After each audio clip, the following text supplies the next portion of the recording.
Chapter 354. The towering stone pillar at the center of the place of extreme metal shone with a faint golden luster. It was also in that area that the energy of metal in the entire place of extreme metal was the densest.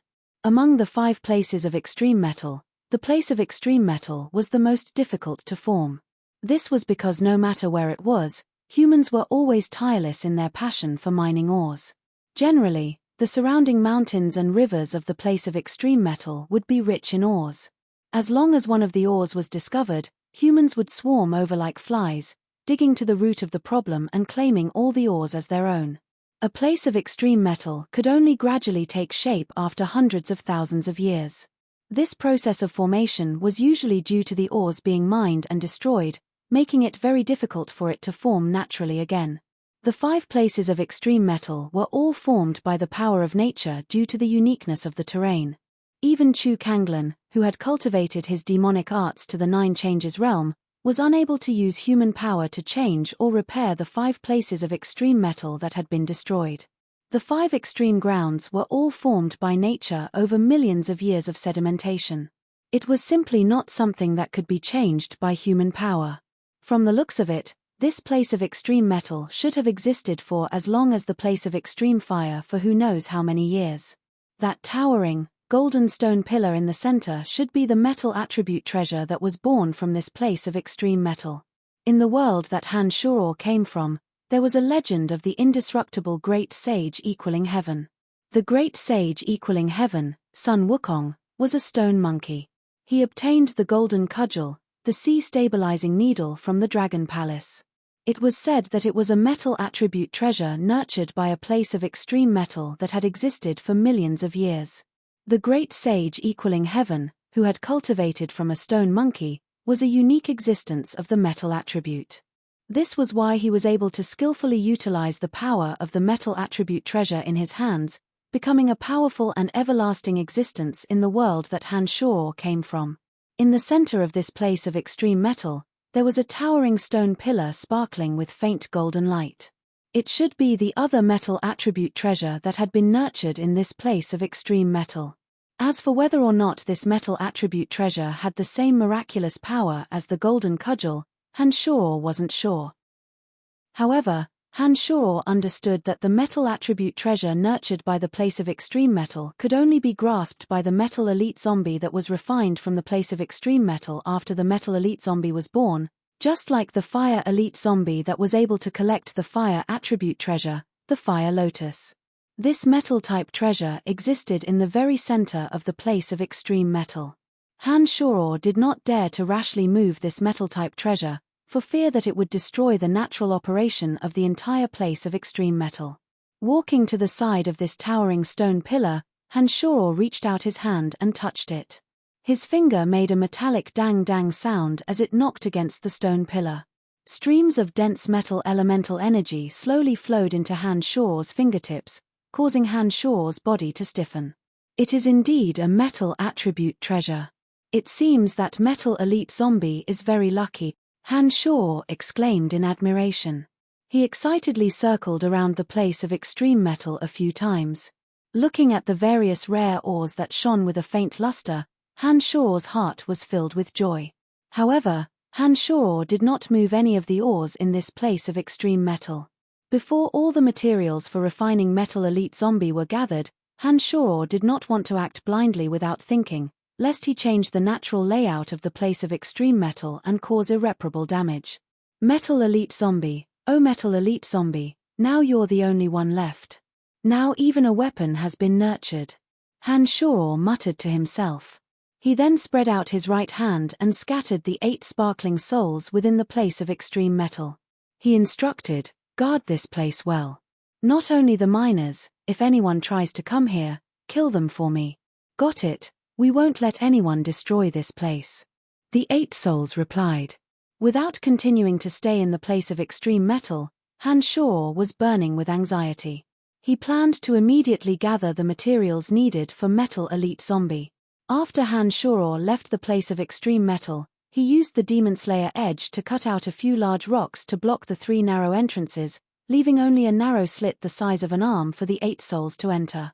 After walking out from the belly of Mount Silk, Hanshaw discovered that Delia and the miners were all waiting at the entrance. Among them was Elder Ardman, who was currently in charge of the 5 mines. Has it been taken care of? When Delia saw Hanshaw come out, her eyes lit up and she hastily asked Hanshaw. Grinning brightly, Hanshaw nodded and said, "Not bad. In the future, not only will the stone men not attack the miners again, they will also collect some ore for you every month." Pausing for a moment, Hanshaw said to Delia and Andrew with a solemn expression, "But remember, there are a large number of stone men living in those 3 areas. None of you are allowed to trespass into those 3 narrow caves. Otherwise, I won't take responsibility if you die at the hands of the stone men." After hearing Hanshaw's words, Ardman hastily guaranteed, "Rest assured, my lord. I will definitely discipline them well and won't let them enter those areas." "Rest assured, my lord. I don't think they will dare to go in. After all, only my lord can deal with those stone men.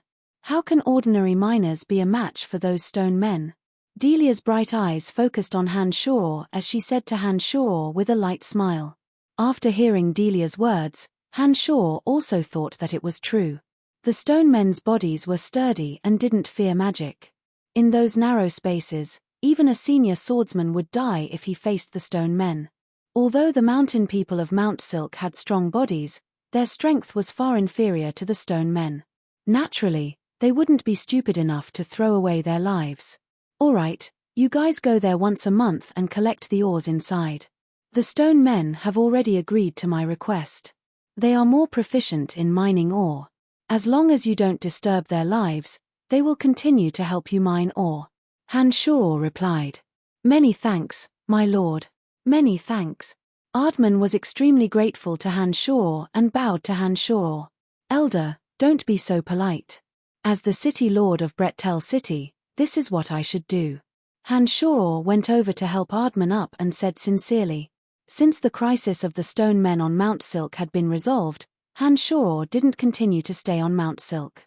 The group that had come to Mount Silk this time had originally been Edelman and some of his subordinates. Now that they'd arrived at Mount Silk, they didn't continue back to Brettel City. Only Hanshaw and Delia were left on the road. The anxious Hanshaw planned to shake Delia off and directly return to Brettel City. However, after thinking for a bit, he felt that it would be impolite to do so. Thus, he slowly walked with her on the rugged mountain road, heading down the mountain. After being caught peeping in the mine, Hanshaw felt guilty when he was alone with Delia and didn't take the initiative to talk to her. However, Delia's gaze towards Hanshaw had a different meaning after she'd exited the mine. Delia, who'd been dressed in a sexy and wild outfit, not only didn't seem restrained at all, she'd even purposefully puffed out her chest. Although Hanshaw wasn't a gentleman, he had been caught alive by Delia the last time he'd peeped on her. This time, the 2 of them were a bit more well-behaved as they descended the mountain together. In addition, because he was concerned about the metal elite zombie, Hanshaw wasn't as lustful as usual. He didn't stare at Delia's chest along the way. However, the well-behaved Hanshaw was inwardly cursed for being a hypocrite by Delia. As the number 1 beauty of the mountain people, Delia's strength was superb among the mountain people for so many years. Her eyes were at the top of her head, but she'd never found a young man she liked among the mountain people. She'd only teased the young men who admired her. Delia, who was 1.7 meters tall, was extremely tall. For ordinary mountain men, height alone was enough for her to be proud of. However, when faced with Hanshaw, who was more than 1.9 meters tall, Delia couldn't feel the slightest bit of arrogance. This time, Hanshaw's thunderous method of blasting the stone man's body into stone fragments had awed her heart that admired the strong. No matter how she looked at it, Hanshaw was a target that she was satisfied with. Suddenly, Delia blocked in front of Hanshaw. Her bright eyes stared fixedly at Hanshaw as she puffed out her soft breasts. Hanshaw, who was walking, was caught off guard and his chest almost directly bumped into Delia's towering breasts. He abruptly stopped and took a step back. Looking at Delia with a puzzled expression, Hanshaw asked, "What's wrong?" "Your lordship, you're a real man. I like you." Contrary to Hanshaw's expectations, Delia stared at Han Shoror with a burning gaze, boldly confessing her true feelings to Han Shoror. Mountain women were originally very forthright, and Delia was one of the best among them. Her wild and fiery nature allowed her to dare to love and hate. She possessed a boldness and straightforwardness that most women in the Lancelot Empire didn't have.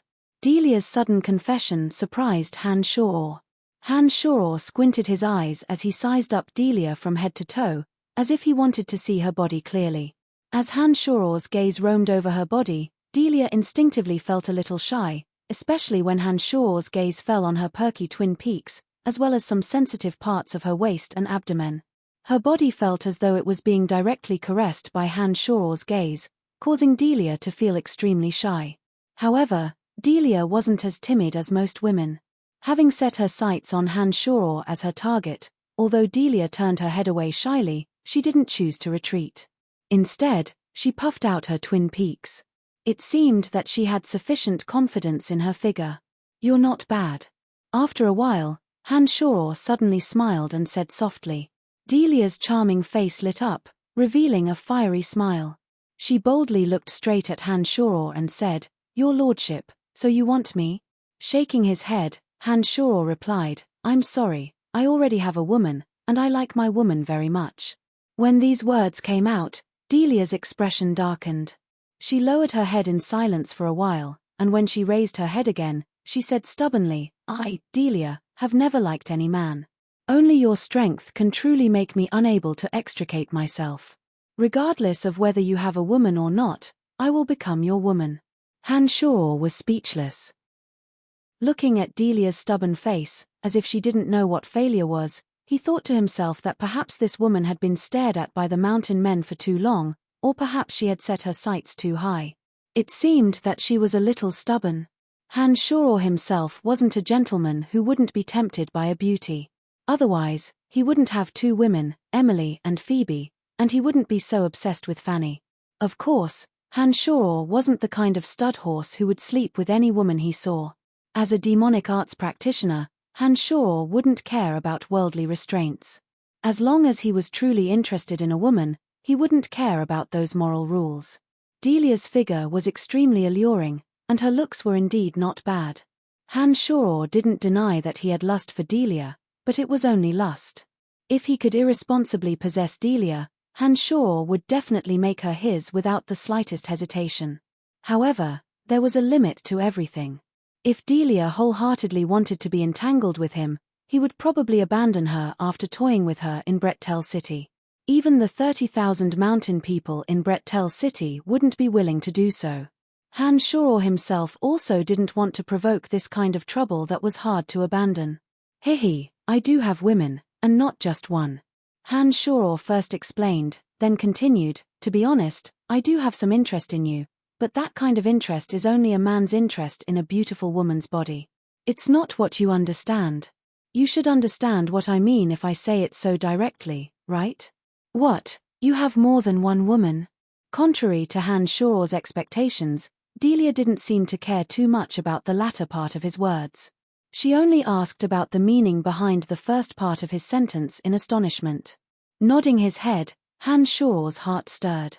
He thought to himself that Delia wouldn't be talking nonsense, right? However, thinking about it again, this matter would be exposed sooner or later, so he didn't deny it. He nodded and replied, "Yes, I indeed have more than one." "What about it?" "If you don't mind, I'll be one more. I'd rather be one of the women of someone like you than be the only one in a mediocre man's heart." Delia's eyes actually lit up as she said somewhat excitedly, "I just knew that a man like you would definitely have more than one woman. Then adding me shouldn't be a problem, right?" Han Shoror was a bit dumbfounded when he heard Delia's words. He thought to himself that mountain women were indeed a bit more forthright and uninhibited than he'd expected.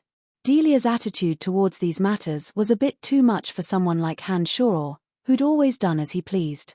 Seeing that Delia wanted to discuss this matter in detail with him, Han Shoror, on one hand, was concerned about the metal elite zombies refining materials, and on the other hand, didn't know how to answer Delia. He directly said, "We'll talk about this matter in the future. I'm not interested in you at the moment. When I'm interested in you, I'll consider your proposal. All right, I still have some matters to attend to, so I'll be taking my leave first.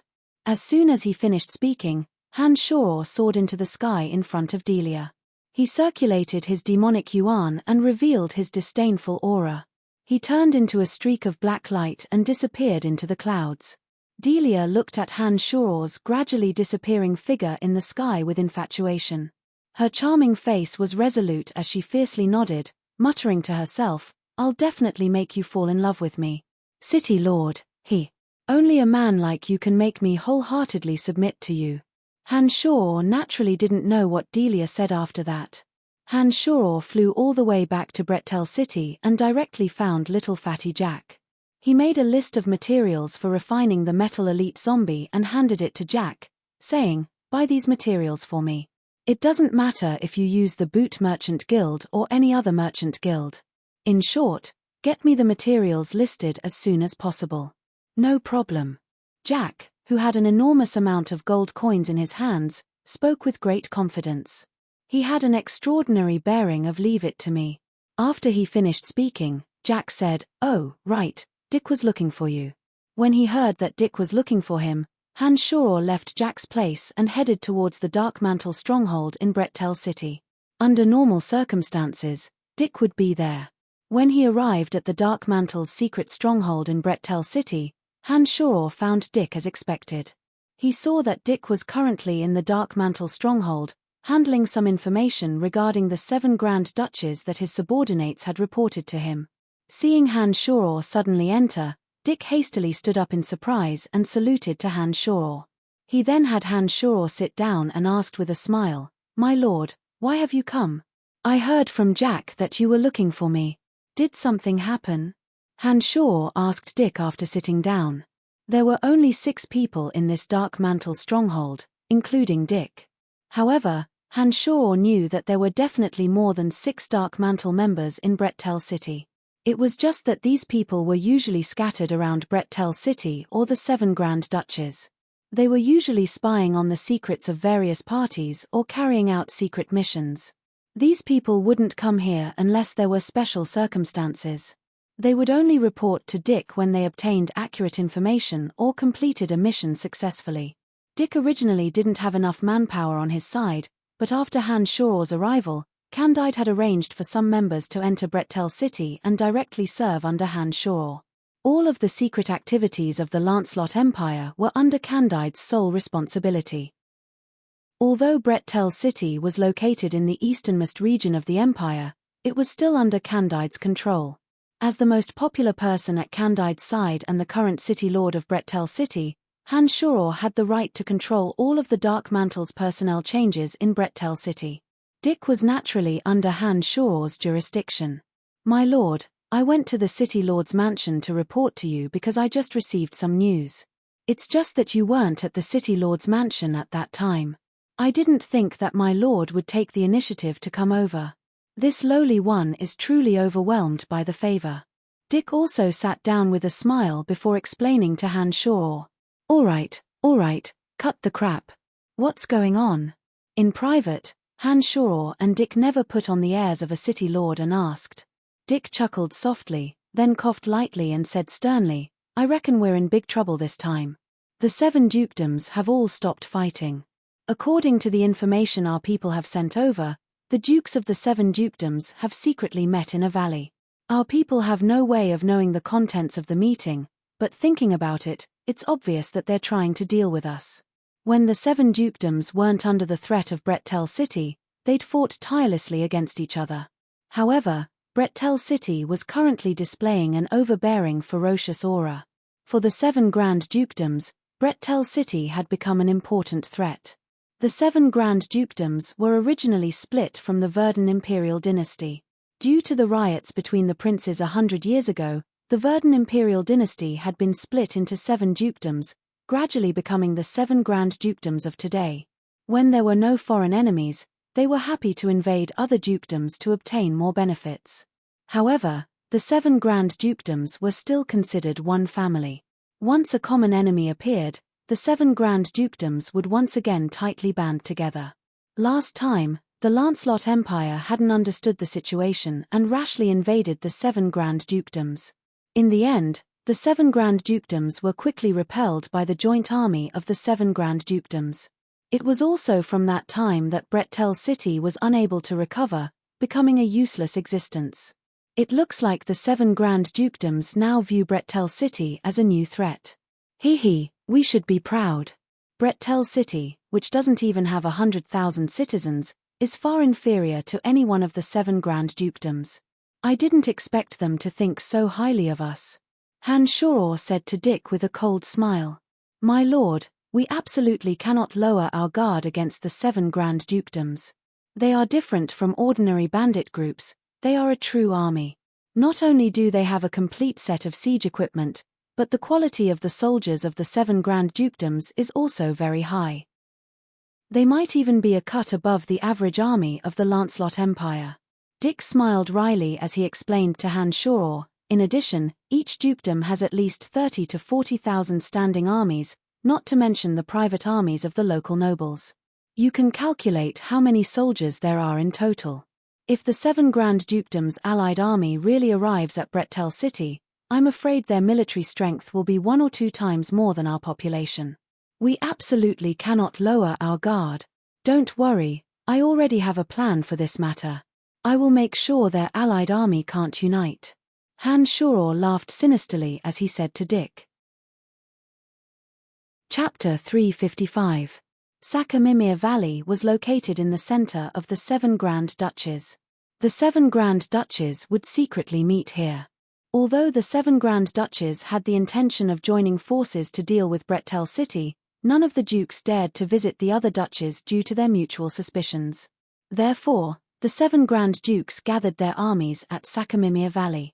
The majority of the troops were temporarily stationed in the plains outside the valley. The 7 Grand Dukes gathered in the valley with their elite experts.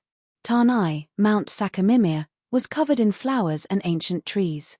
Under the warm sunlight, a simple tent was set up in the middle of the valley, next to a small stream. Within the spacious tent, the 7 Grand Dukes were secretly discussing something with their experts. The tent was densely guarded by knights. The tent was covered in layers of magical boundaries. With the 7 Grand Dukes gathered in the tent, any mishap would be a fatal blow to the 7 Grand Duchies. The 7 Grand Dukes were debating endlessly inside the tent. The main points of their argument were about the command of the allied forces and their battle strategy, including the distribution of the spoils of war. The 7 Grand Dukes had been locked in a fierce battle before this. Even though they had gathered here for the sake of Brettel City, the anger on the battlefield had yet to subside. Naturally, the dukes who were originally enemies didn't have any good expressions on their faces. Helentina of Helen Duchy had been in an extremely irritable mood recently. She was no longer as glamorous as before, and had obviously become more haggard.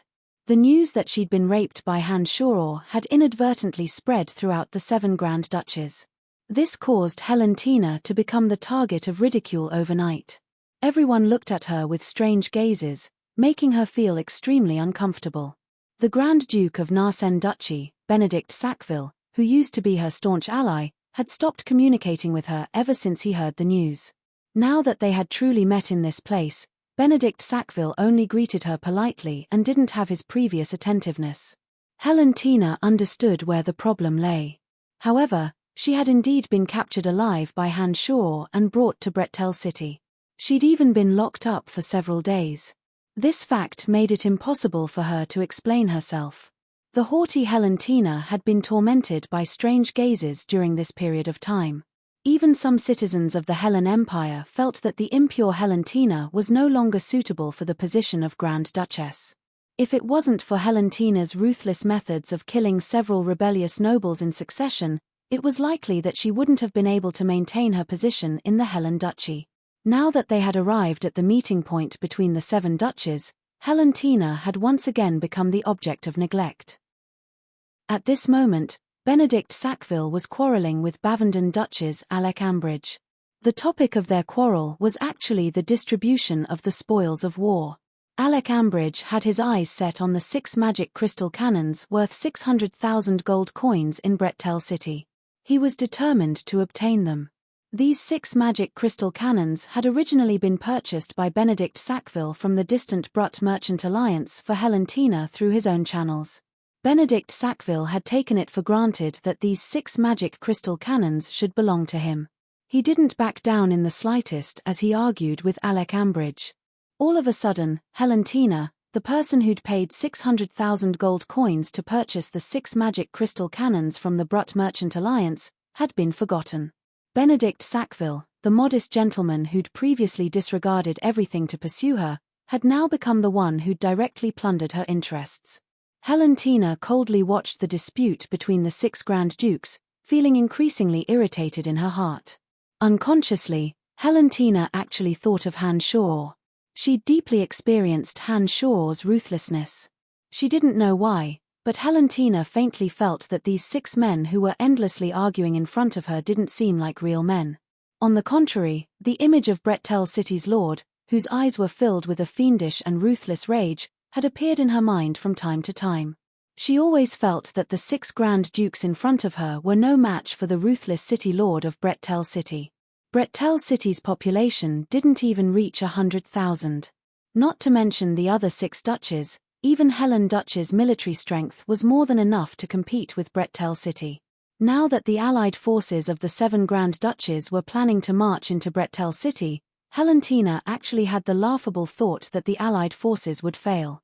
Even she herself felt that this was a bit absurd. Duke Helen, what do you want from Brettel City? Randy Allard, the Grand Duke of the Bonton Duchy, leaned against Helentina and looked at the silent statue-like Helentina as he asked politely. Helentina was roused from her contemplation. She calmed her heart and thought for a while before saying softly, I only want the life of the city lord of Brettel City. However, I don't know why, but I feel that it won't be so easy for us to win. Ha, Grand Duke Helen, you must be too tired recently. With the allied forces of our 7 Grand Duchies, we easily routed the Lancelot Empire's army that had been soaring to the heavens. You want to stop our advance with just that shabby Brettel City? That's just too laughable. I think that Grand Duke Helen's courage must have been broken after being captured by that city lord, right? Alec Ambridge suddenly butted in after hearing the conversation. He didn't hide his contempt for Helentina at all as he laughed and ridiculed her. At this moment, Benedict Sackville, who was supposed to speak up for Helentina, had just been arguing with Alec Ambridge until his face was flushed with anger. But now, he suddenly turned silent and slowly nodded his head, as if agreeing with the argument of someone who had just been an enemy. Helentina only felt a chill in her heart. She looked at the man in front of her who had once said that he would take care of her for the rest of his life. She suddenly had the urge to laugh. I'm a bit tired. You guys continue your discussion. Helentina stood up wearily and said a few words to the 6 Grand Dukes. She then walked out alone. None of the 6 Grand Dukes tried to keep Helentina. After she left, Alec Ambridge said in a disdainful tone, It looks like this woman has been conquered by the new city lord's skills in bed. She can't even see the situation clearly. Heh, I really don't understand why such a fool wouldn't let go of such a woman in the first place. Who are you talking about? Benedict Sackville flew into a rage. To Benedict Sackville, the matter of him crazily chasing after Helentina had already become the greatest humiliation of his life. If anyone offended him in this regard, he would relentlessly pursue the matter. It's nothing. Seeing Benedict Sackville fly into a rage, Alec Ambridge, who hadn't been able to suppress him regarding the ownership of the magic crystal cannons, suddenly felt a lot more carefree in his heart. On the plains outside the valley, Helentina returned with a gloomy face inside a tent where the Helen Duch's army was stationed. Her heart gradually sank to the bottom of the valley. Helen, why are you unhappy again? The super-rank magical beast called Fire Phoenix had transformed into a beautiful woman dressed in red. She poured a cup of tea for Helentina in the tent and handed it to her. Sister Firewind, is a woman's body really that important? Why is it that after I returned from Brettel City, it seems like everyone is making life difficult for me? Helentina sighed softly and asked Firewind. Helen, why would you say that? That Brian didn't do anything to you. He only extorted 1,000,000 gold coins from you. Firewind looked at Helentina in astonishment and asked in puzzlement. Putting down the cup of tea that Firewind had given her, Helentina sighed again and said in annoyance, "But everyone thinks that it happened. I have no way of explaining it. Who cares about those mediocre people? It's fine as long as you know in your heart that it didn't happen. Why bother so much?" Firewind continued to persuade Helentina, "It's just that that person is too strong. Otherwise, I would have helped you kill him long ago. Please don't. He's not someone we can handle. Otherwise, I wouldn't have allied with the 7 Duchess." Helentina was startled and hastily persuaded Firewind not to be impulsive. She then shook her head and smiled bitterly. "Sometimes I think that maybe I really was raped by that person. Maybe he would take care of me. Unfortunately, I know that's impossible." "How can you think like that? He is your greatest enemy. Not only did you extort 1,000,000 gold coins from him, but you also released such a sinister message. We must kill him, otherwise it will be difficult to wash away your innocence." Flame Phoenix said hatefully. "How can you think like that?" Sighing once again, Helentina helplessly said, "Even if I kill him, I won't be able to clear my name. Not only is this Brettel City Lord sinister enough, his strength is also extraordinarily terrifying. I don't know why, but I always feel like he's beside me. It seems that my mind is really a bit muddled." Looking at Helentina's fretful and worried face, Firewind also sighed in her heart. She really didn't know how to comfort her. Ever since returning from Brettel City, Helentina had always faced the doubts and mockery of everyone. Originally, Helentina was a goddess-like existence in Helen Duchy, but now she'd become the subject of discussion among the citizens. Having been suddenly thrown down from her high position as a goddess, Helentina simply couldn't adapt to this kind of change. The smile on her face became fewer and fewer, and her entire being was tormented by worry to the point where she couldn't bear it. "It's all that Brian's fault. I must help Helen kill him," Firewind thought to herself. On a mound 5,000 meters away from Helentina's tent, Han Shaw clearly heard the conversation in Helentina's tent through a yin demon. "This woman still owes me 600,000 gold coins. Looking at the days, it's about time she pays me back," Han Shaw muttered to himself. He turned his head and glanced in Helentina's direction, then snuck towards Sakamimir Valley. A yin demon gradually returned from Helentina's tent and headed towards Sakamimir Valley with Han Shaw. When they were about to reach the central tent, Han Shaw hid himself deep in the ground that the Earth Elite zombie had opened up. He only used the yin demon to spy on the tent in the center of the area. The Grand Dukes of the 6 Grand Duchies were all inside. They'd spared no effort in setting up the security of the tent. All kinds of magical boundaries had been set up densely. Han Shaw used the yin demon to spy on the area for a long time, but discovered that he couldn't approach the area without making a sound. "It looks like I'll have to wait for them to leave. These fellows' defenses are really tight. There are enough boundaries in the sky and on the ground, and there's the army of the 7 Grand Duchies stationed around. Even the undead army can't destroy them. They're really a bunch of cowards," Han Shaw thought inwardly. He used the yin demon to spy on the area, but he himself remained deep underground and didn't move an inch. After about an hour and a half, the 6 dukes walked out of the tent one after another. All of them had dissatisfied expressions on their faces. It looked like the discussion this time hadn't come to a conclusion. The operation to deal with Brettel City would be delayed for another day or 2. They would only be able to proceed after they'd arranged everything properly. The 6 dukes were all protected by experts. They'd brought the experts of their respective duchies here for fear of being ambushed. Every duke was protected by an expert with a powerful aura. In fact, these dukes would indeed take advantage of the opportunity to harm others. This kind of situation had happened from time to time when the 7 Grand Duchies had held some sort of conference in the past. It was precisely because of this that they'd been so careful. Han Shaw hid deep underground, not in a hurry to make a move on anyone. He waited until they'd all left the valley. Only when night had fallen did he slowly move in a certain direction. That area was where Duke Alec Ambridge's army of Bavenden Duchy was stationed. In the dead of night, it was the most appropriate time for some dishonorable things to be carried out. Duke Alec Ambridge did not forget to indulge in the meeting here. In a luxurious tent in the center of the hall, Duke Alec Ambridge pressed a tall female knight on the table, and from behind, he conquered this female knight who was wearing a formal knight's armor. Only her buttocks were exposed, and it was perked up high. The female knight lay on the table, panting and moaning softly. She swayed her plump buttocks, coordinating with Grand Duke Alec Ambridge's subduing movements.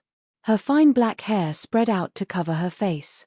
There were actually two sinister-looking men in Alec Ambridge's tent. The two men turned a blind eye to Alec Ambridge's debauchery, indifferently gripping the long swords in their hands as they vigilantly guarded their surroundings. They were both at the level of great swordmaster. Alec Ambridge let out a loud cheer. When the pleasure spread from his lower abdomen to his entire body, he suddenly felt the ground beneath his feet shake to a greater extent. However, Alec Ambridge didn't pay too much attention to the changes in the soles of his feet due to the brief dizziness he felt when a piercing pain came from the soles of his feet. Only then did Alec Ambridge shout in alarm. He grabbed the female knight that was still pressed down by him and dragged her towards the soles of his feet. Puff! The sharp weapon pierced through the body of the female knight who had just recovered from her orgasm. Her mithril armor, which was known for its sturdiness, was penetrated along with her body. The sharp edge of the weapon continued to stab upwards without diminishing its might. Alec Ambridge, who was scared out of his wits, felt a chill in his chest. Ignoring the tearing pain in his left foot, he limped towards the outside of the tent and shouted, "Assassin! There's an assassin!" The two sinister-looking great swordmasters in the tent had already rushed over the moment he had used the female knight as a meat shield. Two dazzling silver rays of light fell unceremoniously on the female knight who hadn't completely died yet. The silver sword rays instantly tore the female knight apart. The two rudely tossed the body of the female knight, which was riddled with holes, to the side, and cautiously looked at the dark hole below. This hole was only the size of a person's arm. It seemed that the attack had come from that arm-sized hole. Damn it, wasn't there a rock barrier underground? How could someone still be able to attack me? Alec Ambridge's left foot was badly mangled. He furrowed his brows and said, "Fortunately, I reacted in time. Otherwise, I would have died here today. That damned earth mage dared to slack off. I'm going to kill him. Your Grace, the rock barrier underground is still there. It's just that the strength of the enemy is too strong." The power of his weapon had exceeded the endurance of the rock barrier. This person is definitely not an ordinary expert. Fortunately, Your Grace is fine. I wonder who it is that wants Your Grace's life. One of the sinister-looking great swordmasters said with a gloomy face. Who else could it be? It must be that damned Benedict Sackville. I only mocked him a bit today, but he actually sent people to attack me in the middle of the night. This guy really deserves to die. Alec Ambridge shouted with a gloomy face. He then shouted towards the outside of the tent, "Priest! Damned priest! Hurry up and come over. One of my legs is about to be crippled.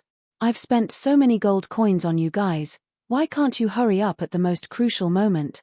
While Alec Ambridge was shouting and yelling, Han Shore, who'd missed his first strike, quietly left. Even the tunnel formed by the Earth Elite zombie was blocked once again.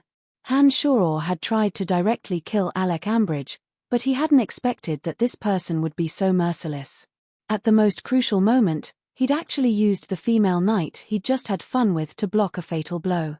Fortunately, Han Shore had heard Alec Ambridge's suspicions and jealousy towards Benedict Sackville through the Yin demons as he left. Han Shore felt that his goal had been achieved, so he didn't recklessly attack again. Chapter 356. Every one of the 7 Grand Dukes was especially careful about their own safety. In the Sakamimir region, they were even more careful in protecting themselves.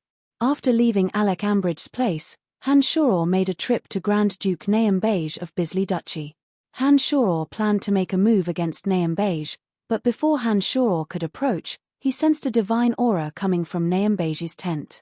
Han Shore was incomparably familiar with this kind of divine aura. He immediately understood that someone from the Church of Light was definitely inside. From the strength of this divine aura, Han Shore knew that the person inside wasn't weak. It was most likely to be Kos of the Church of Light. Instead of making a move against Nahum Beige, Han Shoror had been hiding in the depths of the ground, only using a yin demon to spy on the area from afar. When dawn was about to break, Han Shoror discovered through the yin demon that Kos and his party had quietly left the tent. Nahum Beige himself was a sky knight. Among the 7 Grand Duchies, his Bisley Duchy had many temples of light of the Church of Light. He guided the citizens to believe in the God of Light and offered their pious faith to the God of Light. Now that Han Shoror saw through the yin demon that Nahum Beige and Kos were close, and thought of the friendly attitude Bisley Duchy had towards the Church of Light, he faintly felt that this Nahum Beige himself might be a follower of the Church of Light. Otherwise, he wouldn't have spared no effort to help the Church of Light. After Kos left, there were still light magic fluctuations in Nahum Beige's tent. Apart from that, there were also 2 faint powerful auras. Seeing that the sky was already bright, Nahum Beige continued to discuss with his subordinates after Kos left. It seemed that he had no intention of sleeping. Han Shoror pondered for a moment and gave up on the idea of attacking Nahum Beige. On this day, the 7 Grand Duchies were discussing the matter of sending troops to Brettel City in the Sakamimir Valley. Alec Ambridge, who had been attacked earlier, dragged his left leg that was covered in bandages. He loudly cursed Benedict Sackville the moment he came over, accusing Benedict Sackville of sending people to despicably attack him last night. Benedict Sackville felt greatly wronged when he was ridiculed by Alec Ambridge yesterday, so he had a belly full of anger. Inside the tent, the 2 of them didn't give in and almost got into a scuffle. If the other Grand Dukes hadn't stepped in to stop them, the 2 of them would have fought endlessly. Even after the 2 of them were separated, their anger hadn't dissipated. Their eyes shone with an ominous glint as they thought of some sinister plan to deal with each other.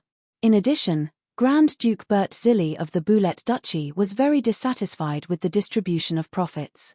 He insisted on seizing the 5 surrounding mines after attacking Brettel City. Due to Bert Zilli's insistence, the Duke, who was also interested in the mine, was naturally unwilling. In the end, the day's discussion ended in discord. If this goes on, the 7 Grand Duchies will start fighting again before the war against Brettel City has even begun. I don't think these people would join forces so quickly unless they're facing imminent death. Last time, it was also because the Lancelot Empire's army had attacked right at their doorstep that they quickly joined forces. It looks like they don't care about the threat of Brettel City at all. These people only know how to quarrel all day long. What great things can they accomplish? Helentina complained to Firewind with a frown after returning to her tent. Let them quarrel. When the day comes that Brettel City really attacks, they'll know fear. Firewind and Helentina had also participated in the discussion inside the tent. They could clearly see the faces of the 7 Grand Dukes inside. Although Firewind didn't have the right to open the door and speak, she still despised the 6 fellows who only cared about fame and profit. Your Grace, Grand Duke Bert Zilli of the Boulet Duchy requests an audience. While Helentina and Firewind were muttering resentfully, a guard's voice came from outside the door. What is that guy doing here? The smell on his body makes me feel very uncomfortable. Firewind frowned at Helentina after hearing the guard's report. Ask him to come in. Helentina instructed the guard outside, then said to Firewind, this person has always been a sworn enemy of the Bisley Duchy. The proposal to form an alliance against Brettel City this time was made by Nahum Beige of the Bisley Duchy. I think this Bert Zilli seems to have the intention of destroying the stability of the alliance. I don't know why he's looking for me. While Helentina and Firewind were talking, Grand Duke Bert Zilli of the Boulet Duchy walked in with a faint smile. Bert Zilli was an old summoner. However, it was rumored that he had signed a contract with the evil god. His summoning magic often summoned monsters from hell. Bert Zilli's entire body gave off a faint, eerie feeling that made people tremble in fear. Even if he had a kind smile on his face, people would still feel that his smile was sinister and sinister. Firewind was a holy super-rank magical beast. She hated the smell on Bert Zilli's body very much. After seeing Bert Zilli come in, Firewind instinctively distanced herself from him. Grand Duke Bert, what business do you have with me? Helentina and Bert Zilli's Boulette Duchy didn't have any real conflicts due to the distance between them. However, Helentina had always disliked this sinister and evil Grand Duke. On top of that, she hadn't been in a good mood recently, so she naturally didn't have a good expression on her face. Heh, I've come this time to discuss matters regarding Brettel City with Grand Duke Helen. Grand Duke Helen has stayed in Brettel City for a period of time. What do you think of Brettel City and that city lord? Bert Zilli revealed a kind smile as he spoke to Helentina in a friendly manner. Helentina's face turned cold as she said, Grand Duke Bert came here just to mock me? No. Bert Zilli hurriedly waved his hand to indicate that Helentina shouldn't misunderstand. He then explained, as the saying goes, know yourself and know your enemy, and you will emerge victorious in every battle. Among us 7 Grand Duchies, Grand Duke Helen should be the most familiar with Brettel City. I want to hear Grand Duke Helen's opinion on Brettel City and that city lord. Helentina let out a soft snort and said in a low voice with a straight face, I'm not very familiar with Brettel City, but I know that City Lord Brian is absolutely not someone an ordinary person can deal with. Perhaps you haven't seen him in person, but I know that he single-handedly repelled Red Archbishop Koss of the Church of Light and a few Temple Knights. This person is vicious and merciless. Once he's set his mind on something, he'll do it by hook or by crook. Whether you believe it or not, I feel that this person isn't easy to deal with. If the Allied forces continue to waste time like this, I think it will only give Brettel City more time to prepare. It looks like this person is very much to my liking. Interesting, Bert Zilli said with a sinister smile. He then stared at Helentina and said, Grand Duke Helen, I wonder what you intend to do with regards to the operation against Brettel City this time? Are you interested in forming a secret alliance with me? I'm sorry, I'm not interested at the moment. Helentina tactfully declined and replied in a lukewarm manner. Nodding, Bert Zilli let out a strange laugh and didn't say anything else. He said, you can think about it. I'm very interested in cooperating with your Helen Duchy. Alright, I'm sorry for bothering you today. Alright, then I won't send you off, Helentina said.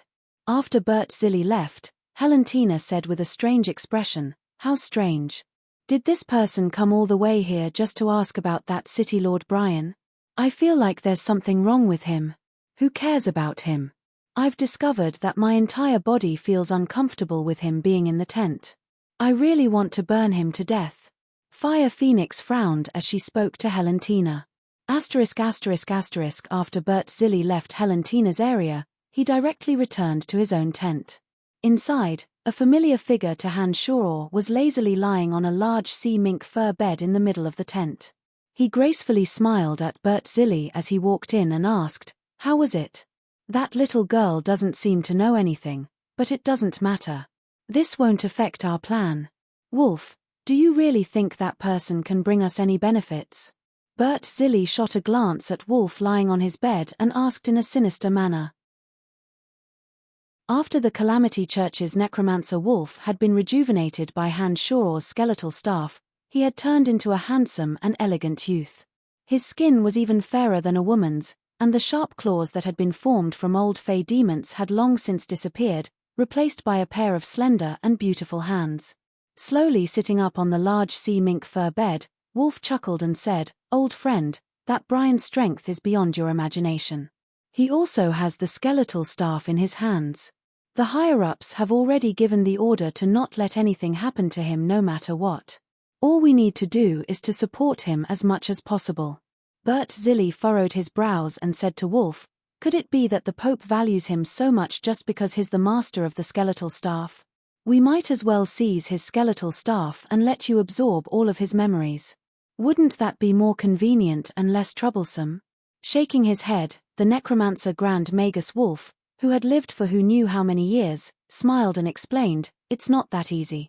Koss personally led 300 Templars but still couldn't take him down. Both times, they were seriously injured and forced to retreat. Do you think we can easily capture him? Besides, he's already an Archmage necromancer. Oh, no, I think his mental strength shouldn't be at the Archmage realm. The skeletal staff is related to the secrets of the Holy Land. What we need to do is to absorb him into the church at all costs. In addition, we can build a good relationship with him. I can guarantee that this will be very beneficial to us. All right then. All these years, your decisions have always been correct. I will act according to the plan. I just hope that he won't disappoint us, Bert Zilli replied. While Bert Zilli was conversing with Archmagus Necromancer Wolf inside the tent, Han Shor, who had followed behind a yin demon, could clearly sense the evil aura emanating from Wolf inside the tent. Bert Zilli's Boulet Duchy and Nahum Beji's Bisley Duchy, who believed in the God of Light, had been fighting fiercely for so many years. They had never reconciled. Originally, Han Shor didn't know what was going on. Now that he sensed Wolf's aura inside the tent, he immediately understood. It seemed that Grand Duke Nahum Beji of Bisley Duchy was a member of the Church of Light, while Grand Duke Bert Zilli of Boulet Duchy was a member of the Calamity Church. The two most powerful churches on the continent had been fighting openly and covertly for so many years. It seemed that it wasn't just a small-scale battle. So it turned out that they were secretly controlling the war between duchies. Wolf had previously obtained his youthful appearance from the power of the skeletal staff. From their previous conversation, Han Shor understood that Wolf seemed to care a lot about him. He was actually willing to protect Han Shor at all costs. This made Han Shor understand that it must be because of the skeletal staff. Inside the tent, there were two sinister high-ranking members of the Calamity Church. Han Shor didn't know what kind of sinister scheme they were plotting. He was unable to get close enough to listen to the contents of their conversation. After finding out that Bert Zilli was a member of the Calamity Church, Han Shor gave up on the idea of attacking Bert Zilli. However, he also didn't plan to show himself and discuss in detail with them. He once again left quietly. After leaving the tent, Han Shor set his sights on Grand Duke Orgy Kirance of Etman Duchy. Like the other places, the area where Orgy Kirance was at was also abnormally heavily guarded. Han Shor weighed his surroundings and discovered that the sky and earth were all sealed by magic. He knew that the chances of killing him in one blow were slim. Damn it, the 7 dukes are really more afraid of death than the other. It seems that they really don't trust each other at all. They even brought so many experts for a lousy meeting. Han Shor cursed in a low voice.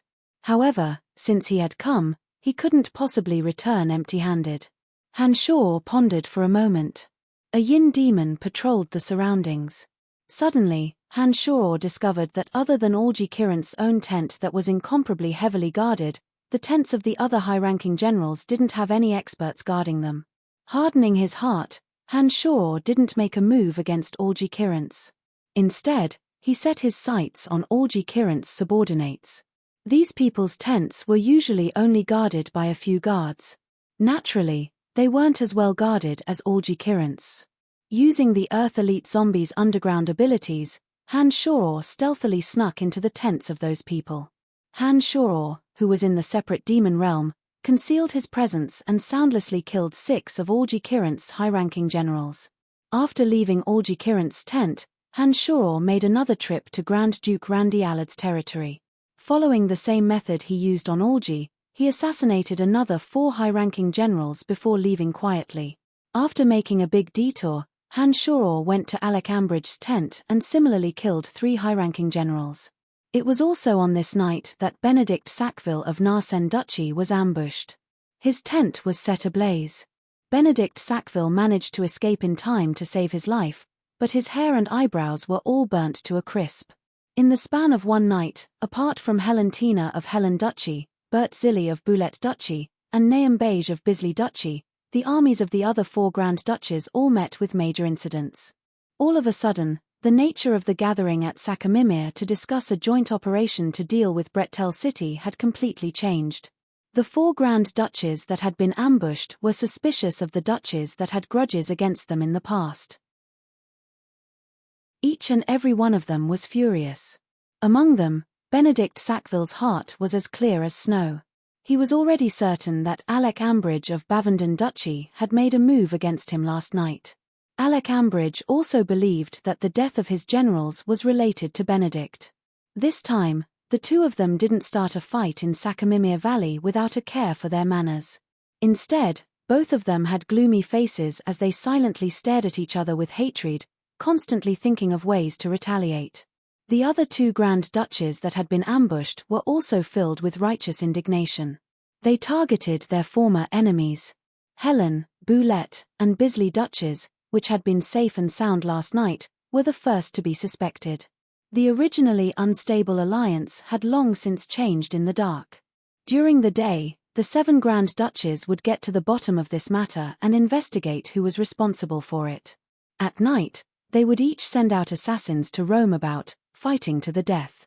For 3 days in a row, Han Shoror didn't continue to make a move. The 7 Grand Duchies' grudges, old and new, surged up together. Some masked men in black robes roamed about everywhere. Strange shadows often flashed on the ground and in the sky. From time to time, mournful screams could be heard from the area where the 7 Grand Duchies were stationed.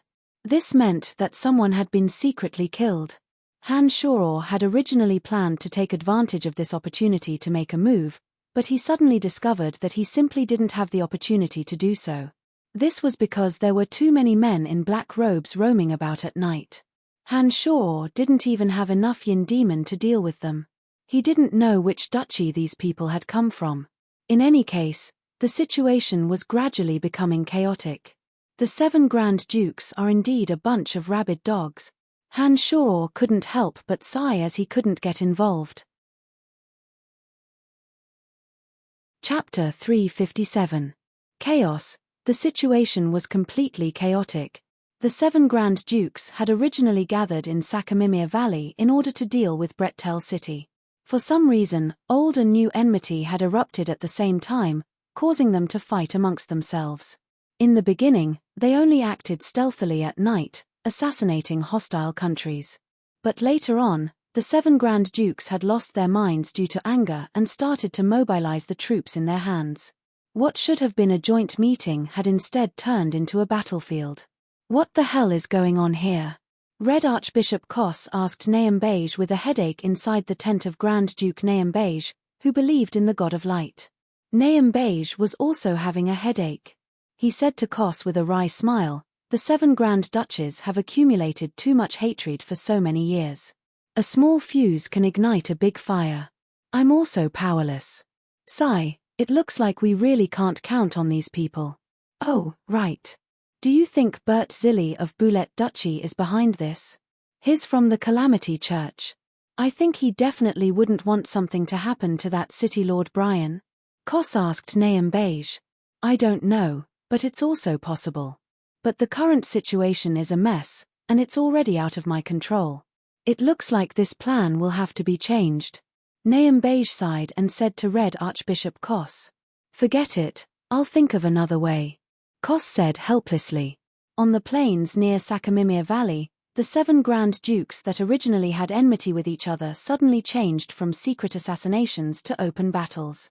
Han Shoror, the mastermind behind the scenes who'd thrown a small stone, hadn't expected the hatred between the 7 Grand Dukes to be so deep. Seeing that the surroundings of Sakamimia Valley had turned into a battlefield, Han Shoror no longer paid attention to the situation here. Instead, he chased after Helentina, who'd returned from Helen Duchy. Among the 7 Grand Dukes, Helentina was the first to be disheartened.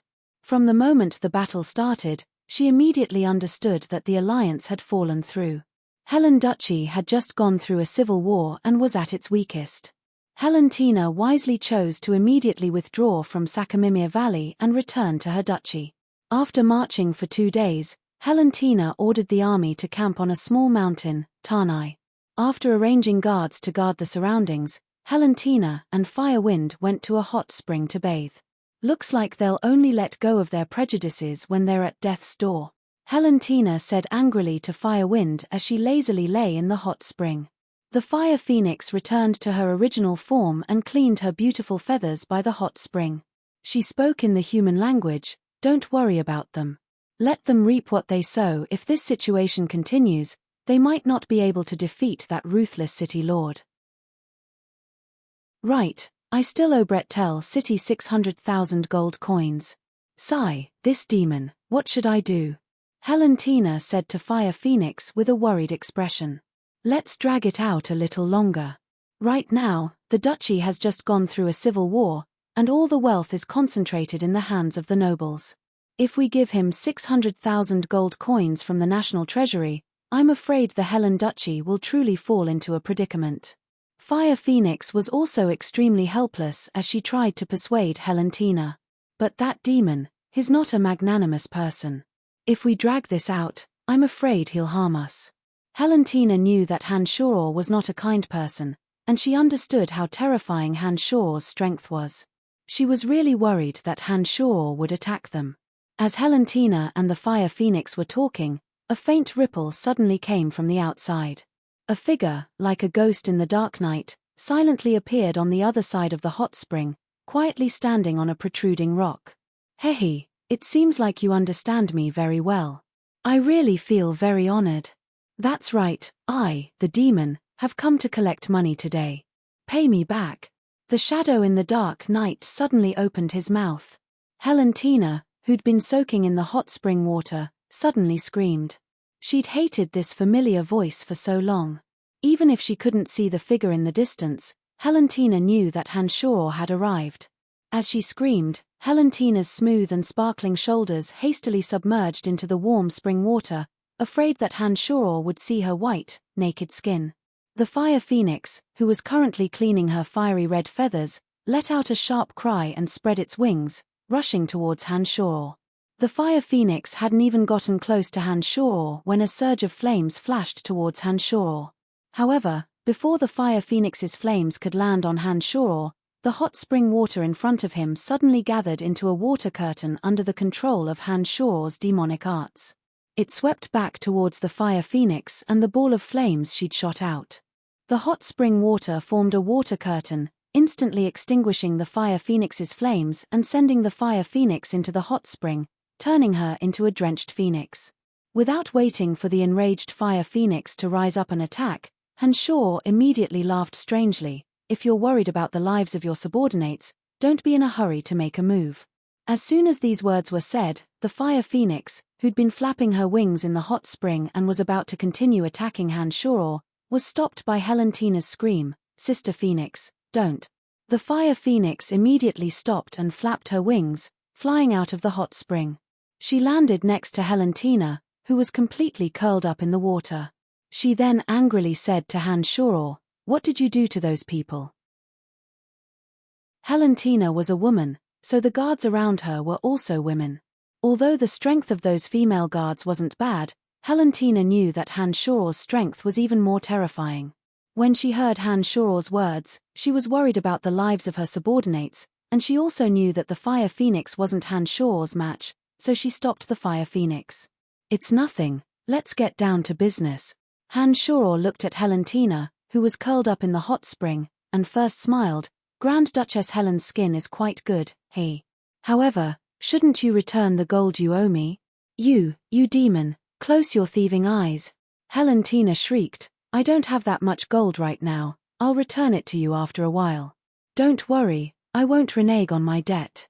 The Fire Phoenix and Helentina were both proficient in fire, so Hanshor chose to appear in this hot spring. With this hot spring, normal fire magic wouldn't have any effect. Now that he heard Helentina say this, Hanshor smiled. "Grand Duchess Helen, lying isn't a good habit. I've already been here for a while and heard your conversation with my own ears.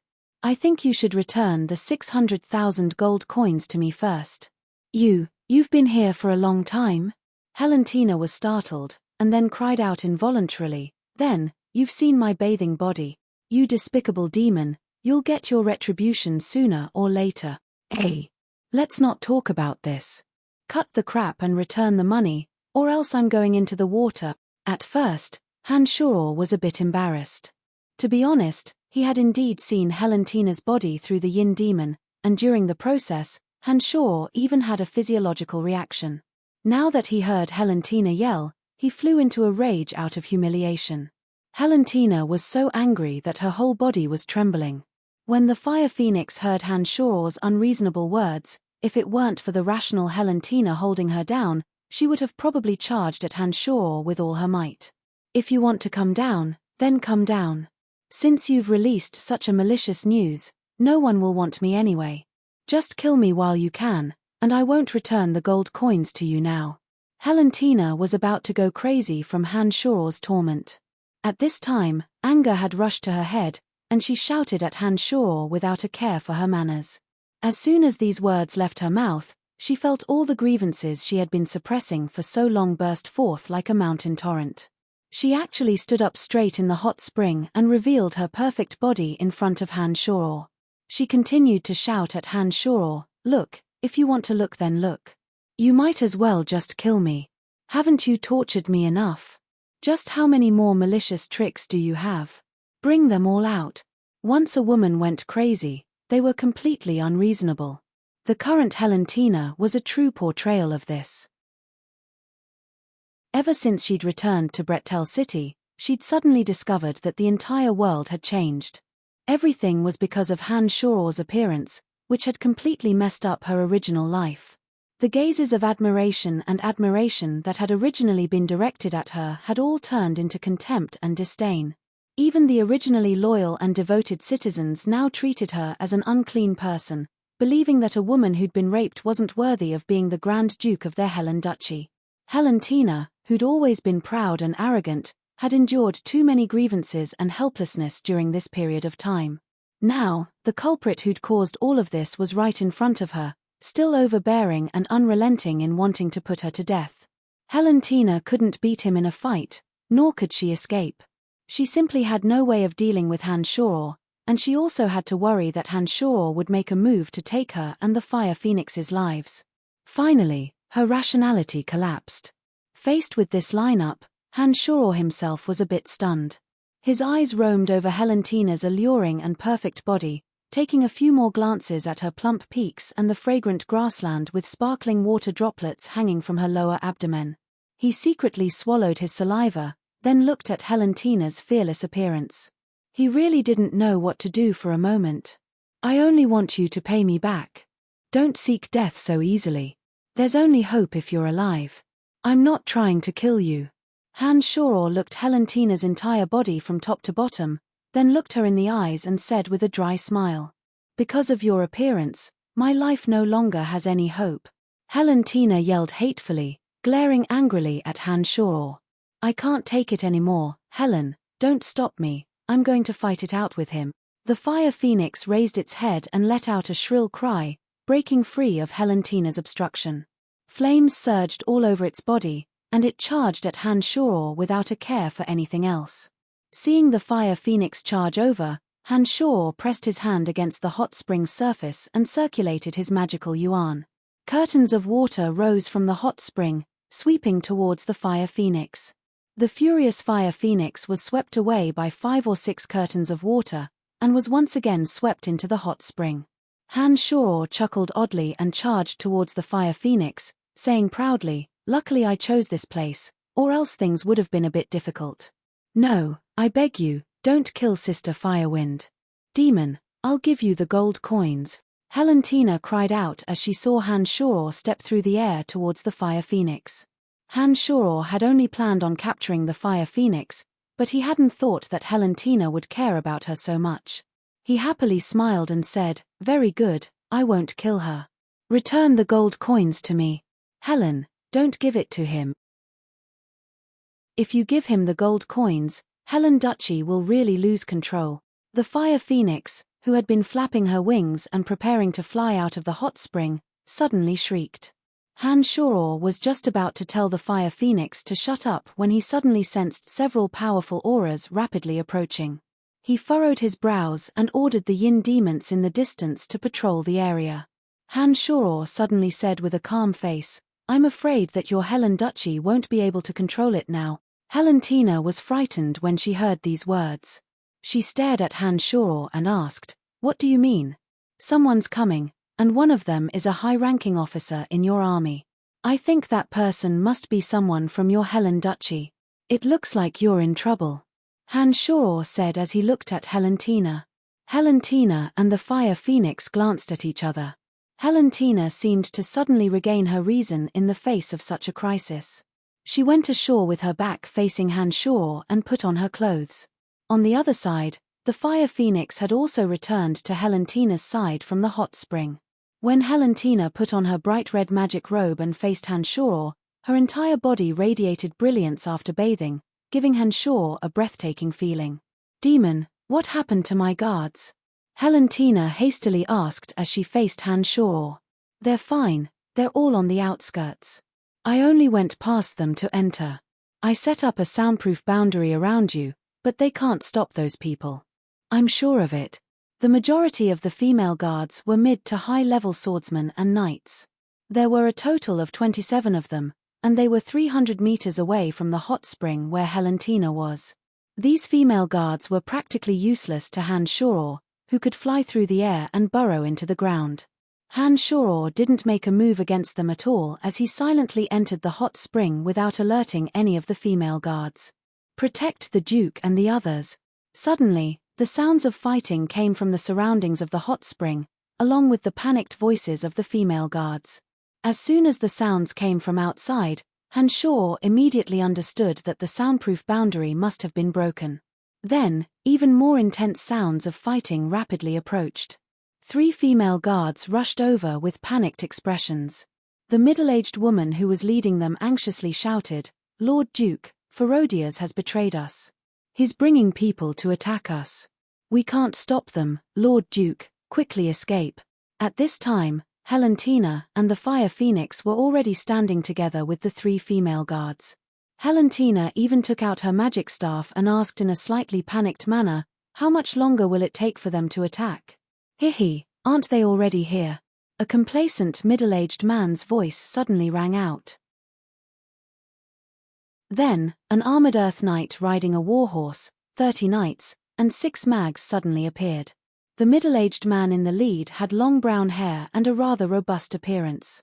He should be the Ferodias that middle-aged woman had mentioned. As soon as he appeared, he brought his men and directly rushed in front of Helentina. First, he respectfully saluted with the etiquette of a knight, then smiled and said, "Lord Duke, you've already been surrounded. The troops of Helen Duchy no longer need you. You should just give up and be captured." Helentina's charming face was filled with anger as she angrily pointed at Ferodias and said, "I didn't think that you would actually betray me. When you were still a commoner, I was the one who allowed you to enter my night guards. From a commoner to your current position of count, I gave you all of this, yet you actually betrayed me." Shaking his head, Ferodias said, "It wasn't me who betrayed you, it was your people who betrayed you. I'm just following the will of the people. Lord Duke, don't resist anymore, otherwise you'll see even worse things." Raising the magic staff in her hand, Helentina indignantly said, "I won't let you get what you want." As she said this, Helentina planned on chanting a magic incantation to burn all the traitors in front of her to death. However, before Helentina could finish chanting the incantation, the middle-aged female guard beside her suddenly raised her hand and shook out a large net that flickered with a grey luster, trapping both Helentina and the Fire Phoenix within. Having finished chanting the magic incantation, Helentina suddenly discovered that fire magic had no effect at all. The large grey net above her head had already imprisoned her magic. "Aunt Ellie, even you betrayed me." Helentina's heart suddenly sank to the bottom of the valley. She looked at the aunt who had taken care of her since she was a child with a face full of despair. The middle-aged woman indifferently retreated a few steps and coldly said, "Helen, just accept your fate." "Hehe, Lord Duke, I told you that if you resisted, you'd see an even more embarrassing scene. Why didn't you believe me?" After pausing for a moment, Ferodias smiled and brought even more despair to Helentina. He said, "I'll imprison you and hand you over to Grand Duke Benedict Sackville.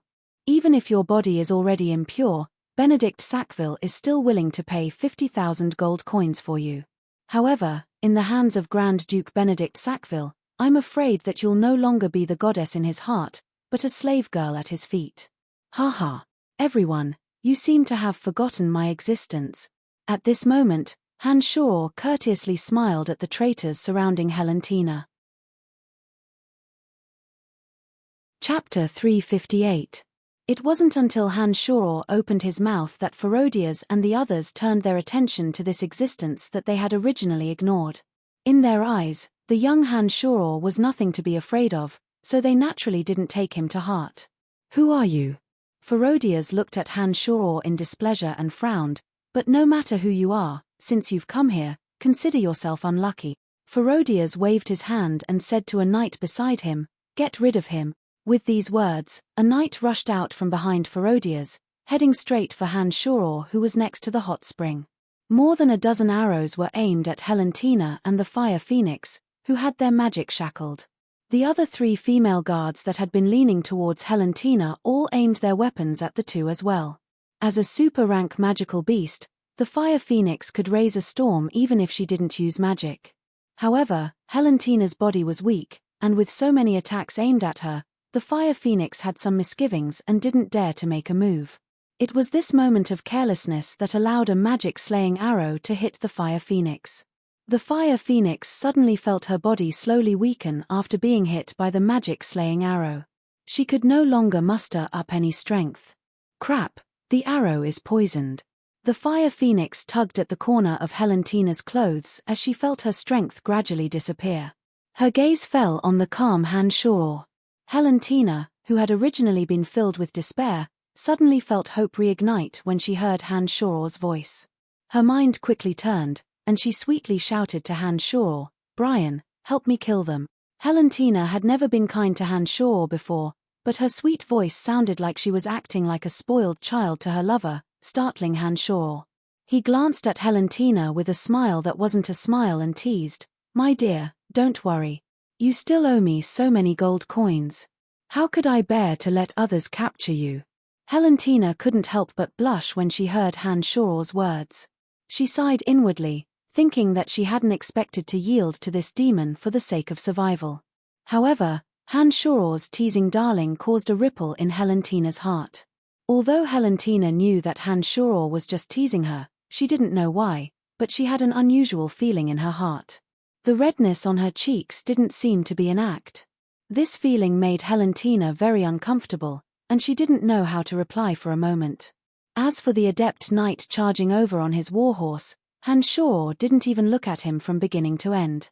He waited until the knight was right in front of him before casually shooting out a ball of purple flames that resembled a long snake, enveloping the adept knight and his horse. As the advanced knight and his warhorse rushed over, their bodies burned with purple flames. The advanced knight and his warhorse slowed down bit by bit, their bodies emitting a chilling aura. At a speed visible to the naked eye, the advanced knight and his warhorse froze. By the time the knight and his horse arrived in front of Han-Shoror, both the knight and his horse had been frozen into a sparkling and translucent ice sculpture. Han-Shoror casually pushed his hand, and the man and horse that had been turned into ice fell to the ground with a loud bang. The pieces of flesh were frozen stiff and emitted a cold air. When Ferodias saw one of his subordinates' elite knights die in such a strange manner, his gaze towards Han-Shoror was completely different. He solemnly said to Han-Shoror, "Just who are you? The matters of our Helen Duchy have nothing to do with you. As long as you leave now, I won't pursue this matter any further." The strength Han-Shoror had displayed caused Ferodias to feel apprehensive. From start to finish, Han-Shoror didn't seem to have used any strength. It was as if he was taking a leisurely stroll in his own courtyard. However, the sudden and tragic death of a senior knight immediately caused Ferodias to feel that Han-Shoror was somewhat unfathomable. "Don't you have eyes and ears? Did you not hear what I just said? Hihi, your Grand Duchess Helen is my woman. Do you think I'll leave so easily?" Han-Shoror unhappily berated Ferodias. Afterwards, his gaze was fixed on Helentina as he spoke. It was obvious that he didn't care about Ferodias at all. "H, since you're courting death, then don't blame us." When Ferodias saw that Han-Shoror was determined to intervene, he coldly snorted and ordered the mags behind him. The mags slowly spread out, ready to cooperate with him at any time. Helentina's heart was filled with humiliation when she felt Han-Shoror's gaze on her. She understood that Han-Shoror was making fun of her, but when Han-Shoror said that she was his woman, an indescribable feeling arose in her heart. Perhaps, being his woman isn't that bad. This thought suddenly appeared in Helen's mind, but she immediately suppressed it. "No. He's the main culprit who made me a laughingstock. I should kill him at all costs. How can I have such an absurd thought?" Hanshaw leisurely walked towards Helentina. His tone became even more gentle as he said, "How can I let you be tied up? Moreover, you're worth far more than 50,000 gold coins. Isn't that right, Helen? Don't come over. If you dare come over, we'll kill her." The middle-aged female guard pointed a dagger at Helentina. When she saw Hanshaw approach, she suddenly screamed in panic. Glancing at the middle-aged woman, Hanshaw sighed and said, "She's worth 50,000 gold coins. Do you dare to make a move? Besides, you won't have the chance to make a move." As soon as she finished speaking, the ground suddenly trembled, and a few earth spikes suddenly burst out from the ground, piercing through the 3 female guards, including the middle-aged woman, as well as the traitors who were guarding them. They were all hanging on the earth spikes just like that. Ferodia's expression changed drastically. His eyes were filled with fear when he looked at Hanshaw. He looked at the ground beneath his feet with lingering fear, fearing that there would be a spike that would nail him to death. Ferodias clearly hadn't seen Hanshaw chant any magic incantations, yet the earth spikes had suddenly killed several of his subordinates. This stunned Ferodias once again. Helentina and Fire Phoenix, who were trapped within the magical net of imprisonment, were naturally safe and sound. They watched as Hanshaw easily walked in front of them and listened to Hanshaw say with a smile, "How about it? I've helped you take care of these people. You just have to return the gold coins to me and I won't charge you extra. That's generous enough, right?" Helentina stared blankly at the gentle expression on Hanshaw's face and listened to Hanshaw's soft voice. She suddenly had a strange illusion. At this moment, Hanshaw's figure overlapped with that of Benedict Sackville, who had always courteously pursued her. That kind of modest gentleness caused her to fall into a trance. "Helen, what's wrong?" Fire Phoenix tugged at Helentina, who was staring blankly at Hanshaw, and asked anxiously. Helentina, who was suddenly roused, suddenly saw that Ferodia's men were gradually approaching. Several mags had already started chanting magic incantations. She couldn't help but snort and say, "Even if you don't kill them, they will still kill you. I'm not interested in this deal." Hanshaw was stunned when he heard these words. Soon after, he spread his hands and said to Ferodias, "All right, there's nothing else for me to do. You guys can continue. I'll be leaving first. Actually, I'm not familiar with Grand Duchess Helen. I was only joking with everyone." Ferodias, who had been prepared to kill them, was startled by Hanshaw's words. He hastily stopped the mags from casting their spells and said to Hanshaw, "All right, I don't want to be your enemy either. As long as you leave, I'll pretend that this never happened. All right, you guys can continue. Goodbye." Hanshaw smiled in a carefree manner. It seemed that he intended to leave. "Demon, I promise you. You damned demon, don't leave." Helentina panicked and hastily screamed. "Why didn't you say so earlier?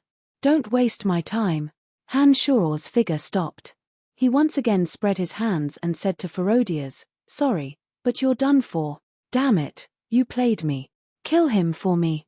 Ferodias had just witnessed Hanshaw's strength and originally didn't plan on provoking him. He didn't expect that Hanshaw would go back on his words and obviously play with him. Ferodias couldn't control the anger in his heart any longer and suddenly shouted. The mags who had long since disliked Hanshaw started chanting the magic incantations that had been forcefully interrupted when they heard Ferodias' order to kill. "So what if I played you? Trash like you are only fit for me to play with," Hanshaw said with a smile.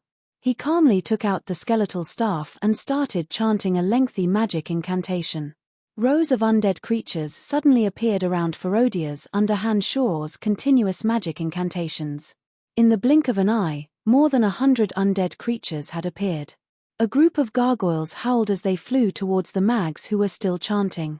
The mags were so frightened that they once again stopped their incantations and began to dodge in panic. Who are you?" When several hundred undead creatures surrounded Ferodias, with 3 powerful evil knights among them, Ferodias could no longer suppress the shock in his heart and cried out to Hanshaw. Hanshaw shrugged and said, "You're about to die, why are you asking so many questions? Brian, you're the new city lord of Brettel City, Brian? One of the mags suddenly cried out in alarm. He had obviously heard Helentina call Hanshur at the beginning and couldn't help but cry out. "That's right, perhaps you can rest in peace this time," Hanshur replied with a smile. He waved the skeletal staff and the enormous undead creatures instantly submerged the mags. The strongest among the mags was the Earth Knight Ferodias. Hanshur didn't even put a few small mags in his eyes. When faced with the attack of the enormous undead creatures, their fates could be imagined. Sure enough, the mags were annoyed by the gargoyles and couldn't deal any damage to the several hundred undead creatures with their scattered spells. Although Ferodia's strength could be considered passable, one evil knight was enough to make him have no chance of victory. When he was surrounded by 3 evil knights at the same time, he was destined to die a miserable death from the start. Mournful wails rang out from among Ferodias and the others. Under the attack of the undead army, the previously arrogant group was torn to shreds one by one. The terrifying sounds made one's scalp go numb. However, Helentina, who had been betrayed by them, felt a kind of carefree feeling when she heard the blood-curdling screams. Helentina felt that she had treated them well, but she never imagined that these people would betray her. If it wasn't for Hanshur being present at this time, Helentina would have been hard-pressed to escape the fate of being sold to Benedict Sackville as a slave. If it was an ordinary person who had rebelled, Helentina would have been able to accept it. However, the heartless betrayal of the people she had treated with sincerity made her hatred for them even deeper. Listening to their mournful wails, Helentina gnashed her teeth and shouted, "Serves you right. Traitors, this is the treatment you deserve. Hey, Miss Helen, they're already finished. Shouldn't you pay me back the gold coins you owe me?" Hanshur walked in front of Helentina with a smile and courteously helped her remove the large net that was imprisoning her. He conveniently stored it in his space ring and continued to press for the debt. Are you done yet?" Helentina didn't know why, but she felt a bellyful of anger when she saw Hanshur's smiling face. She couldn't help but shout at Hanshur. Hanshur was surprised and said, "What? You want to renege on your debt? Heh. You should know that even though they're dead, I can still easily kill you. At the very least, I can still exchange you for 50,000 gold coins from Benedict Sackville. You dare?" Helentina glared at Hanshur with hatred. After a moment of silence, she seemed to have made up her mind and took a deep breath. "Brian, I have a suggestion." "What suggestion? Tell me," Hanshur asked. "Marry me, and the dowry will be the Helen Duchy. What do you think?" Helentina's bright eyes looked deeply at Hanshur as she blushed with shame. Chapter 359. Helen, are you crazy? How can you have such a crazy idea? Fire Phoenix, who had just been freed from the magic net, shrieked as she looked at Helentina in disbelief. "I'm not crazy, Sister Helen. This is a way to restore stability to Helen Duchy, and also to stop others from looking at me with strange gazes. Only by marrying me can the impurity on my body be washed away, and only his words can others believe." Helentina sighed and explained to Fire Phoenix very helplessly. Regarding the matter of Helentina being raped by Hanshur, as long as one of the parties involved, Hanshur, could stand up and tell the truth, as long as a portion of the people believed that she wasn't impure, even if there was still a portion that didn't believe the truth of the matter, it would make up for it once he married Helentina. At the very least, the people of Helen Duchy wouldn't continue to oppose him regardless of the consequences. But, you have to know that he is the city lord of Brettel City. The people of Helen Duchy have always treated Brettel City as a hunting ground. I'm afraid they won't be able to accept this fact either. Fire Phoenix tried to persuade Helentina not to be foolish. It doesn't matter, they will accept it little by little. I understand them. The people are the easiest to fool and the easiest to settle down. As long as we eliminate the rebellious nobles, the people won't be threatened by food and clothing. They will be very obedient. Helentina said stubbornly, a cold light flashing in her charming eyes. She seemed to be thinking about how to get rid of the rebels one by one. Listening to the conversation between the two women, Hanshur stared blankly at Helentina. Helentina's proposal was very tempting to Hanshur. Behind her was the Helen Duchy. Han Shoror also fully believed that as long as Helentina married him, he would definitely be able to use Helentina's hands to tame the Helen Duchy into obedience. In terms of absolute benefits, this was a business that would definitely be profitable no matter how one looked at it. The only thing that worried Han Shoror was that once this matter was leaked out, the other 3 women wouldn't let it go. This was a difficult problem. What's the matter? No matter how you look at it, an ambitious and ruthless character like you wouldn't refuse this proposal, right? Helentina's bright eyes stared at Han Shoror as if she was discussing a business deal. Her previous shyness was no longer present on her face. Actually, I already have a woman. Han Shoror scratched his head and explained to Helentina. What woman? Could it be that she's more valuable than the Helen Duchy? Helentina didn't find it strange. It would be strange if a person like Han Shoror didn't have a woman by his side. However, Helentina believed in her own worth. The Helen Duchy behind her was enough to make Han Shoror accept her. Feelings can't be measured by value. Han Shoror answered Helentina, his mind spinning at lightning speed. After a while, he smiled faintly and said to Helentina, right now, you have a powerful enemy outside of the Helen Duchy and internal turmoil. As a Grand Duke, you can't even protect yourself. Your dowry isn't very reliable. Humph. I'll marry you and give you the Helen Duchy as a dowry. Of course, there are conditions. The condition is that you help me stabilize the Helen Duchy. In addition, even if I marry you, the Helen Duchy will still be under my management. Helentina answered as if it was a matter of course. The reason why she made this decision was partly for her own sake, and partly because she had taken a fancy to Han Shoror's strength. Otherwise, even if Han Shoror really did rape her, an incompetent man was definitely not someone a woman like her would consider. If that's the case, then you still need my help to obtain the Helen Duchy. It's not like you're going to directly hand over the Helen Duchy as a dowry, right? Han Shoror looked at Helentina with a smile that was not a smile as he spoke neither quickly nor slowly. Hearing Han Shoror's words, Helentina was furious. She glared at Han Shoror and said, "You demon, you still dare to bargain with me on this matter? After I marry you, my entire body will be yours. Naturally, the Helen Duchy will also be yours. If you don't want to, then forget it. Don't tell me that I can't live without you." When it came to matters of marriage, Helentina had already put down her self-esteem and negotiated with Han Shoror with a low attitude.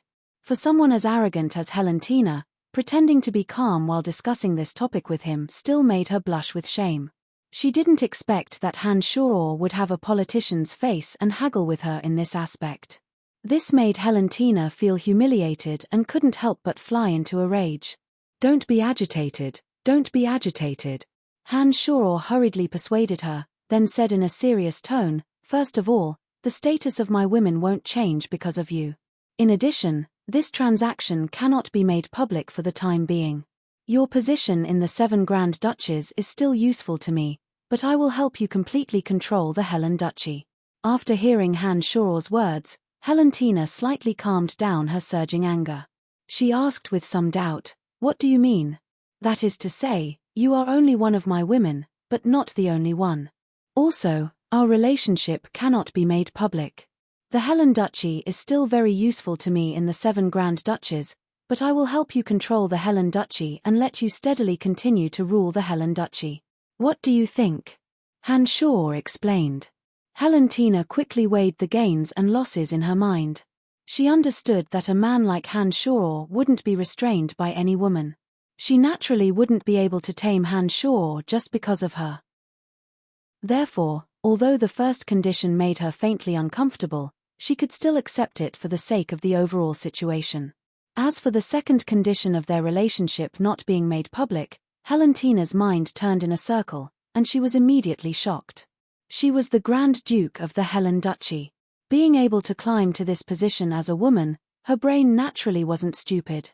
What did it mean for the Helen Duchy to remain in the 7 Grand Duchies? Helentina's heart was as clear as snow. Han Shoror had ambitions for the entire 7 Grand Duchies. A country that was secretly rebelling would definitely play a crucial role in the coalition of the 7 Grand Duchies. This could even reverse a great war and help Han Shor realize his ambitions. When she thought of this, Helentina's gaze towards Han Shor became a bit more peculiar. Men with ambitions would always be able to attract women. If this ambitious man had the strength to match his ambitions, then this kind of man's attractiveness towards women was even more fatal. This was especially true for a woman like Helentina, who was similarly unwilling to be mediocre. This kind of Helen was even greater. Therefore, when Helentina looked at Han Shor again, she didn't know why, but the more she looked at Han Shor, the more pleasing she felt to her eyes. The more she looked at him, the more imposing he became. Helen, Helen. Beside her, Fire Phoenix saw Helen's dazed expression as she stared at Han Shor. The radiance in Helen's eyes made her feel somewhat embarrassed. Helen's gaze clearly carried a hint of infatuation that was a woman's nature. "What are you doing, Sister Fire Phoenix?" Helentina was startled, looking at Fire Phoenix with some astonishment. "Ah, nothing." Fire Phoenix couldn't say much in front of Han Shor, so she coughed lightly to cover it up. However, Helentina and Fire Phoenix had known each other for so many years. When she saw Fire Phoenix's expression and recalled her previous performance, she suddenly reacted. Blushing red, she glared hatefully at Han Shor and said, "I can agree to your conditions, but how can you help me stabilize Helen Duchy? It's very simple. I'll tell others that last time, I only captured you to extort gold coins. I didn't force you to have sex with me. Those rumors were just speculations from some talkative subordinates. That was the result of rumors. In fact, it is indeed so. I really wasn't the one who spread this malicious news. Others might not believe it if it was you who said it, but if it was me, there should be some who would believe it. After all, not only is this not a bad thing for Brettel City, it will also help to raise Brettel City's morale. If this is really the case, then according to my character, I should admit it. Of course, there will also be some who won't believe it. Your Helen Duchy is definitely the same. However, if those nobles dare to rebel against you, I will help you deal with them while I'm at it. You obviously understand this principle, so you don't have to worry too much." Han Shor calmly explained. After hearing Han Shor's words, Helentina frowned and thought for a while. She then looked at Han Shor and asked, "That news, was it really not you who spread it?" Shrugging his shoulders, Han Shor said with a wry smile, "It really wasn't me. I'm not that bored. I don't believe you. I've long known about your despicable and insidious nature," Helentina said hatefully. Then, she changed her mind and said, "Aren't you afraid that I'll run away, and then use you to destroy your Brettel City with the Allied forces?" "I'm afraid, so I also have a condition," Han Shor said to Helentina with a mischievous smile. Helentina looked at Han Shor's smile and faintly had an ominous premonition. She cautiously asked, "What condition?" "Hihi, before that, I want your body first." Han Shor's lustful eyes swept over Helentina's curvaceous and charming body as he shamelessly put forward this condition. "No, you demon, this is absolutely not possible." Although Helentina had a premonition that Han Shor's words wouldn't be anything good, when she actually heard Han Shor make such a shameful request as if it was a matter of course, she still panicked and found it hard to accept. "Helen, don't agree to it. He's just a swindler," Fire Phoenix said angrily. "If you don't agree, then this matter is over. You return my gold coins, and I'll leave. From now on, we'll meet on the battlefield." Han Shor shrugged indifferently, as if he didn't care too much about Helentina's body. It was as if the person who was lustfully looking at her body just now wasn't him at all. She didn't know why, but when she heard that Han Shor wanted to meet her on the battlefield, her heart inexplicably panicked. Just thinking about this possibility made her heart begin to feel uncomfortable. This feeling made Helentina very uncomfortable. She didn't know what was wrong with her. Helentina clenched her teeth in silence for a while before raising her head to glare hatefully at Han Shor. She made up her mind and said, "I promise you, but only after you help me eliminate all the hidden dangers of Helen Duchy. Otherwise, this matter will be over." "No problem, haha. A beautiful woman delivered herself to my doorstep with a Dutch's dowry. Only a fool would refuse." Han Shor looked up to the sky and laughed complacently. He didn't think that this trip to the 7 Grand Duchies would have such an unexpected harvest. It seemed that Chester, Dick, and the others had done him a big favor by spreading the malicious news. Women were truly strange creatures. Their thoughts were truly unfathomable. While Han Shoror and Helentina were conversing, the mournful screams gradually faded away. Han Shoror turned his head to look and discovered that none of the rebels, including Ferodias, were able to escape being torn apart by the undead army. All of them had turned into corpses and were silenced for eternity. The surrounding scene was a bit bloody. For Han Shoror, who had a beautiful woman by his side, it was indeed a bit unsightly. Taking out the skeletal staff, Han Shoror chanted an incantation, and the group of undead creatures gradually disappeared. "All right, let's leave this place for now and see if your army still listens to your orders." Han Shoror smiled at Helentina and said, "Don't worry, not everyone in my army is like that despicable Ferodias. My family's personal guards absolutely won't betray me, I can guarantee that," Helentina said proudly. Han Shoror actually believed this point. Early on, when he had come to the 7 Grand Duchies, Han Shoror had already learned a few things about Helentina. Helentina's family was the largest aristocratic power in the Helen Duchy and controlled the majority of the military power in the Helen Duchy. If not for this, Helentina would have already been overthrown by the rebels. As far as Helentina's family was concerned, only Helentina's position as Grand Duke of Helen Duchy could maintain their family's interests. Once Helentina fell, her family would naturally suffer along with her. Helentina also understood this truth, which was why she had handed the power of the Helen Duchy to her family members. Therefore, even if Helentina was opposed by the people and some of the nobles, she still supported her without any hindrance. The Grand Dukes of the 7 Grand Duchies also did this. Once they were in power, they would spare no effort to let their family members take over the important positions in the duchy. The advantages of doing this were obvious. Even if some of the nobles in the country rebelled, the power would still be in the hands of their own family, and they could still rely on the family's power to suppress those nobles. However, the disadvantages were also very serious. That was, not all of the family's trusted aides were talented generals and ministers. If the people in charge of the country were all mediocre people, not only would the duchy not have the possibility of expanding its territory, the power of the nation would also gradually decline. "All right, don't be so proud in front of me. If you don't even have this much ability, then you simply don't deserve to be my woman." Han Shoror dealt a blow to Helentina, then looked at the powerless fire phoenix after being hit by the demon-piercing arrow. He frowned and said, "Her body was hit by a poisoned demon-piercing arrow. This is a bit troublesome. My body is just a bit weak, that's all. With the body of my family, I'll be able to recover in a few days," Fire Phoenix angrily said. She clearly still hadn't adapted to Han Shoror's new identity, and her attitude was still as unfriendly as before. Thinking about it, before today, Fire Phoenix had wholeheartedly wanted to kill Han Shoror to avenge Helentina. She never would have thought that such a dramatic change would suddenly occur. This made Fire Phoenix, as a super-rank magical beast, somewhat unable to understand. No need to go through so much trouble. At this time, you can't be a burden. Han Shoror directly went to Fire Phoenix's side, and without caring about her pain, he pulled out the demon-piercing arrow. Then Han Shoror's left hand pressed down on the struggling Fire Phoenix, and his right hand pressed on the wound. After being hit by the demon-piercing arrow, Fire Phoenix's body was already weak. Her struggle was simply unable to shake off the restraints of Han Shoror's big hand. In addition, she felt that when Han Shoror's big hand pressed on her wound, there was a force that flew out.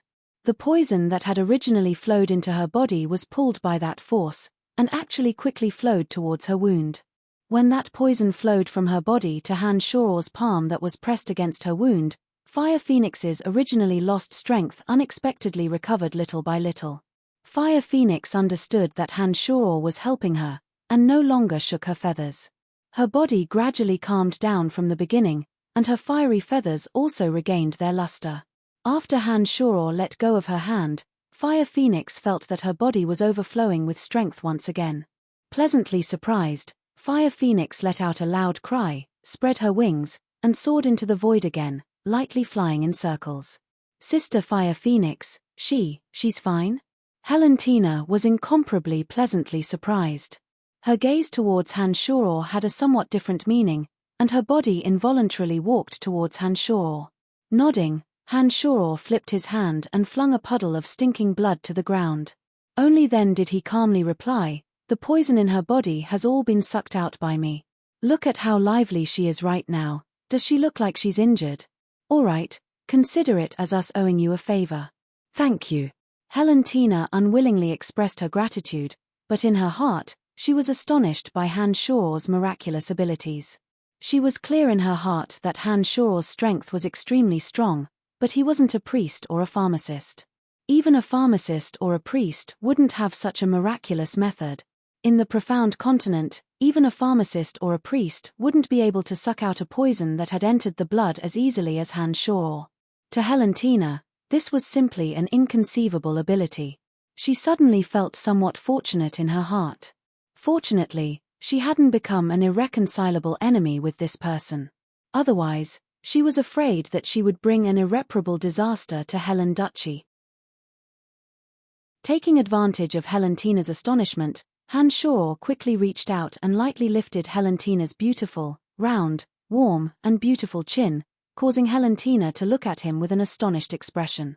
While feeling the delightful smoothness of Helentina's skin, he said with a smile, "We're all on the same side now, no need to be so polite." Helentina, who had sunk into a state of deep shock, suddenly reacted.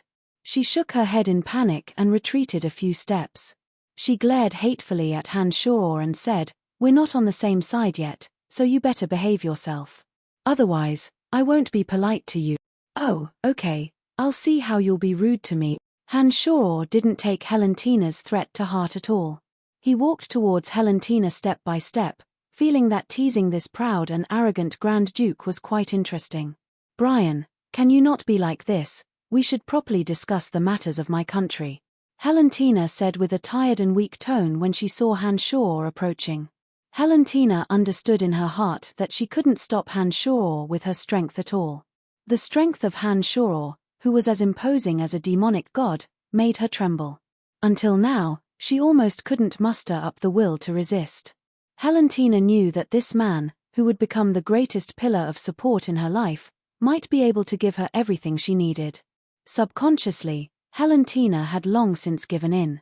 Now that Hanshoro was close to her, she finally showed it. Hanshoro stared blankly for a moment and carefully looked at Helentina. At this moment, the weak Helentina had a different kind of moving expression, causing Hanshoro to feel an indescribable sense of pity. He didn't aggressively approach her anymore. Hanshoro suddenly stopped approaching Helentina and said with a smile, "Then forget it, let's talk about the matters of your country. Ferodias is only a head knight in my hands. If no one instigated him, I don't think he has the guts to rebel against me. Humph, within the current Helen Duchy, only Marquis Kekaru has the most hope of controlling the Helen Duchy.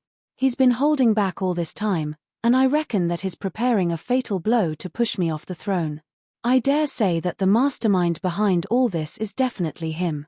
Helentina's bright eyes flickered with killing intent as she said hatefully, "Very good, it's easy to handle now that we know who it is. I'll go with you to the Helen Duchy and kill all of those rebels, so that they won't have the chance to rebel against you," Hanshoro said callously. Chapter 360. Just as Helen said, when Hanshoro and her returned to the army's encampment, her family's trusted aides didn't know about it. Ferodias had obviously acted on his own, intending to capture Helen alive and take her away. Ferodia's wishful thinking was to capture Helen and bring her back to Helen Duchy and hand her over to Marquis Kekaru. The Helen family's army had lost their backbone, Helen. Kekaru also had the support of Benedict Sackville. He would definitely be able to defeat this army and sit on the position of Grand Duke of Helen Duchy. After Hanshoro and Helen returned to the army's encampment, they didn't openly appear in front of everyone. With Hanshoro's methods, it wasn't difficult for him to meet up with Helen without anyone noticing. This place wasn't far from Helen Duchy. Helen returned to deal with the matter of Ferodias, saying that they had encountered assassins along the way and that they had all met with misfortune. She didn't reveal the fact that Ferodias had rebelled. The next day, the army returned to Helen Duchy. Han Shaw quietly followed them. Helen Duchy was equivalent to a province of the Lancelot Empire. It also had 5 cities and more than 10 towns of various sizes. Helen City was the center of the duchy and was managed by the Grand Duke of Helen Duchy. The other 4 city lords were marquises. During the previous civil strife, one of them had already been killed by Helentina. Marquis Kekeru was the city lord of Seagate City, one of the 4 cities. During the previous civil strife, Kekeru didn't have any intention of rebelling. However, he had suddenly rebelled at this time. This person was truly patient enough. Han Shaw and Helen returned to the Helen Duchy together. This time, Helen's personal guard consisted of 30,000 people. They were all led by her family's trusted aides and were also the Helen Duchy's most elite knight regiment. On the way back to Helen City, they had to pass through Seagate City. After marching for 2 days, Helen's army finally arrived at Seagate City. Because Helen was a fire archmage and a woman, she'd always stayed in a luxurious carriage pulled by 4 warhorses during the march. At this time, in addition to Helen, there was also Han Shaw in the carriage. The spacious carriage was covered with a soft carpet, which made people feel very comfortable to step on. There was a row of small shelves around the carriage, on which there were rouge and face powders to decorate one's appearance, as well as some sparkling fresh fruits. Helen lazily leaned against the center of the room, looking at the calm and natural Han Shaw in front of her. She said, "Seagate City is Kekeru's territory. That old fox didn't give himself away last time. Although I know he's up to no good, I can't find an excuse to deal with him. There are always several experts protecting him. As long as he doesn't leave Seagate City, it won't be easy for me to kill him." How many city guards are there in Seagate City? If you return to Seagate City now, do you think they would dare to let you in? Han Shaw bluntly picked up a bunch of crystal grapes and put them into his mouth one by one as he casually asked Helen. She didn't know why, but looking at the calm and unperturbed Han Shaw in front of her, Helen actually felt a comfortable sense of security, as if as long as this demon was by her side, she wouldn't need to fear any danger. Seagate City's city guards have 50,000 people, but only 10,000 are true elites. As long as he doesn't brazenly resist me, he will have to open the city gates to welcome me. Once the 30,000 elites in my hands enter Seagate City, I can completely suppress him. However, although he is the mastermind behind the Ferodias incident, I don't have any evidence. If I don't have a good reason to act against Kekeru in Seagate City, I'm afraid the people and nobles will not accept me. Helen frowned slightly and said with some annoyance. Han Shaw finished the bunch of grapes and wiped them on the expensive carpet. Only then did he say to Helen, "It's very simple. I'll take action and kill Marquis Kekeru along with his heir. This way, you can use the excuse of helping Kekeru arrest the murderer to take control of Seagate City. Hihi, you are the master of Helen Duchy. Adding on the 30,000 elites in your hands, I believe there won't be any problems. Oh, that's right. You can point the finger of Kekeru's murderer to your enemy. Just arrange a few people at the scene of the incident and you can frame the enemy. I think Benedict Sackville of Narsen Duchy is a good candidate. What do you think?" Helen had been fighting for power in Helen Duchy for so many years and had seen all kinds of crafty plots and schemes. Hearing Han Shaw's words, she smiled sweetly and nodded, "That's exactly what I want. As long as Kekeru and his heir are dead, I can naturally arrange a trusted aide to take over Seagate City. Hihi, I've already arranged the candidates. During the last civil strife, I already wanted to do this. It's just that the assassins I sent weren't able to achieve my goal. Now that you're here, I believe there won't be any problems." Sure enough, she was a sinister woman. Whenever she talked about this kind of matter, Helen would blossom with a dazzling radiance that made Han Shaw feel dazzled. That sweet smile of hers could captivate one's soul, causing Han Shaw's heart to move. Once a woman hated a man, she would disregard everything to put him to death, regardless of the cost. However, when a woman truly fell in love with a man, she would also disregard everything for that man's sake, even to the point of giving up everything. Hanshoro looked at Helen in front of him. He knew that the current Helen didn't hate him as much as before. However, Hanshoro also knew that Helen definitely didn't wholeheartedly pledge her allegiance to him. Only by truly conquering this kind of woman would she become a sharp sword in his hands. Otherwise, he would only hurt himself. To deal with a woman, there was nothing more than making her surrender from both the body and the mind. Hanshoro could be considered a veteran on the battlefield now. He understood that conquering a woman's body could even affect her heart, subtly turning her into a captive. Among them, Emily was the best example. Hanshoro chuckled mischievously when he thought of this, licking his face as he leaned over to the lazily reclining Helen. Just as Helen turned pale with fright, Hanshoro grabbed her and directly pulled her onto his lap, ignoring Helen's resistance. He impolitely kissed Helen's luscious red lips. A refreshing fragrance drifted from Helen's body into Hanshoro's mouth and nose. Her little tongue was like an intoxicating fine wine, causing Hanshoro to have an irresistible indulgence. Helen struggled and fiercely pounded on Hanshoro's chest. He didn't really continue kissing her. After tasting the intoxicating taste of Helen's vermilion lips, Hanshoro chuckled and let go of Helen. He smiled at Helen, whose charming face was as red as blood, and said, "You're too moving, I can't control myself. Hehe, I'm going to help you get rid of your political enemies soon, so you should at least give me some benefits, right? You bastard pervert, you forcefully kissed me." Helen ran away from Hanshoro's lap with a red face and fiercely glared at Hanshoro. Originally, she wanted to rush over and settle the score with Hanshoro, but when she thought about it, it was like a sheep entering a tiger's den. In a moment of desperation, she fiercely threw a crystal cup at Hanshoro. With a wave of his hand, the crystal cup safely landed in the palm of Hanshoro's hand. Leisurely pouring a cup of fine wine, Hanshoro smilingly carried the cup to Helen, who was shrinking in the corner of the carriage, and said, "Come, consider this cup of wine as my apology. Hehe, you also know that I'm a normal man, and you're such a beautiful and alluring woman. In this carriage, I'm already doing my best not to be even more rude to you. Don't try to anger me." After hearing Hanshoro's words, Helen's heart trembled. She angrily glared at Hanshoro for a while, her slender white neck gradually turning red. However, Hanshoro's words of praise for her alluring beauty made her feel a little happy. She thought to herself that she would be his sooner or later, so it didn't matter if she let him take advantage of her first. "All right, I forgive you.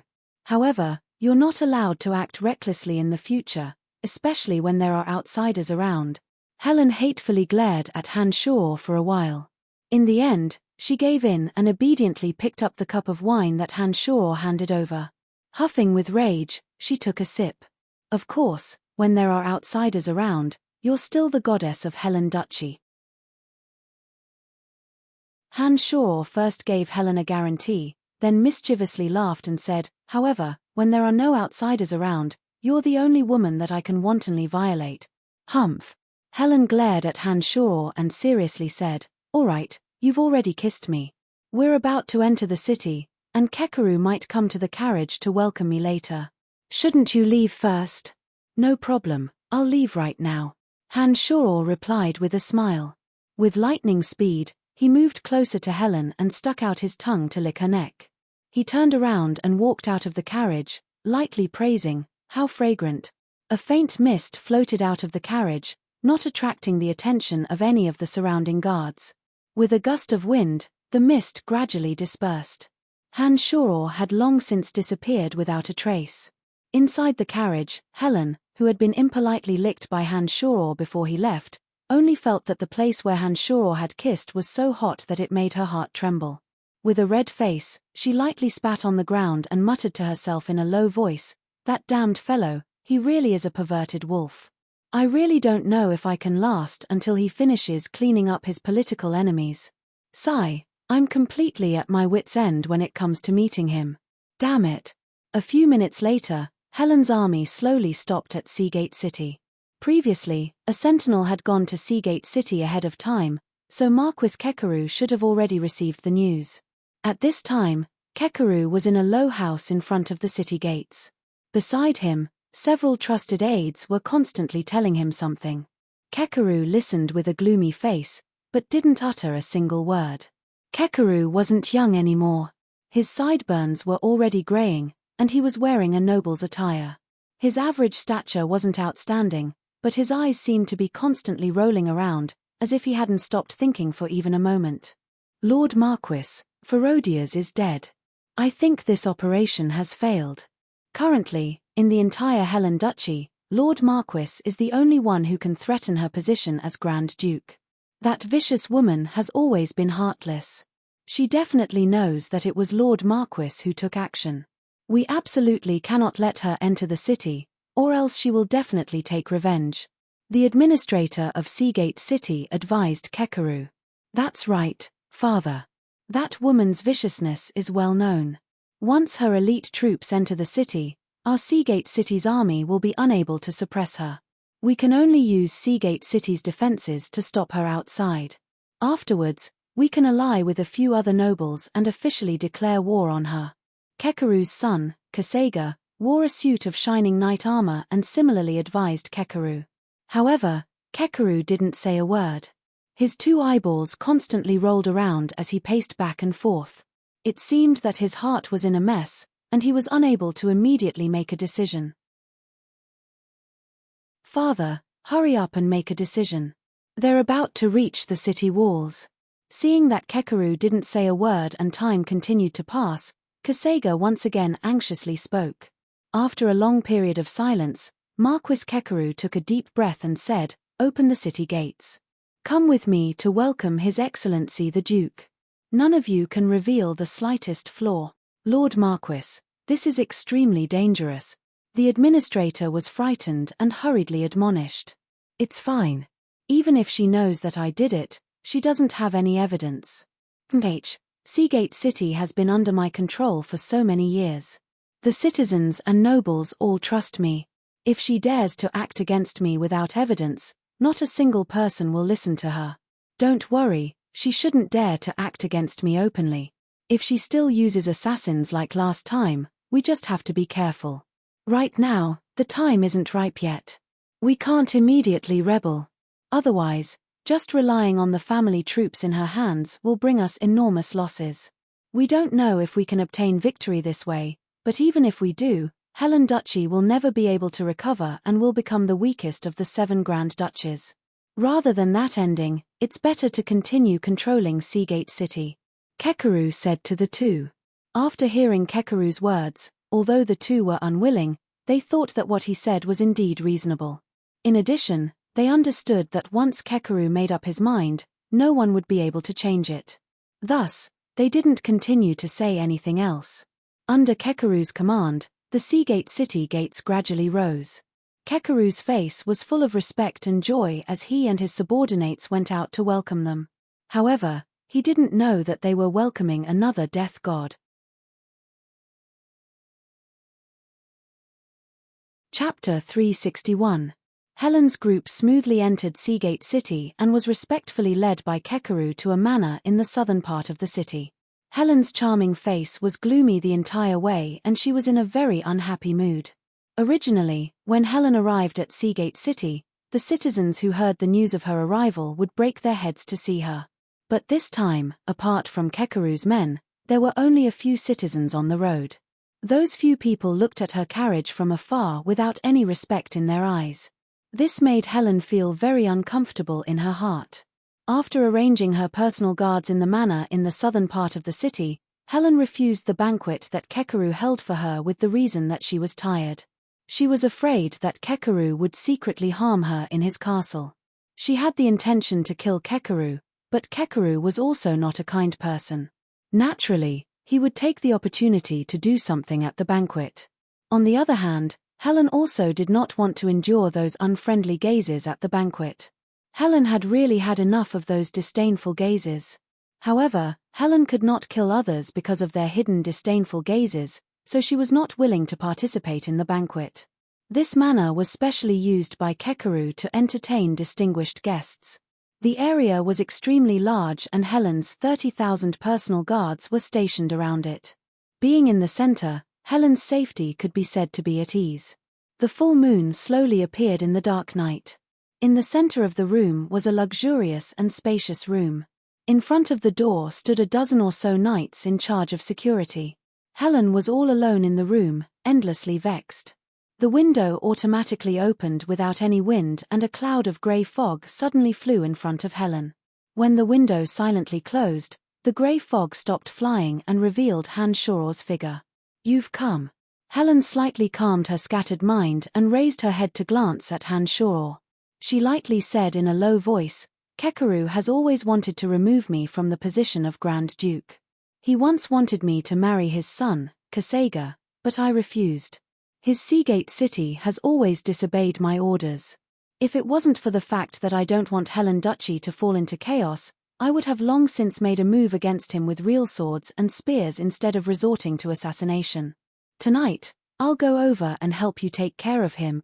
Han Shoror calmly looked at Helen, as if he was talking about something very simple and normal.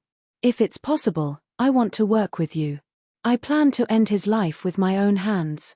This person once cruelly murdered my birth mother. I hate him." Helen was a bit different today. She spoke a bit viciously to Han Shoror. Frowning, Han Shoror thought for a moment and said, "How about this? You stay here, I will help you bring him over and let you kill him with your own hands." As for Helen's birth mother, Han Shoror didn't ask about it. Everyone had their own sad memories, and Han Shoror believed that it wouldn't be a pleasant one. Sometimes, respecting other people's privacy was more touching than showing respect on the surface. Helen raised her head and looked deeply at Han Shoror. It was unknown if she was thinking of sad memories, but her gaze became a bit more gentle. She laughed at herself and said, "Thank you. In the end, I'm still a woman. It looks like I still need a man's shoulder to lean on. These past few years, I'm really tired." Han Shoror smiled and nodded at Helen. He tried to walk towards Helen. When he discovered that there wasn't any vigilance in Helen's eyes, he didn't stop. When he arrived in front of Helen, Han Shoror gently embraced her. Feeling Helen's trembling body, Han Shoror patted her shoulder and said in a soft voice, "All right, I won't ask about your past. However, I will bring Kekaru to you and let you vent your grievances to your heart's content. Brian, I don't know if I should hate you. When I came here today, no citizens came to welcome me. It looks like they've already started to reject me in their hearts. This is all because of you. I want to hate you, but I don't know why I can't. Can you tell me why?" Helen leaned on Han Shoror's shoulder and whispered weakly, "Perhaps you really should hate me. However, if you continue to be so obedient, not only will I make you not hate me, I will also make you happy. I promise." Han Shoror whispered into Helen's ear and continued, "All right, rest for a while. In order to prevent you from hating me, I'll start with Kekaru." Han Shoror gently pushed away Helen, who'd revealed her weariness in the dead of night, and left without a sound. He floated weightlessly towards Marquis Kekaru's castle like a spectre in the night. To Han Shoror, Helen was currently only a prey. With Helen in Helen Duchy, Han Shoror could secretly control Helen Duchy without expending any manpower or resources. At the right time, this secretly rebelling Helen Duchy could become a sharp blade in the Alliance's heart and bring benefits to Han Shoror. Although Helen was the Grand Duke of Helen Duchy, she was still a woman. The safest way to treat a woman was to conquer her body and mind. Men should be overbearing and flamboyant during the day, but the occasional gentleness and elegance at night was equally lethal to women. Helen was a woman of great use to Han Shoror. Therefore, Han Shoror didn't mind spending a bit more time to firmly grasp her and her duchy in the palm of his hand. Inside Kekaru's castle, in a secret room guarded by the army, the three people gathered together again during the day. "Father, that woman has moved into Seagate City. We must kill her before she leaves Seagate City. Otherwise, once she leaves, I'm afraid we won't have another chance." Kasega looked at his father, Kekaru, and suggested, "Lord Marquis, I'm afraid this is our only chance. If we really wait until she returns to Helen City, it will be difficult for us to make a move." Magistrate Mori similarly advised Kekaru. Kekaru's eyes continued to spin as he said to the two, "I also know. However, she has 30,000 elites by her side. It won't be easy to kill her. Lord Father, she can't always hide among the 30,000 soldiers and not come out. As long as we think of a way to get her to leave, it won't be difficult to kill her in Seagate City. All we need is a reasonable excuse. Kasega said. My lord, isn't young Master Kasega engaged to Miss Regami of the Galileo family? We can take advantage of this opportunity to complete their wedding within these 2 days. With your lordship's status in the duchy and her presence in Seagate City, there's no reason for her not to come and congratulate us. It's impossible for her to bring 30,000 elites to the young master's wedding banquet. As long as she comes, we can kill her. What do you think? Magistrate Mori's eyes shone with a sinister light as he suggested a plan to Kekeru. Uncle Mori, this is a good idea. Kasega smiled cheerfully and said to Kekeru, Father, what do you think? Kekeru's eyes continued to spin. After a while, he nodded and said, this is also good. However, we must be cautious in this matter. Let me carefully consider it. We'll make our move when we have complete confidence. Helen isn't a simple woman. Last time, her birth mother's entire family was slaughtered by us, but she still managed to escape. After so many years, she clearly knew that it was us who did it, but she never showed it. This kind of gloominess is definitely not something an ordinary youngster can possess. Chempage. I'll kill her the same way her mother was killed by Lord Father. I gave her face, but she didn't want it. She actually refused to be my wife. What happened to her now? She was raped by some unknown brat. She asked for it. What's the point of a woman being placed in such a high position? Sooner or later, she'll still be ridden by a man.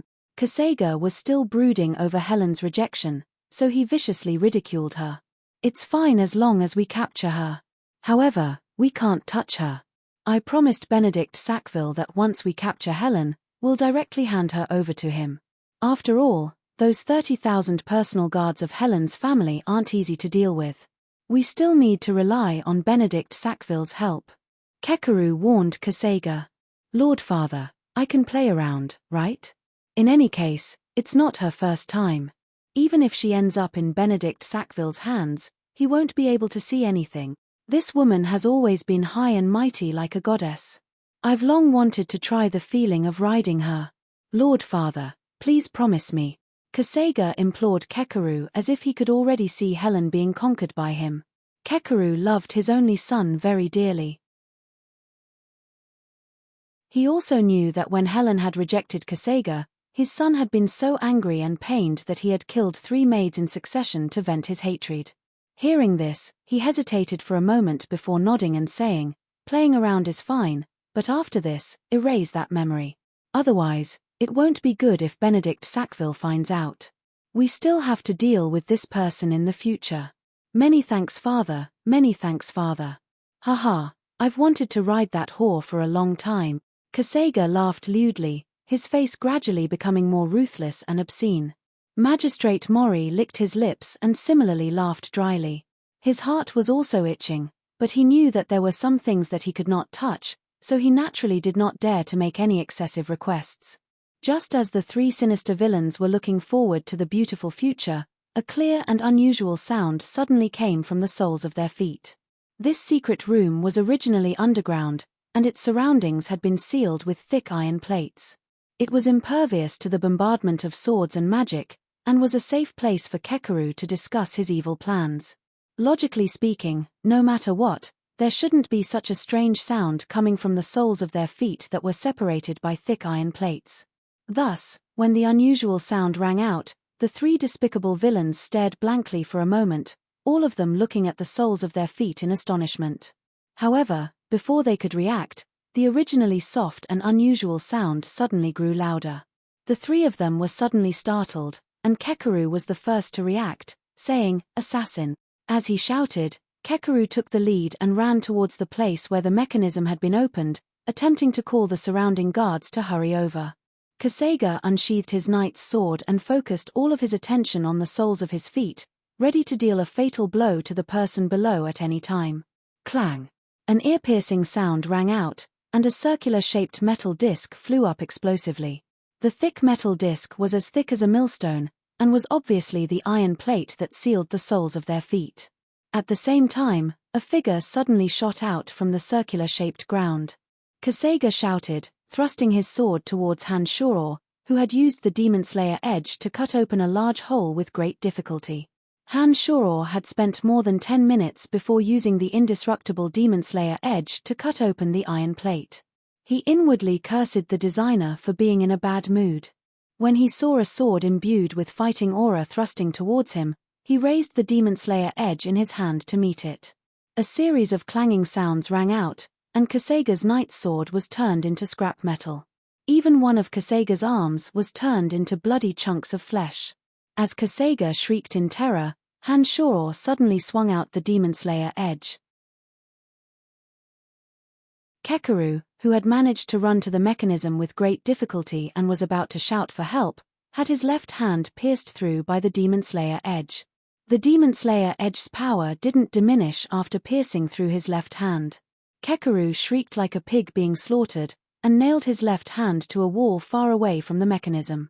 "Damn it, who are you, who sent you here?" Kekeru's left hand was nailed to the metal wall by the Demon Slayer edge. Fresh blood flowed down like a trickling stream. The heart-wrenching pain made Kekeru want to cry as he looked at Hanshuro and shouted miserably, my hand, ah." Kasega's right arm had been completely crushed, and now resembled a long pineapple that had been skinned and sharpened. Streaks of blood were connected to his meridians, making him look incomparably terrifying. "Damn it, you want to lay your hands on my woman with that pathetic appearance of yours?" Hanshuro spat, ignoring the wretched howls of the father and son. He walked in front of the stunned administrator and asked with a smile, apart from Kekeru's 3 sons and 5 daughters, as well as the other 47 messy relatives in the castle, who else has the qualifications to inherit his position of Marquis? No one. Administrator Moli looked at the smiling Hanshuro, fear causing him to tremble uncontrollably. After replying with a trembling voice, he knelt down in front of Hanshuro without any backbone, sobbing, "This has nothing to do with me, don't kill me, I'm innocent."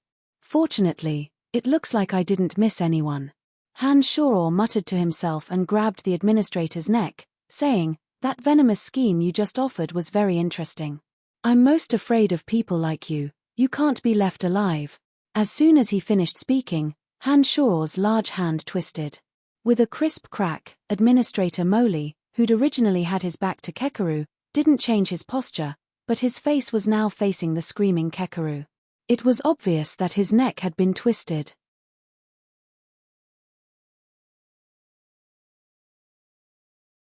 Chapter 362. Who on earth are you? What do you want?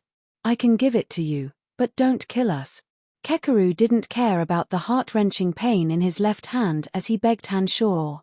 Heh, I'm sorry, but you can't give me what I want, Hanshuro said indifferently. As he walked past Kasega, he lightly pressed his hand down. Kasega had long since forgotten the wonderful fantasies he'd had with Helen in his heart. When he saw Hanshuro's large hand press down on him, he felt a surge of power suppressing him, making him unable to move. Don't kill me. Kasega was unable to move and could only wail in panic, begging for Hanshuro's forgiveness. Pu. Hanshuro's large hand pressed down on Kesega's forehead and released his magical yuan. Kesega's head turned into a ball of brain paste as he fell limply to the ground, no longer breathing. Walking to Kekeru's side, Hanshuro ignored Kekeru's screams and smiled merrily. Apart from you, all of your family members are dead. However, I won't kill you. Demon, you demon, what grudge do I have with you? Why are you treating me like this? When Kekeru heard that all of his family members had been killed, he ignored the tearing pain in his left hand and tried to grab Hanshuro a few times. Hanshuro released the soul tremor spell with his mental strength. Before he could even get close to Hanshuro, Kekeru felt his head shake and a piercing pain suddenly exploded in his brain. He immediately lost consciousness and fainted.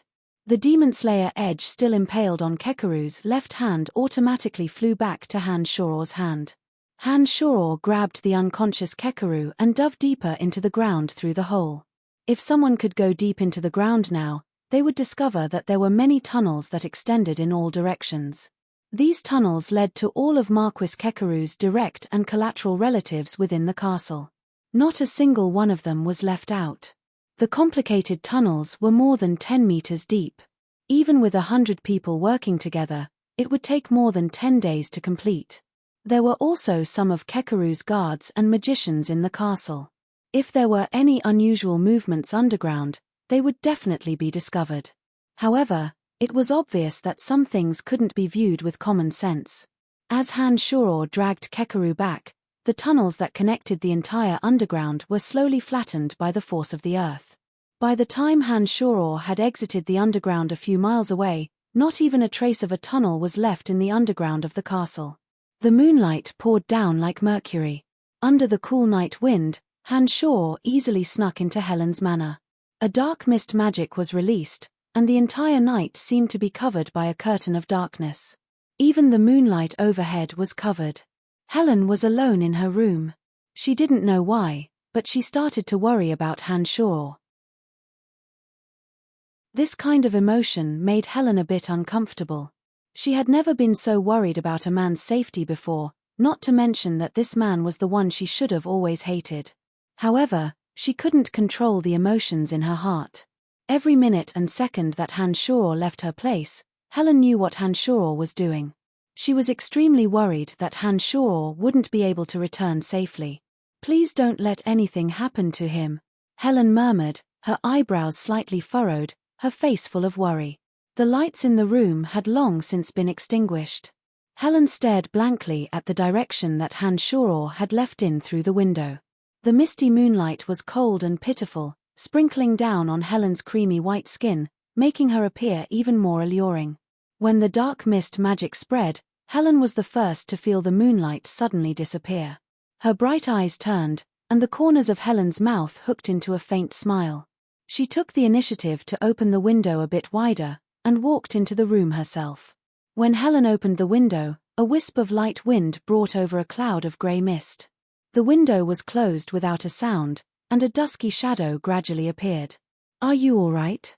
Helen didn't ask if Han Shuro had killed Kekaru, but first asked if Han Shuro was all right. It was as if in the depths of her heart, Han Shuro's safety was more important than Kekaru's life. When these words left his mouth, Han Shuro could easily sense the change in Helen's tone and attitude towards him. His heart unconsciously warmed, and his smile became even more gentle. "Thank you for your concern. I'll be fine." The air above Kekaru's palm was frozen by the cold air, and not a single drop of blood flowed out. There wasn't even a trace of the scent of blood that could be released. No one would be able to detect any traces of it. When Han Shuro's gentle voice sounded, Han Shuro's figure holding Kekaru was completely revealed. Helen immediately saw the unconscious Kekaru in Han Shuro's hands. Her eyes, which had originally revealed some tenderness towards Han Shuro, were gradually filled with endless hatred. She gloomily looked at Kekaru and said, "This old dog has finally fallen into my hands." Giving Helen a glance, Han Shuro brought Kekaru to a room in the back of the room. Casually tossing Kekaru inside, Han Shuro set up a soundproof magical barrier around the room. Only then did he say to Helen, who was forcibly suppressing her anger and hatred, "All right, you can wake him up and slowly kill him. I'll help you keep watch outside." Perhaps this hatred had been accumulating in Helen's heart for too long. She had patiently endured it for many years. Now that the opportunity to kill her enemy was right in front of her, she didn't speak too much to Han Shuro. A layer of frost hung on her charming face when she heard Han Shuro's words. With a cold face, she entered the room that was supposed to be the storeroom. When the door closed with a clang, Han Shuro didn't deliberately try to eavesdrop on what was going on inside. Instead, he calmly walked to where Helen had been sitting, took out a new wine cup, and poured himself a full cup of wine. As he lightly sipped on the wine, he took out a thick necromancy book and began to study it. Han Shuro had grasped all of the necromancy magic that an archmage should have grasped, with the exception of plague. Now that his mental strength had reached the level of a Grand Magus, Han Shuro had been studying a higher level of summoning magic. Old Fey demons, mummy lords, and bone demons were all creatures that Han Shuro could grasp at the level of a Grand Magus. However, This higher level of summoning magic was somewhat different from the original ones. When Han Shuro summoned zombie and skeletal warriors, he would often be able to establish a connection with the zombie and skeletal warriors in the other dimension. This connection allowed Han Shuro to easily cross planes and descend into this world through them. When summoning zombie and skeletal warriors, these low-level undead creatures didn't have any ability to resist. They completely followed Han Shuro's will and didn't even know whether or not to come over. Starting from the Evil Knight level, this summoning method had greatly changed. Even if Han Shuro could sense the existence of the Evil Knight, he still had to use his enormous mental strength to first break through the resistance of the Evil Knight's body. Only then could he control the Evil Knight's thoughts and use the power of the contract to control the Evil Knight to descend into this space. When one reached the level of a Grand Magus, the higher level Old Fey demons, Mummy Lords, and Bone demons all had their own consciousness. The power of their souls was even greater than the average expert in this world. Undead creatures of this level, even in the other dimension, were often overlords and ambitious. At the very least, they were loners that most low-level creatures didn't dare to provoke. Not only did these kinds of existences have a complete consciousness, but they were also all proud and arrogant. They absolutely couldn't be tamed by a contract. It was precisely because of this that the summoning incantation was even more complicated and mysterious. It included an in-depth exploration of the power of the soul and an understanding of the temperament of the creatures in the other dimension. Apart from this, when the contract connected the necromancer and the undead creature from two planes, the necromancer must have enough power to make the high-level undead creature surrender. Otherwise, the unruly undead creature would definitely rise up and resist. During this process of resistance, the necromancer had to use his mental strength to suppress the otherworldly creature that was who knew how far away he was. At the same time, he had to maintain the accuracy of the necromancy incantation. Every syllable and corresponding gesture of his mental strength couldn't make the slightest mistake. Otherwise, not only would he not be able to summon the undead creature, the necromancer's soul would also suffer a backlash. It was very likely that his soul would wander to various planes and would never be able to descend into this space again. What Han Shuro was currently studying was the description of the souls of each high-level undead creature. 3 types of high-level undead creatures. The Old Fey demons had sharp claws and agile movements. They were somewhat similar to the giant silver ape, but naturally weren't as tall as the giant silver ape. However, they possessed the same speed and sharp claws and teeth. The Mummy Lord's body was as hard as the hardest rock. Normally, it lived in a coffin. Although its movements weren't fast, it had extraordinary strength. It also possessed corrosive acidity and could use the aura of death to fuse with the streamers in its body. It was also very difficult to deal with. The bone demon's entire body was made up of huge piles of bones. Among the 3 undead creatures, the bone demon was the most special existence. Because its entire body was made up of bones, if the bones that made up its body were very strong and contained an enormous amount of aura of death, then the bone demon's strength would be very frightening. It would have a good defense against both physical and magical attacks. At a critical moment, the bone demon could even burst out all the bones in its body to form a fatal attack against the enemy. As long as the enemy was killed in one blow, the bone demon could still reassemble the scattered bones into its body. However, if the bones that made up the bone demon didn't contain an enormous amount of aura of death, then the speed and strength of the bone demon wouldn't be fast or strong. Whether it was a physical or magical attack, it would suffer heavy injuries. It could be very strong, but it could also be very weak. It was the most eccentric of the 3 creatures. However, Han Shuro knew that the bone demon that had been modified by the little skull to be able to fly was certainly a powerful bone demon. This was because the bones in its body had been reassembled by the little skull. The raw materials were all the bones of various ancient super-rank magic beasts in the Forbidden Land. Those bones all contained a portion of the super-rank magic beast's power. A bone demon that was made up of these bones would absorb the aura of death even more quickly in the other world. The bone demon's body that was made up of bones could fly, which was enough to show that it at least possessed the intelligence to control a portion of gravity. Otherwise, It wouldn't have been able to fly so nimbly with just a few pieces of rotten flesh hanging on the bones. Han Shoror had grasped the characteristics of the three creatures from the other world. However, the soul force of the three creatures was also different. Currently, Han Shoror was researching the soul force of the old Fei Fei. As long as Han Shoror could understand all of the reactions of the old Fei Fei towards the summoning of mental strength, he would be able to use his mental strength to find a way to deal with it and successfully use the power of the contract to bring him to this plane. As Han Shoror furrowed his brows and diligently read the thick magic book, he suddenly heard an unsuppressible howl. This sound was separated by several layers of magic barriers, so the guards outside couldn't hear it at all. However, Han Shoror heard it clearly. He understood that this was Kekaru's final howl before he died. It was indeed so. Not long after, Helen walked out of the room covered in blood, sobbing as she ran towards Han Shoror. Without waiting for Han Shoror to prepare a comfortable chest for her, Helen had already buried her head into Han Shoror's chest, using all of her strength to hug Han Shoror as she sobbed. The pungent smell of blood from the room and Helen's body entered Han Shoror's nose. Han Shoror wasn't disgusted by this smell, but he didn't want the guards outside to notice it. With a slight wave of his left hand, the open door automatically closed. A whirlpool appeared in Han Shoror's left hand, completely absorbing the smell of blood.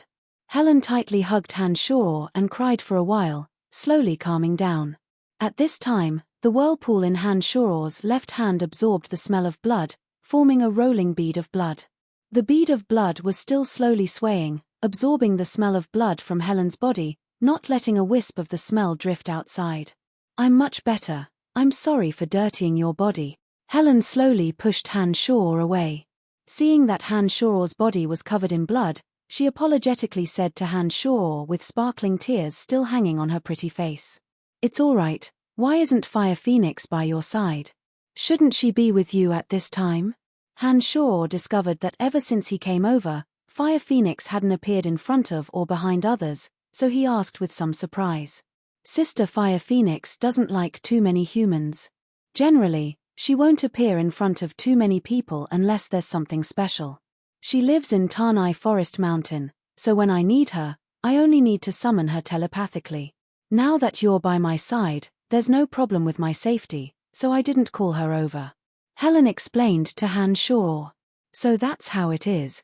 Han Shoror replied, saying, "I also have a super rank magical beast, a black dragon, but that fellow likes to run to places with a lot of people every day. The more people there are, the happier he is. It seems that even though he's not a super rank magical beast, his temperament is also different." "You also have a super rank magical beast, a black dragon?" Helen was astonished. "Yes, he's currently undergoing a second-level evolution, so I've temporarily placed him in a safe place," Han Shoror replied. Helen stared blankly at Han Shoror for a while. She originally planned to say a few words about Han Shoror's miracles, but on second thought, did this person lack any miracles? So she dropped the subject and didn't say much. Then, she suddenly saw the bloodstain on Han Shoror's chest, as well as a drop of blood rolling on his left palm. She asked in astonishment, "What's this?" "The smell of blood in the room. I didn't want it to spread, so it condensed into a drop of blood," Han Shoror explained. "You're really a strange person." Helen couldn't help but sigh in the end. Then, she naturally pulled Han Shoror's hand and walked towards the bathroom.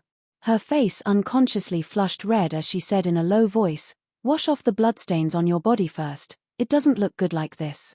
Han Shoror's heart fluttered when he heard Helen's words. When Helen's gentle and boneless little hand grabbed his broad wrist, Han Shoror's eyes suddenly sparkled as he felt the beauty of Helen's hand. He couldn't help but look at Helen with a bit of anticipation in his heart. The manner that Kekaru had used to entertain Helen was extremely luxurious. Just the rooms that Helen lived in alone had more than 10 large and small rooms. There was a washroom, a bathroom, a living room, a bedroom, a storage room, and a clothes-drying room. Not only was it fully furnished, it was also decorated magnificently. Han Shoror's City Lord's mansion in Brettel City was basically a small farm in the countryside when compared to this place. There was a spacious oval bathroom in the middle of the bathroom. There was a small magical matrix in the ground, and a piece of firespark stone provided heat. The temperature of the entire bath was maintained at the most comfortable temperature. Helen's face grew even redder in the hazy mist, and she actually helped Han Shoror undress in a gentle manner. After all of Han Shoror's clothes were undone, Han Shoror, who was more than 1.9 meters tall, was revealed in front of Helen. Every inch of Han Shoror's muscles seemed to contain an explosive power. Even when he was standing in a relaxed posture, he was like a ferocious hunting beast that was ready to pounce. His naked body gave off an overbearing aura. The image of Han Shoror's imposing physique filled with wild power was reflected in Helen's bright eyes. When Helen removed Han Shoror's clothes from the lower half of his body, she raised her head to look at Han Shoror, who was as imposing as a towering mountain. She felt as if she had fallen into a bottomless abyss, unable to extricate herself. This demon-like man, will he be my man in the future? Helen murmured in her heart. She looked up at Han Shoror with an intoxicated look in her eyes, staring blankly without saying a word. Chapter 363. Naked, Han Shoror looked down at Helen, who was staring at him in a daze. His mouth cracked into a brilliant, sunny smile, and he stepped into the bath. He stirred the water and began to wash off the bloodstains on his body with splashing sounds. When the splashing sound of water rang out, Helen finally woke up from her daze. She scolded herself for having weak willpower in her heart. Looking at Han Shoror's broad and beautiful back that was exposed to her, she shook her head as if she wanted to dispel the shadow that was lingering in her mind. She smiled sweetly and said, "All right, you wash first. I'll wait for you outside." "Hehe, I thought you would wash with me. If you come down, I promise I won't make a move on you. How about it?" Han Shoror turned around and laughed brightly. He winked mischievously at Helen as he invited her. Helen's face blushed as if she was drunk. Hearing his words, she seriously considered it for a moment before saying with a charming smile, "No, I'm afraid I won't be able to control myself and will take the initiative to throw myself into your arms." "Hehe, all right, you wash well. I'll come back when you're done." Han Shoror was speechless. However, this sentence was undoubtedly an affirmation of Han Shoror's charm. Therefore, Han Shoror laughed and said cheerfully, "All right, I'll wait for the day you truly let go of your reservations." Helen giggled. The sky that had been hazy in her heart for several months seemed to have been pushed aside to reveal a rainbow. Her mood suddenly became better, and she left amidst a string of bell-like laughter. After Helen left, Han Shoror leisurely cleaned the bloodstains on his body in the bath. Afterwards, it was Helen's turn to come in and bathe again. When Helen changed into a loose bathrobe and took a seat in the living room, Han Shoror was currently sitting with his legs crossed. He was drinking the fine wine in his glass while reading the thick necromancy book. When he saw Helen's beautiful face, he first smiled and praised her beauty. When the corner of Helen's mouth curved into a smile, he lightly coughed and said to Helen, "After this internal strife, your Helen Duchy should be the weakest among the 7 Grand Duchies. Benedict Sackville originally had an alliance with you, but now he has secretly interfered with your affairs. Kekaru's rebellion against you definitely had Benedict Sackville's help. Right now, we must use the fastest speed possible to completely pacify the internal strife and prevent any more bad situations from occurring." Seeing Han Shoror start talking about serious matters, Helen frowned and lightly sighed.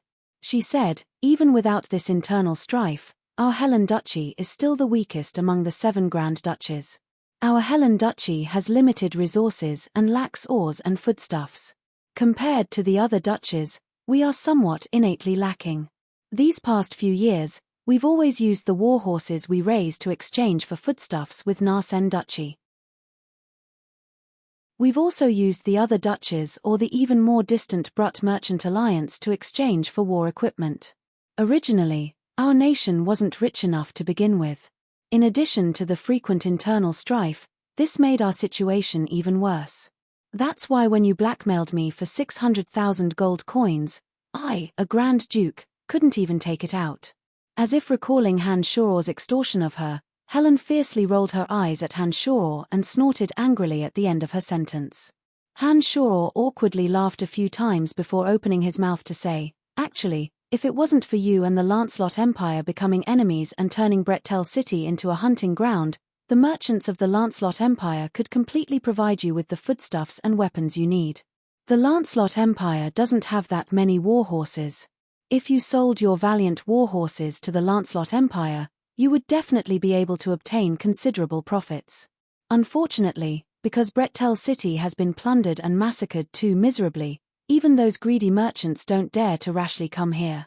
To those merchants, your 7 grand duchies are like scourges and ferocious beasts.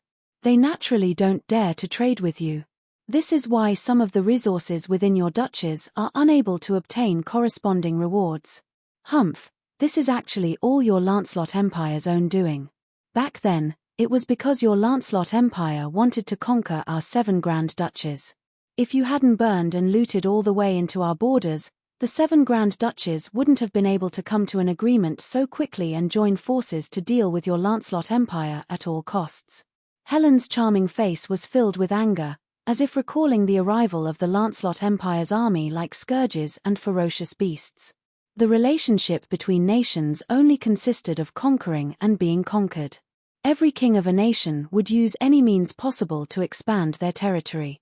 The Lancelot Empire was like this, the Cossey Empire was like this, and even the 7 grand duchies were like this. Otherwise, why would they fight each other endlessly? Who was in the right and who was in the wrong in this aspect would never be publicly determined.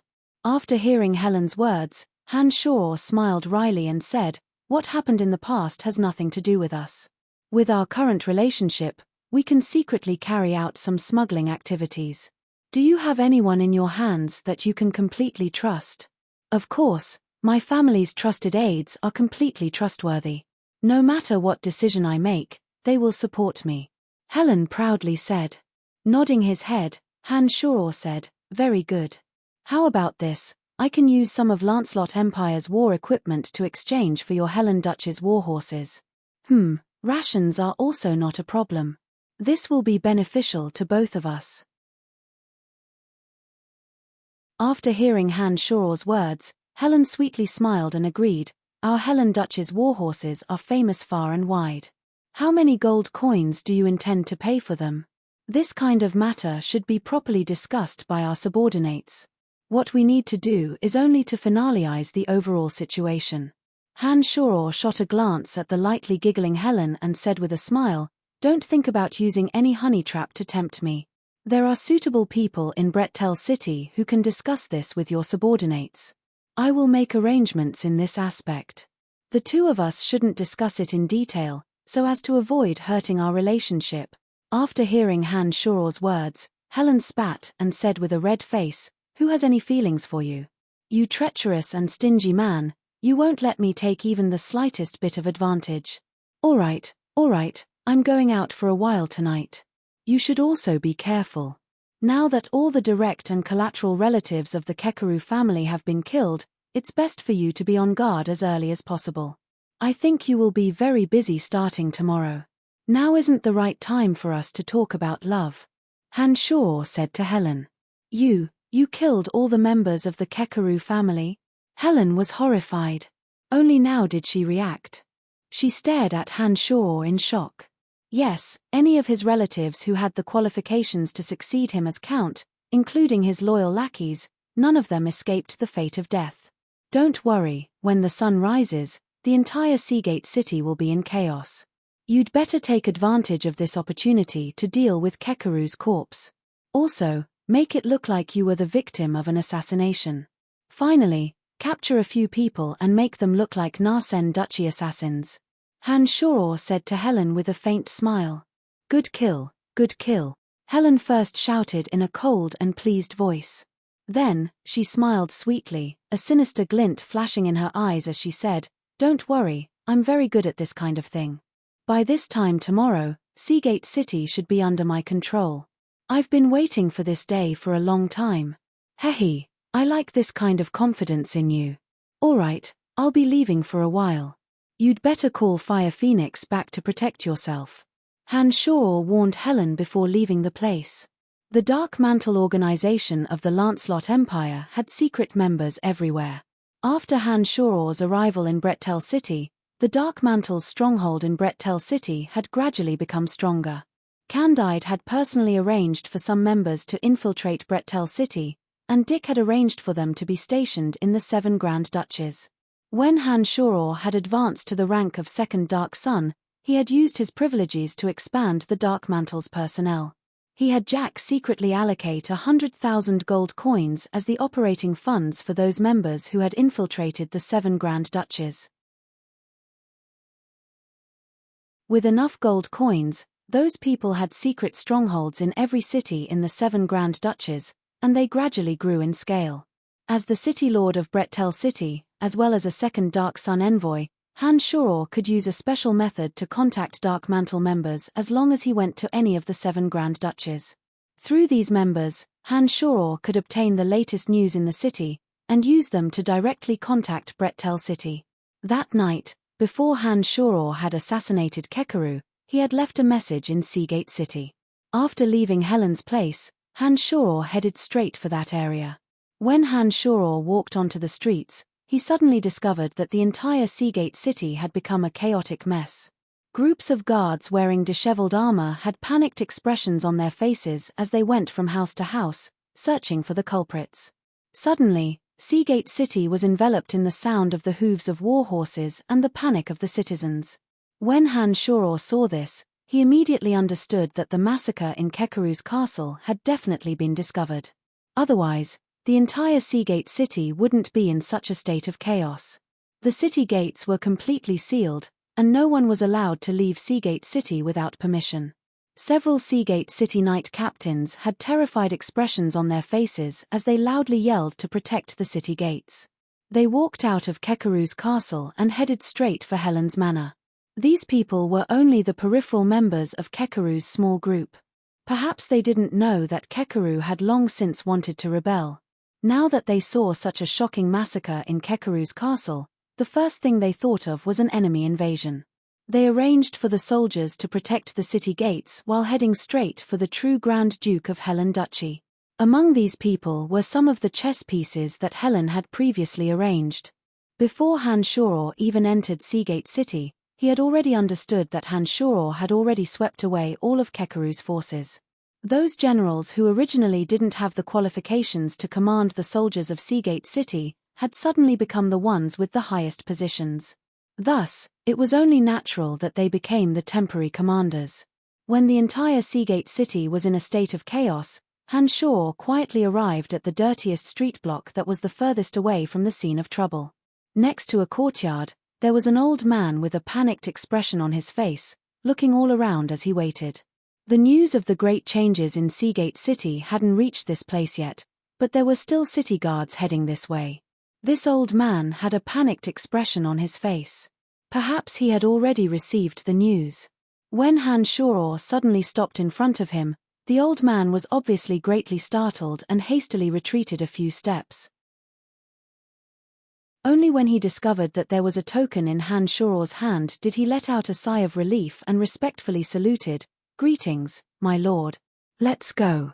Bring me somewhere else to talk," Han Shoror said. The old man didn't have the slightest bit of hesitation. He brought Han Shoror back and forth through this dirty street block. After walking through about 6 streets, they finally stopped at a small farm.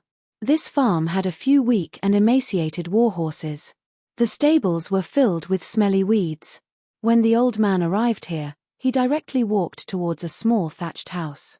After entering the thatched house, the old man looked around a few times through a small hole before opening a tunnel under his bed.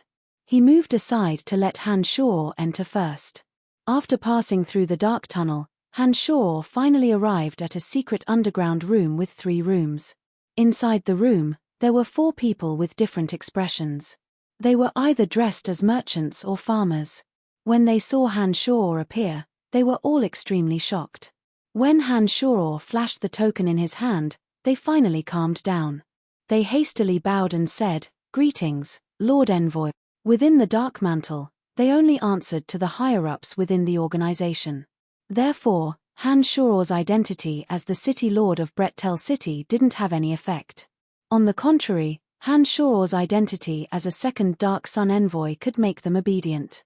We're all on the same side, no need to be polite, Han Shoror said indifferently, then bluntly sat down in the center. At this time, the old man who had let Han Shoror in first also walked in. Reporting to my lord, a shocking murder has occurred in Seagate City. The entire family of the Lord of Seagate City, Marquis Kekaru, has been massacred. We just received news that this matter will completely change the power structure of Seagate City. The old man respectfully bowed and hurriedly reported this shocking news to Han Shoror. The search that had spread throughout the entire Seagate City hadn't yet penetrated deep into this dirty and desolate area. Receiving this news in advance made Han Shoror feel very satisfied. Nodding his head, Han Shoror said, "I've already received this news. You've all done well. My lord, Helen Duchess Grand Duke Helen is currently in Seagate City. This vicious woman will definitely seize the opportunity to seize control of Seagate City. Now that Kekaru's entire family has been massacred, I don't know if it was done by this woman. However, according to our intelligence, this woman doesn't have this kind of strength, so it shouldn't be her." The old man furrowed his brows as he bitterly analyzed, as if trying to figure out a clue. Han Shoror waved his hand, stopping the old man's nagging. Smiling, he said, "All right, let's not talk about this matter for now. I'll write a letter and you can send someone to deliver it to Dick. There's no need to discuss anything else." Hearing Han Shoror's words, the old man immediately stopped his guesses and respectfully nodded, "Yes, my lord." Taking out a pen and paper, Han Shoror wrote a long and winding letter, then sealed it and handed it to the old man. Smiling, he asked, "What's your name?" "Reporting to my lord, this lowly one is called Delanti. I'm currently in charge of Seagate City, a 3-star envoy. I used to work in the southern part of the empire, but under Lord Candide's orders, I moved to the 7 Grand Duchies." Delanti respectfully replied. Nodding his head, Han Shoror said with a smile, "Deliver this letter to Dick as soon as possible." "Understood, my lord," Delanti replied. Within the Dark Mantle, there were secret magic arrays in the strongholds of large cities that could directly communicate with each other through the use of mirrors. Only the Dark Mantle possessed this kind of technology. Normally, only a Grand Magus or Space Magus would be able to set it up. In a small place like Seagate City, one of the 7 Grand Duchies, they naturally wouldn't spend a huge amount of money to set up such a magic array to communicate with Brettel City. Therefore, they could only use this ancient method to transmit messages. After Delanti carefully put away the letter, Han Shoror asked him about other information regarding Seagate City. After a while, Han Shoror finally said, "All right, you guys do your work well in Seagate City. The Empire will not forget your contributions. The Dark Mantle will record every piece of information and every mission." The other members of the Dark Mantle bowed in agreement after hearing Han Shoror's words. Right now, Seagate City is on high alert. Be careful and don't expose yourselves. After exhorting them again, Han Shoror left the secret stronghold of Seagate City and disappeared into the night. After leaving this place, Han Shoror went to the depths of a dense forest outside of Seagate City. He used the Earth Elite Zombie to create a deep underground cave and set up the transportation matrix that led to the Cemetery of Death that he'd brought with him, directly returning to the Cemetery of Death. Calculating the time, Han Shoror knew that it was about time to refine the 12 mystical demons. At this time, Han Shoror was alone in Helen Duchy. As long as the 12 mystical demons existed, Han Shoror would have 12 shadows that were everywhere. Their usefulness would be immeasurable. Compared to the original demons and yin demons, the mystical demons not only had more wonderful uses, they could also increase the distance between them and Han Shoror by 10 times. As long as the 12 mystical demons were refined, they could completely disperse to any corner of Seagate City. Even if Han Shoror didn't take a single step out of his room, he would still be able to see the entire situation in Seagate City through the 12 mystical demons. Chapter 364. Inside the Cemetery of Death, Dark Dragon Gilbert was still in the midst of his evolution. The mystical demon cave had long since stopped operating. Inside the mystical demon cave, in the shape of a sinister ghost face, there were 12 blood pearls that resembled red agates. The blood pearls rolled around in the mystical demon cave, following a peculiar trajectory. Han Shoror walked to the front of the mystical demon cave and waved his hand. A mass of bloody light shot out, piercing towards the 12 blood pearls that resembled red agates. Pop, pop, 12 crisp sounds of eggshells cracking could be heard from within the blood beads. The 12 blood beads broke apart, and each blood bead emitted a cloud of blood mist. The blood mist gradually condensed and expanded, taking the form of sinister and terrifying monsters. When the 12 mystical demons of different shapes and sizes, but all the same evil, appeared in front of Han Shoror, they each swallowed the blood beads under their bodies into their stomachs, raising their heads and howling towards the sky. The remaining yin demon was released from Han Shoror's body. One of the mystical demons suddenly pounced over and swallowed the yin demon released by Han Shoror into its mouth. It chewed up the yin demon and swallowed it whole. With a thought, the 12 mystical demons flew into Han Shoror's body like ghostly shadows. They took the form of 12 blood pearls and entrenched themselves around Han Shoror's demon infant, absorbing the overflowing energy of the demon infant. The level of the mystical demons was higher than that of the yin demons. With the existence of the mystical demons, the lower-level yin demons were useless. Even if they hid within the body, they would still be captured and eaten by the mystical demons. Han Shoror also knew that there was no way for a demon of the level of the yin demon to survive in his body. Therefore, he might as well let the mystical demons eat them, and prevent them from continuing to absorb the energy in his body. The energy that Han Shoror's demon infant could release at the separate demon realm was astonishing. For the mystical demons that were connected to Han Shoror's bloodline, they only needed to absorb a little bit of energy from Han Shoror's body to bring endless benefits to Han Shoror. Compared to the lower-ranked original demons and yin demons, the mystical demons could be further away from Han Shoror's body. If the mystical demons could be attached to a person's mind, then they could be thousands of miles away from Han Shoror without any hindrance. Once a mystical demon possessed a person's mind, it would be able to feed on that person's brain every day, no longer needing Han Shoror's strength to replenish itself. In the beginning, the mystical demons would eat that person's brain to slowly change his thoughts and affect his judgment.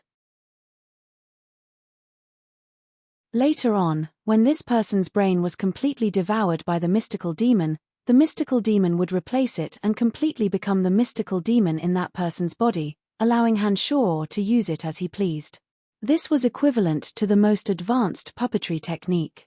The final result was that the person's soul would disappear, and the physical body would become the user of the mystical demons.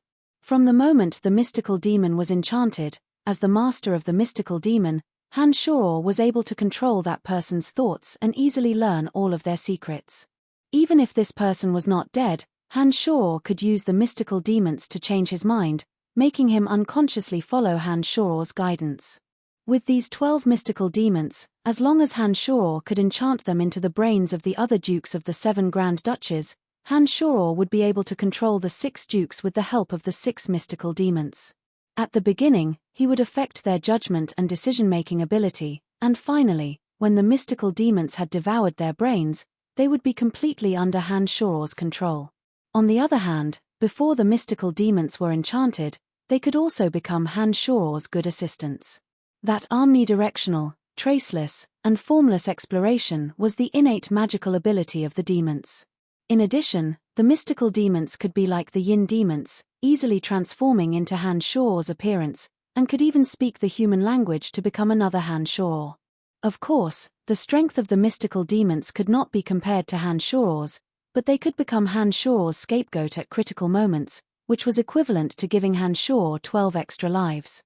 The strength of the mystical demons could not compare to Han Shoror's, but they still had an advantage over ordinary experts. Mystical demons that could transform into solid and incorporeal forms could similarly swarm their opponents in battle.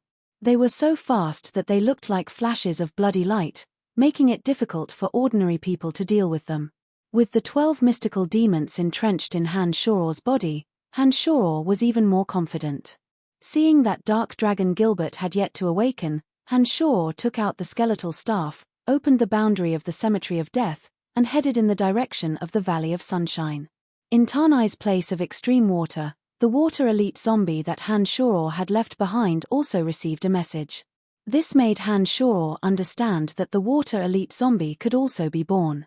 Flying from the dark forest to the Valley of Sunshine, Han Shoror did not openly enter the valley from the front door because he didn't understand the current situation in the valley. Instead, he descended from the sky to a remote corner, and then sneaked into the place of extreme water where the water elite zombie was being refined. This shop was now Han Shoror's personal property.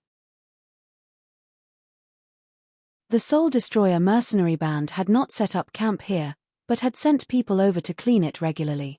When Han Shoror walked in, he discovered that the ground was clean, and there were no cobwebs in the room. In the Valley of Sunshine, this shop that had been cursed by the evil god was rather famous. After many people mysteriously died inside, ordinary people would take a detour even if they came to this area. No one dared to come here. Originally, there was a Bloodwater demon here. When Han Shoror arrived, the threat of the Bloodwater demon was eliminated. However, he set up the Shura Soul Formation, which was also full of danger.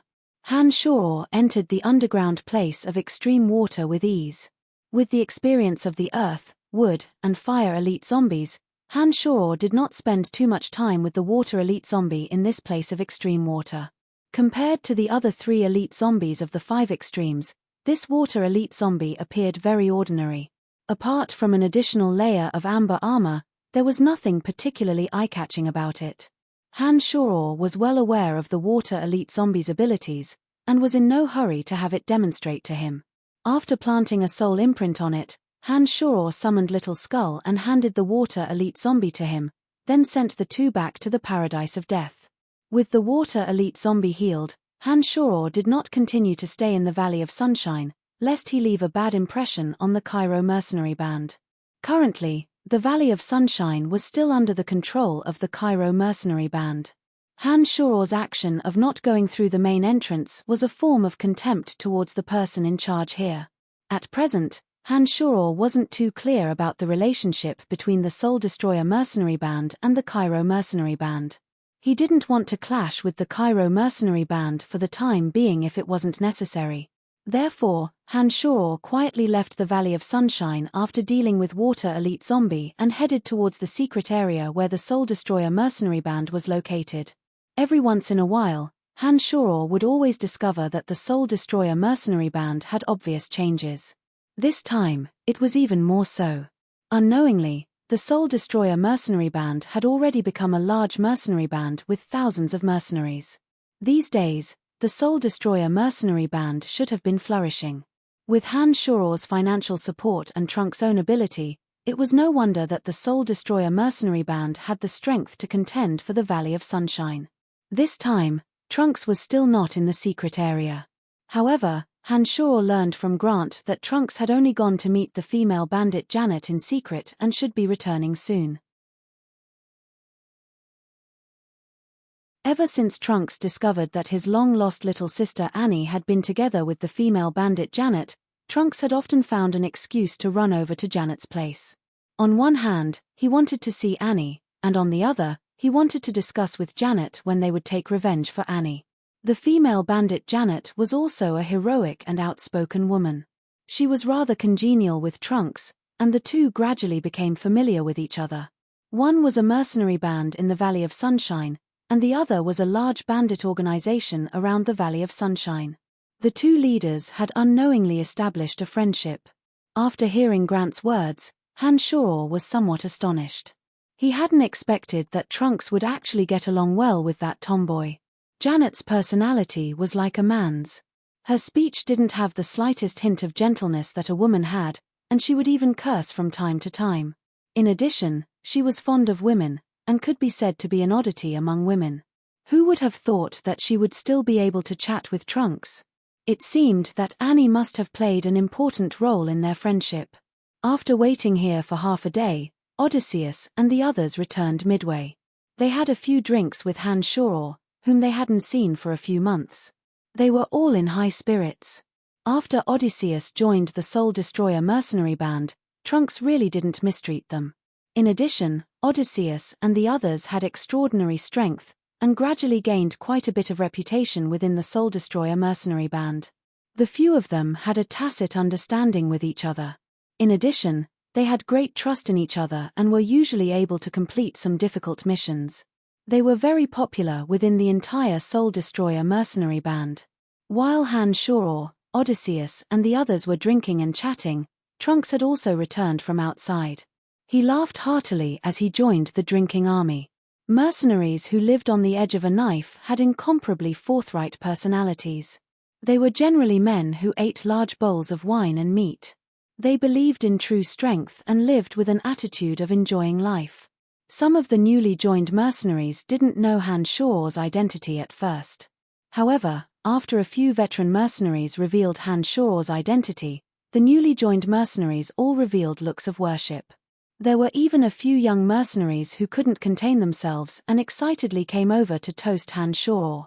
Although Han Shoror didn't come to the Valley of Sunshine often, he would leave behind spectacular deeds every time he did. The current leader of the Rainbow Sickle mercenary band, Florida, and the patriarch of the House of Menlo, Adam, had both been defeated by Han Shoror's hands.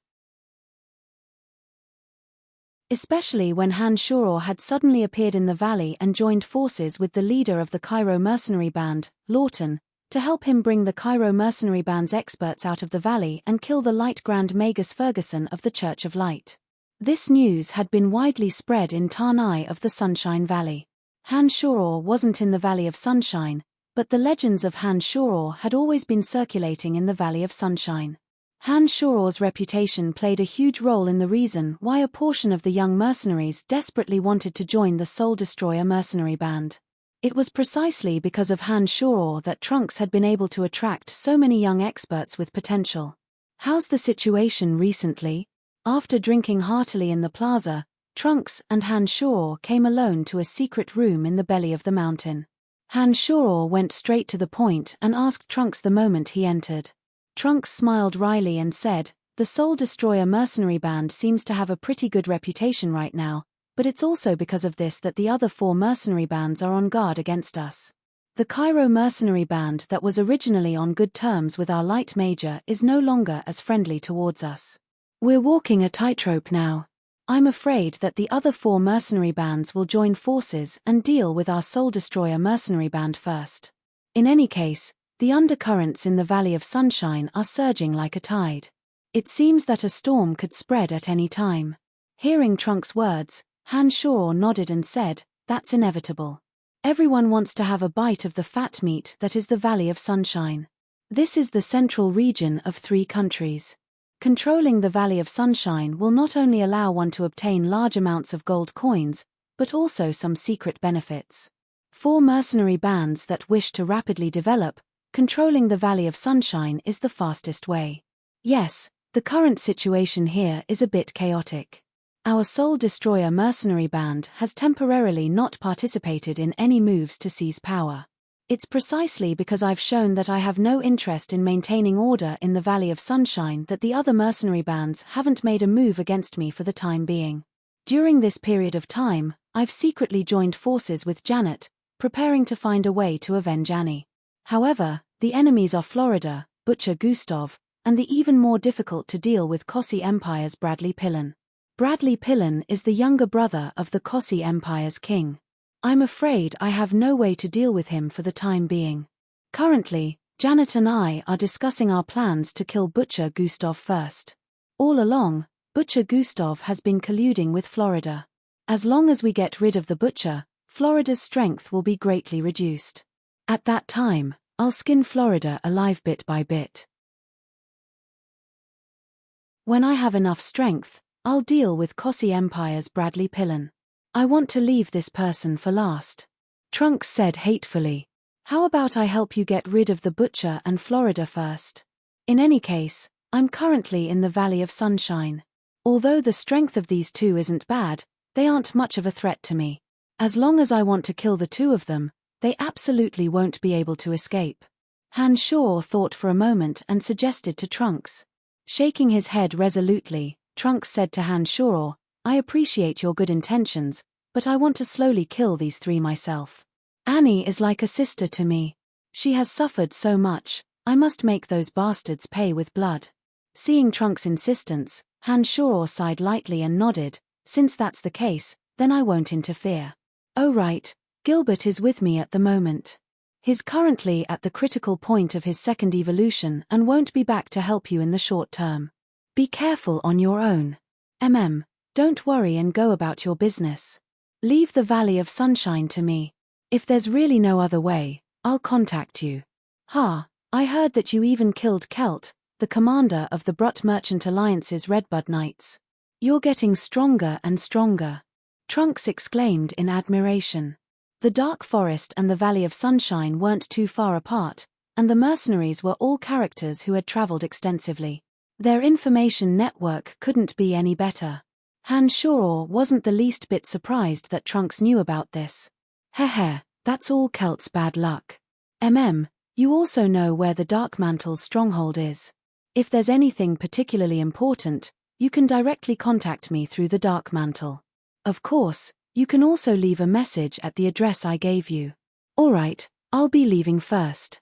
Tanai, I believe that with you in the Valley of Sunshine, the entire Valley of Sunshine will belong to our Soul Destroyer mercenary band sooner or later.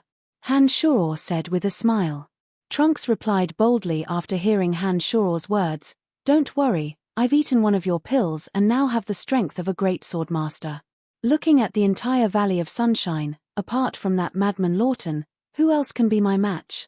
In addition, we're different from berserkers. We have unlimited possibilities for breakthroughs. I believe that with the passage of time, my strength will surpass Lawton's sooner or later. After all, Lawton can only go berserk 3 times. I've never heard of a berserker who can go berserk 4 times. Seeing that Trunks was so confident, Han Shoror didn't say anything else. It was precisely because of Trunks' reminder that Han Shoror remembered his promise to ancient lizard King Degasi. He planned to go to the Dwarf Valley to retrieve the forged weapons and deliver them into the hands of the lizard men in the underground world. Using the art of the demonic ninth heavens, Han Shoror made a trip to the Dwarf Valley and retrieved over 1,000 newly forged sharp weapons from Tanai. These weapons were mixed with a small amount of black iron ore, causing the sharpness of these weapons to far surpass that of ordinary weapons. He didn't linger in the Dwarf Valley for long. Han Shoror flew towards the entrance to the underground world, weaved through the intricate and complicated underground world, and headed straight for the lizardman's residential area. Last time, ancient lizard King Degasi had solemnly introduced Han Shoror to the leader of the lizard men. Han Shoror didn't know the specifics of his instructions, but the lizard men leader had been incomparably respectful towards Han Shoror under Degasi's orders. This made Han Shoror feel a sense of responsibility towards them, just like how he treated the forest troll. As he headed towards the lizardman's area, Han Shoror's mind spun. He currently controlled the forest troll and Dwarf Valley above ground in the dark forest. There were still lizard men underground who completely obeyed his commands. If the Soul Destroyer mercenary band of the Valley of Sunshine was added to the mix, this was also a sizable force. If he could merge all these forces together, he could probably form an extremely powerful force in the dark forest. Perhaps he could even change some of the dark forest's arrangements.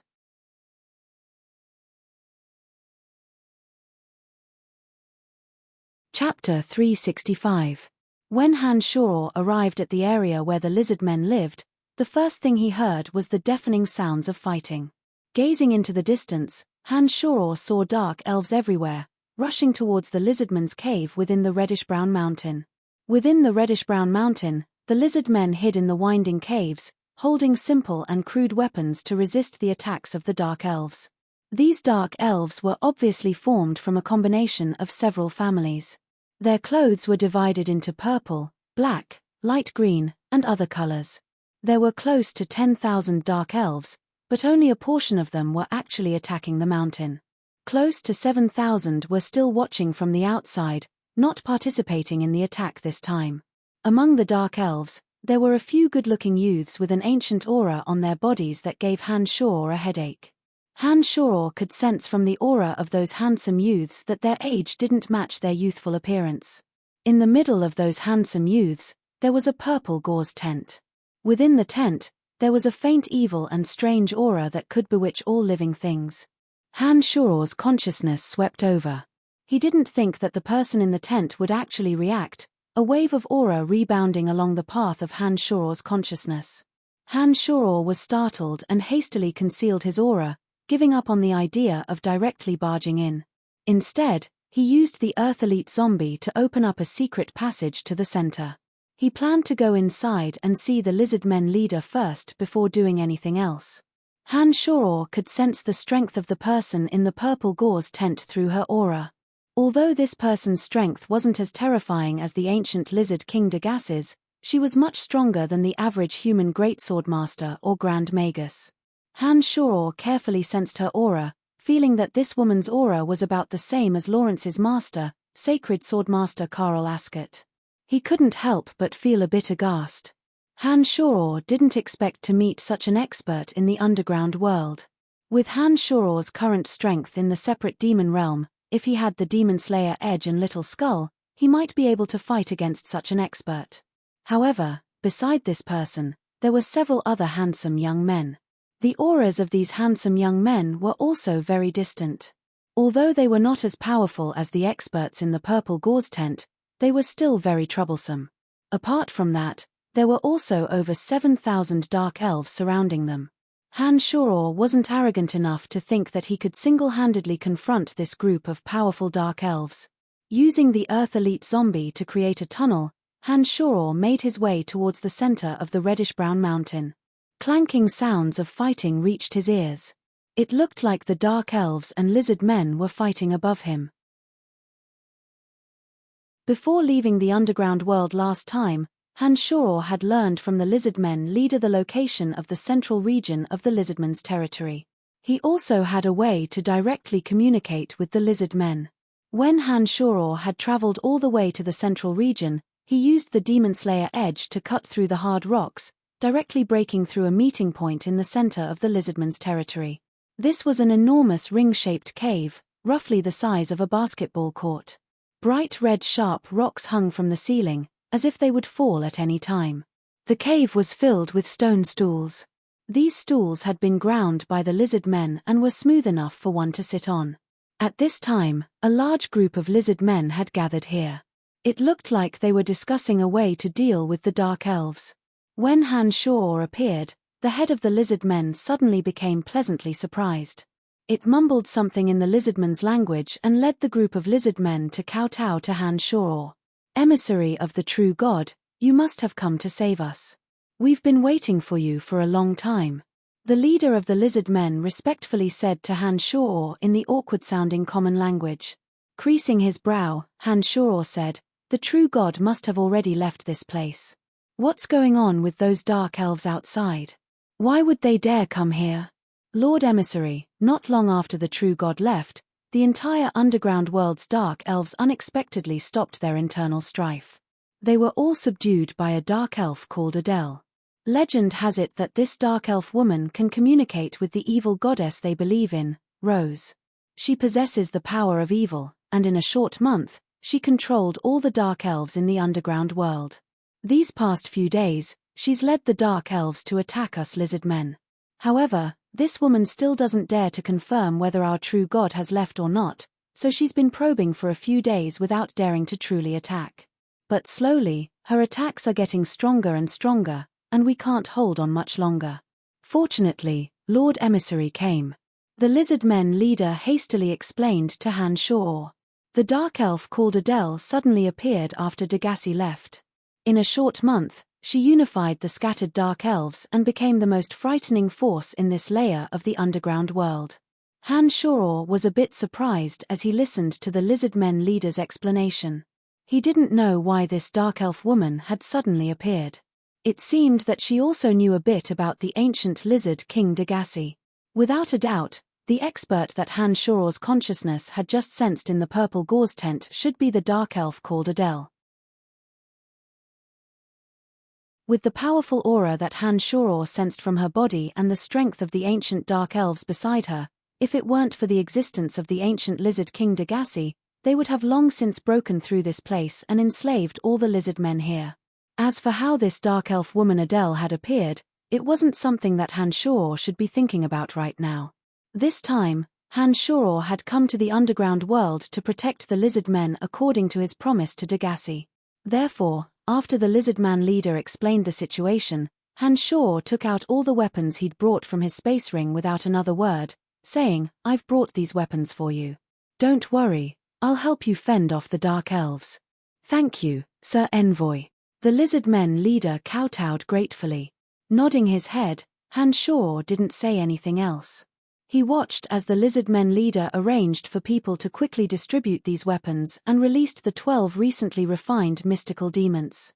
10 of the mystical demons filled the entire complex cave, while the other 2 flew out of the reddish-brown mountain and hovered high above, spying on the dark elves' movements from a distance. ***** In the place where Hanshor's consciousness had just probed, a handsome young dark elf said, "Matriarch, it's been 5 days. The lizard men don't have the power to resist at all. Shouldn't we launch an all-out attack?" "Wait a little longer. I just sensed a strange aura. This aura was actually trying to probe me, but when I wanted to look at its source, that aura disappeared. This is a little strange." A languid female voice came from within the purple gauze tent. Several young dark elves who had lived for several hundred years felt their mouths go dry when they heard this voice, a ball of lust rising in their hearts. "Matriarch, what is that big lizard? Could it have already left? Otherwise, it would have attacked us long ago." The handsome dark elf gulped and continued to ask respectfully. "You ask me? Who should I ask? I've just escaped from that damned place just like you guys. Do you think I know everything? However, I've heard legends about it when I was alive. You guys are still a bit young, so your ancestors haven't mentioned it to you. In any case, you just have to remember that it's a very powerful lizard." The female voice from within the purple gauze tent seemed to have a bit of reproach, but it was just as comfortable and enchanting to the ears. "Matriarch, I really don't understand. Why didn't it help the lizard men clear the underground world after breaking the seal at the bottom of the Gourd Mountain? With such a powerful creature, the lizard men wouldn't need to spend much effort to uproot us dark elves. At that time, the few of us were still imprisoned by those old black dragons on the lower level. He shouldn't have had any difficulty conquering this level of the underground world. Why did it take so long?" Another handsome young man asked in confusion. "Fool, have you been imprisoned for too long? Did you not hear the children's description? That big lizard might not even be able to deal with the dark dragon patriarch on the lower layer. Do you think we can stop it with just the few of us?" The voice on the other side was a little angry, but it soon chuckled and continued, "The reason why that big lizard didn't attack us dark elves is definitely not because he is afraid of us. We aren't a match for such a powerful existence like him." "Then, who is it afraid of?" the male dark elf asked. "You idiots, it's precisely because your faith in the goddess isn't pious enough that you can't feel her existence in the depths of your souls even after living for so many years." The goddess within the purple gauze tent scolded them to their faces. The few old antiques that had lived for hundreds of years were all submissive. However, after hearing Adele's words, the few old undyings faintly understood the meaning behind her words. It seemed that the powerful lizard was afraid of their believers and not the few dark elves. "All right, let's wait a bit longer." The lizard men that were captured last time said that their true god had already left and would never return here. "That's why we're here. Otherwise, I wouldn't have dared to bring you idiots to your deaths. I think that the lizard men might really have left. Otherwise, they would have killed their way out long ago," Adele said to the few old fellows from within the purple gauze tent. At this moment, a dark elf suddenly ran out of the cave. This dark elf wielding a curved bow arrived in front of the purple gauze tent and reported with an astonished expression, "Matriarch, those lizard men suddenly have a few sharp weapons in their hands. These weapons seem to be tailor-made for the lizard men. They're very comfortable with them and can easily cut through our bodies. In addition, I don't know why, but a lot of undead creatures have suddenly appeared inside.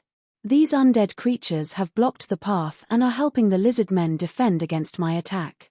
Adele's surprised exclamation came from within the purple gauze tent. After a moment of silence, Adele said, "It should be that necromancer named Brian. It can't be wrong. It seems that he was the one who tried to spy on my existence. Seekong, go over there and see if you can find that necromancer and bring him to me. The dark elf that had been asking questions respectfully nodded his head. He didn't say anything superfluous as he lightly floated into the cave. A blue crystal ball the size of a human head was taken out by the dark elf named Seekong and held between his two hands. As he walked into the cave, the crystal ball slowly absorbed the black silk-like threads that escaped from his palms. These threads slowly floated into the blue crystal ball, forming patterns of the cave. Strands of faint blue light floated out of the crystal ball like swimming fish, as if they were exploring the intricate and complicated paths within the cave. Gradually, a topographic map of more than half of the cave was drawn within the blue crystal ball. Han Shao remained within the central cave of the lizard men. Through the 12 omnipresent mystical demons, Han Shao heard the dark elf matriarch Adele reprimanding her subordinates. He roughly understood that they should have been freed from the imprisonment of the dark dragon chieftain in the lower layer. As for how they had escaped, Han Shao wasn't too clear. However, from Adele's words, these dark elves that had suddenly appeared should have lived for a very long time. As soon as the dark elf named Seekong entered the cave, a mystical demon had already locked onto him, clearly seeing the movements of the crystal ball in his hand. Han Shao, who was in the middle of arranging for the lizard men to assemble suitable troops to resist the dark elves, suddenly opened his mouth and said to the lizard men leader, "Look after them for a while, I'm going out for a bit." As soon as these words were spoken, Han Shao flew out from the cave. The mystical demons had been floating in the intricate and complicated cave for so long that Han Shao had long since become familiar with the terrain inside. It didn't take long for him to find the dark elf Seekong who had entered the cave. "Are you looking for me?" Han Shao suddenly revealed himself in a remote cave, facing the dark elf Seekong who was holding a crystal ball in his hand. "Hey! I didn't expect you to deliver yourself to our doorstep. Necromancer, it was you who ruined our plans last time. I didn't expect that you would actually dare to come again this time," Seekong said with a cheerful smile when he saw Han Shao take the initiative to appear. He shone the blue crystal ball in his hand in the air. All of a sudden, the absorption patterns within the crystal ball all burst out from within. The strands of blue lines crisscrossed, quickly forming a huge net that rapidly spread throughout the entire cave. Among them, a few dozen strands completely entangled Han Shao. "Ha, a mere little necromancer actually dares to ruin the plans of us noble dark elves. You must be tired of living," Seekong confidently said to Han Shao, who was trapped in the blue spider web. After chanting an incantation, the crystal ball that had released thousands of strands of blue strands slowly floated out of the cave along with him. Han Shao, who was wrapped up in the blue spiderweb, felt not only the bondage on his physical body, but also wisps of energy that weakened the mental strength within his body. Although this dark elf named Seekong looked young and handsome, he had lived for who knew how many years. Dark elves lived much longer than humans. As long as they weren't killed, living for hundreds of years wouldn't be a problem. Although a dark elf's strength wasn't absolutely measured by age, the majority of old dark elves were much harder to deal with than young dark elves. Dark elves had a unique advantage when practicing evil magic. In addition, they had a much longer lifespan than humans. Dark elves that had lived for hundreds of years were all dark mags that were very difficult to deal with. In addition, dark elves worshipped the evil goddess Rose and also possessed a portion of strange powers. Therefore, they were generally not easy to deal with. Looking at this confident old dark elf, Han Shao didn't have a trace of panic in his expression even though he was wrapped in the blue spider web. When Seekong said those words, intending to bring Han Shao out of the cave, Han Shao grinned at Seekong, revealing a strange smile. Afterwards, Han Shao let out a shrill howl and a bloody aura burst forth from his body. The Demon Slayer Edge was like a swimming dragon, dragging a bloody red trail of light behind it as it completely cut apart the blue spider web that had entangled his body. The old dark elf named Seekong immediately panicked when he saw Han Shao suddenly erupt with a murderous aura and instantly cut apart his blue spider web. When Han Shao stared at him with a strange smile, Seekong quickly weighed the situation and suddenly discovered that he had no confidence in dealing with Han Shao. The aura on Han Shuor's body caused him to tremble with fear. He immediately turned tail and ran without another word.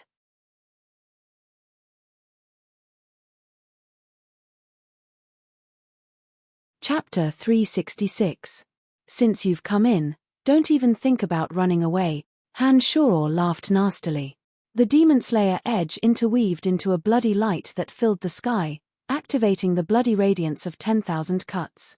The Demon Slayer edge exploded with streaks of bloody light, forming a blood-red ball of light that swept towards the seemingly young dark elf, Seekong. As soon as Seekong saw the blade-like rotating mass of blood, which contained a terrifying baleful aura that made him feel as if he was about to die, he retreated even faster. The bloody radiance of 10,000 cuts chased after Seekong like a bone-chilling ghost. Along the way, Seekong had drilled into the narrow underground tunnel. Under this attack, a large amount of rocks fell down like hailstones, forcibly widening the underground tunnel to twice its original size. When the few dark elves who had entered from outside saw that Seekong was being chased by the ball of red light, one of them loudly shouted, "Protect the elder." Those few truly young dark elves bravely stood in front of Seekong without a care for their own safety. However, they were crushed into pieces by the blood-red light, becoming minced meat that mixed with the rocks on the ground. After Seekong witnessed the power of the blood-red light, he was truly scared out of his wits. The crystal ball that he had been holding in his hand lit up with a misty blue light. The blue light contained a portion of the divine power bestowed by the evil goddess Rose. It was weaving like a living snake, quickly forming a protective barrier as thin as a cicada's wing, blocking Seekong, who was a few steps too slow in retreating. The blood rays bombarded the top of the thin protective barrier. The faint blue radiance within the barrier had an innumerable entangling force, quickly dissolving the power of the blood rays. When the thin protective barrier shattered with a loud bang, Seekong had already taken the opportunity to retreat from the cave. He was so scared that his entire body was drenched in cold sweat. Seekong, who had lived for hundreds of years, clearly realized that he alone was not a match for Han Shuor. The older a person was, the more afraid they would be of death. Seekong was also the same. When he saw Han Shuor's strength, he immediately gave up on the idea of risking his life to fight with Han Shuor. He retreated with a speed faster than when he came, and directly flew to the front of the purple muslin tent. Matriarch, forgive Seekong's incompetence, but the strength of the young necromancer inside is not to be underestimated. Not only was I unable to capture him, I was even forced back by him. Seekong's heart trembled as he reported to Adele inside the purple muslin tent. Idiot, you can't even take down a young necromancer. You've really lived for so many years in vain. Adele, who seemed to have been smiling all along, suddenly became furious when she heard this and shouted in a delicate voice. Dozens of strands of silk-like black light shot out from the purple muslin tent like flexible tentacles, tightly wrapping around the fearful Seekong. The black light seemed to be even tougher than the most tenacious golden silk, and tightened around Seekong. Seekong gradually found it difficult to breathe, and his body was tightly bound by the black light, causing blood to seep out of his body as he trembled. The surrounding dark elf elders were all scared witless as they watched Seekong being bound by the black silk until his entire body was bleeding. No one dared to plead for leniency, thinking that a woman's heart was indeed the most poisonous. Among the few of them, Seekong was her most trusted pet. Once she was not satisfied with the slightest bit, she would immediately give him a cruel and bloody treatment. Seekong's body was in bone-piercing pain, but because he was too tightly bound, it was difficult for him to even scream out loud. He could only groan in a low voice, but he did not dare to beg for Adele's forgiveness. It seemed that he was very afraid of Adele. Amidst the awkward silence and seeing that Seekong was already on the verge of death, Adele coldly snorted from within the purple muslin tent. The black light that had wrapped around Seekong retreated back into the purple muslin tent like a spirit snake. Seekong's body went limp, and he collapsed into a pool of his own blood. However, he still persevered and kowtowed, joyfully saying, "Thank you, matriarch, thank you for not killing me." Suddenly, the purple muslin tent was lifted by a light purple arm. This arm was smooth and boneless, and was filled with a moving and enchanting luster. After the muslin tent was lifted, A beautiful woman that could captivate all living things walked out from inside with a frown on her face. The beautiful woman's skin was a strange light purple, but she had a head of long emerald green hair. Her two pointed ears made people understand that she was an elf. She seemed to have gathered all the beautiful characteristics that an absolutely beautiful elf should have. In addition, she also had a soul-stirring charm. Without any movement or words, she would charmingly stand in front of a man, making men unable to restrain themselves from pouncing on her and fiercely pouncing on her. This matriarch of the Dark Elves named Adele was undoubtedly an extremely flirtatious femme fatale. Every glance and smile of hers carried a natural charm, causing people to unknowingly sink deep into it, and willingly sink into it for eternity. Sighing softly, Adele, who was wearing a long purple dress, walked to Seekong's side. Full of emotions, she somewhat helplessly said, "How could I bear to kill you? In the long years, only the few of you have always been with me, allowing me to feel a little bit of joy in this dark cage. However, you also have to work hard. Although you weren't talented youths back then, you've all lived for such a long time after all.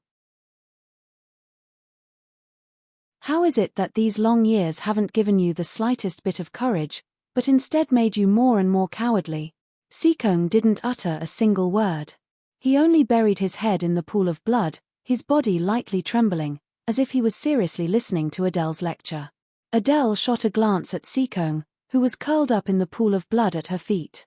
She somewhat regretted that he didn't live up to her expectations and sighed again.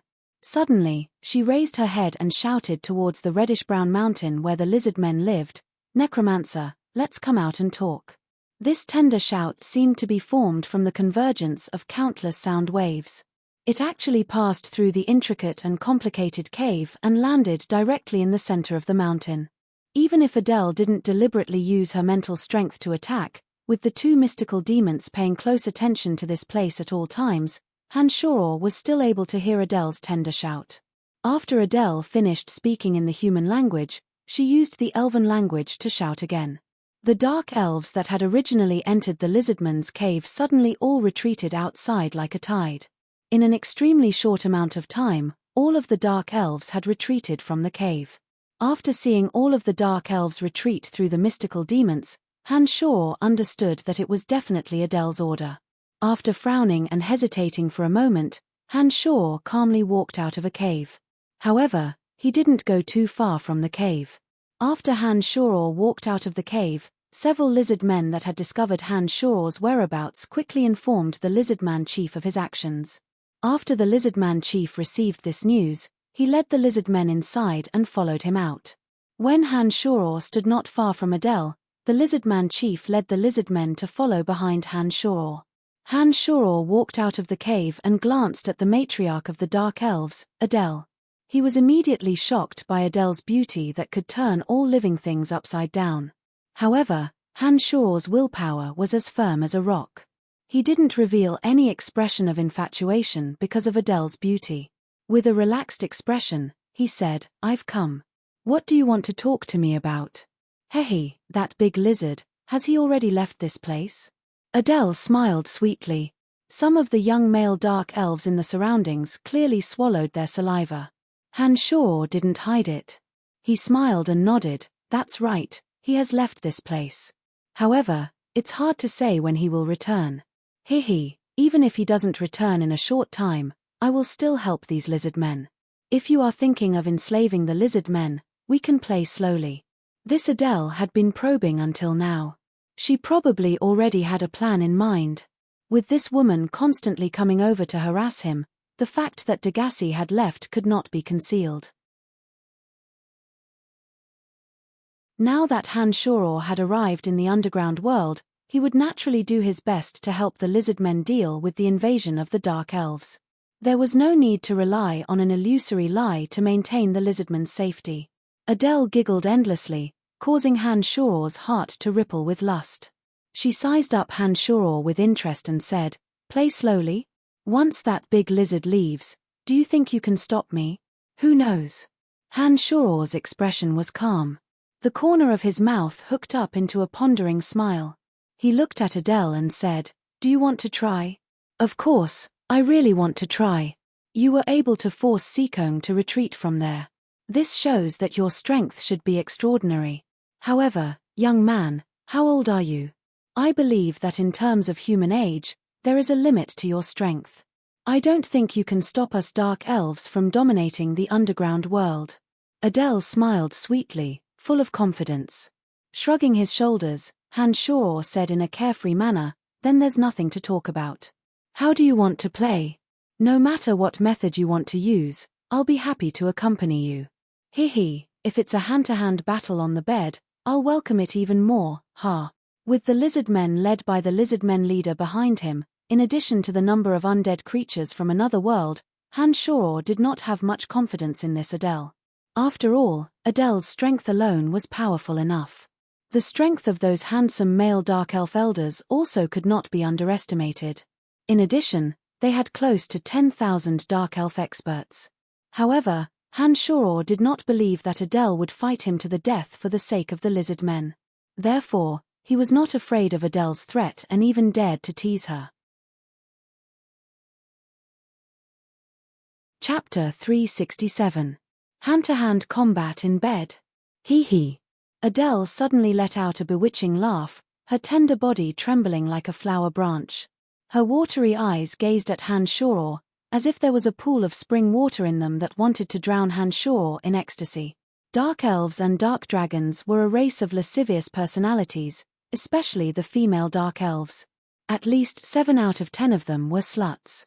This bewitching and charming Adele was clearly one of the best. The dark elf elders beside her should be her bed companions. Not only was Adele not shy when talking about this matter in front of so many subordinates, but she also had a rather interested appearance.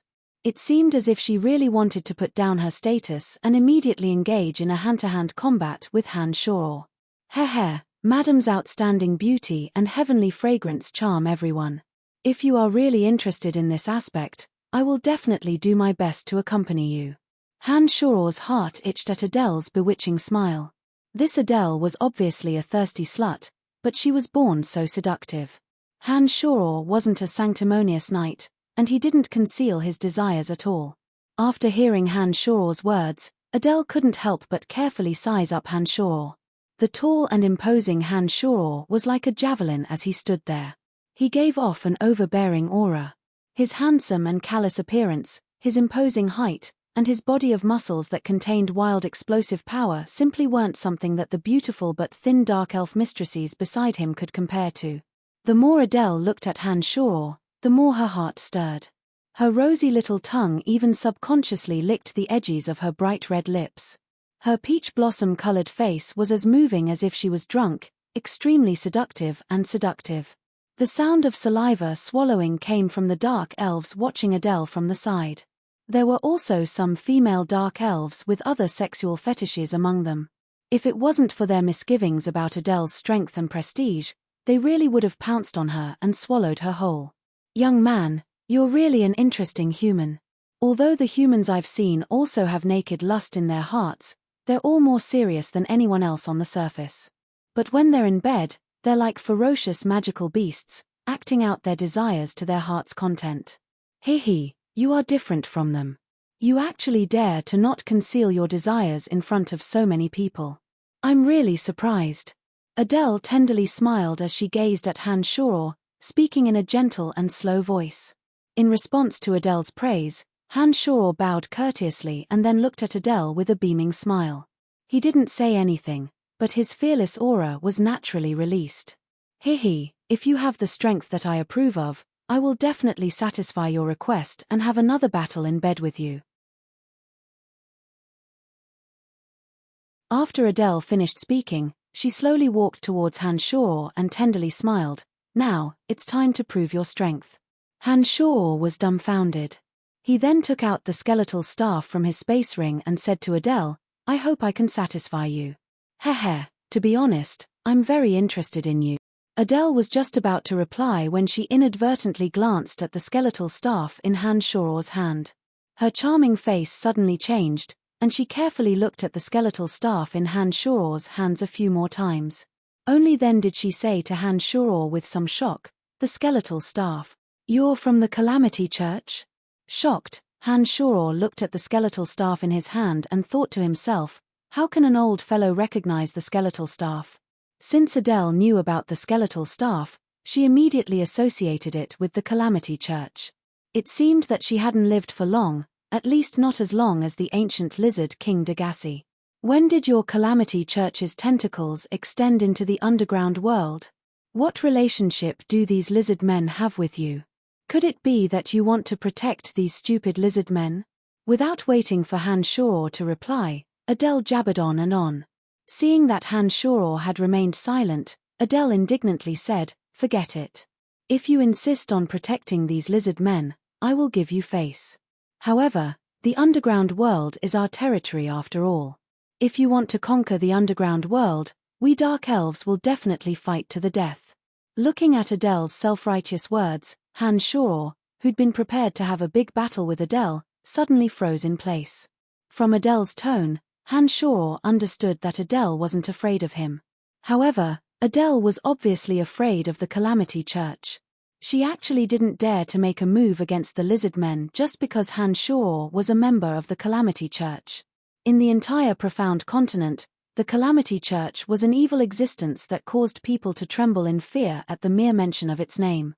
The Dark Elves, who were also in the evil camp, naturally knew how terrifying the Calamity Church was.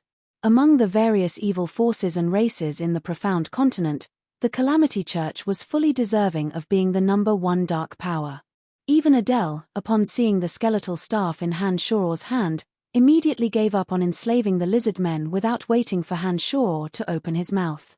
For a period of time, the skeletal staff was synonymous with the Calamity Church. Those who possessed the skeletal staff were definitely among the top figures in the Calamity Church. When Adele saw the skeletal staff appear in Han Shoror's hand, she undoubtedly treated Han Shoror as a high-ranking figure of the Calamity Church and gave up on the idea of becoming enemies with Han Shoror.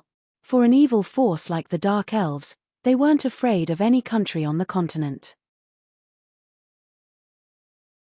The countries on the continent generally wouldn't set foot in the underground world. If another country had limited energy, Adele wouldn't be afraid even if they really entered the underground world. However, the Calamity Church, with its monstrous reputation, was ruthless and persistent in dealing with its enemies. Even if someone in the underground world provoked the Calamity Church, they would face endless waves of terrifying revenge. Adele had just come out from the lower level and didn't want to immediately offend the #1 power in the underground world. Therefore, she took the initiative to give in front of Han Shoror. A series of thoughts flashed through Han Shoror's mind. Han Shoror immediately reacted, thinking that the Calamity Church's name was actually able to make an expert like Adele give in. It seemed that the Calamity Church was indeed worthy of being the most terrifying evil force in the profound continent. You recognize the skeletal staff, so you obviously know my identity. Hihi, the true god of the lizard men, Degassi, has close ties with our Calamity Church. You might not know this, but Degassi has already left this plane and won't threaten you Dark Elves. Degassi has already left this plane, so he won't be a threat to you Dark Elves. But before he left, he asked the Calamity Church to look after the lizard men, so we won't let the lizard men be enslaved by you. Towards the Dark Elves of the underground world, our Calamity Church doesn't have any unfriendly behavior. In fact, we are all considered to have been harmed by the light and shouldn't be fighting each other. If you can give our Calamity Church some face and don't look for trouble with the lizard men, I believe that we will have a very pleasant encounter this time. Han Shoror had the appearance of a high-ranking member of the Calamity Church. He spoke to the matriarch of the Dark Elves, Adele, in an arrogant yet courteous manner.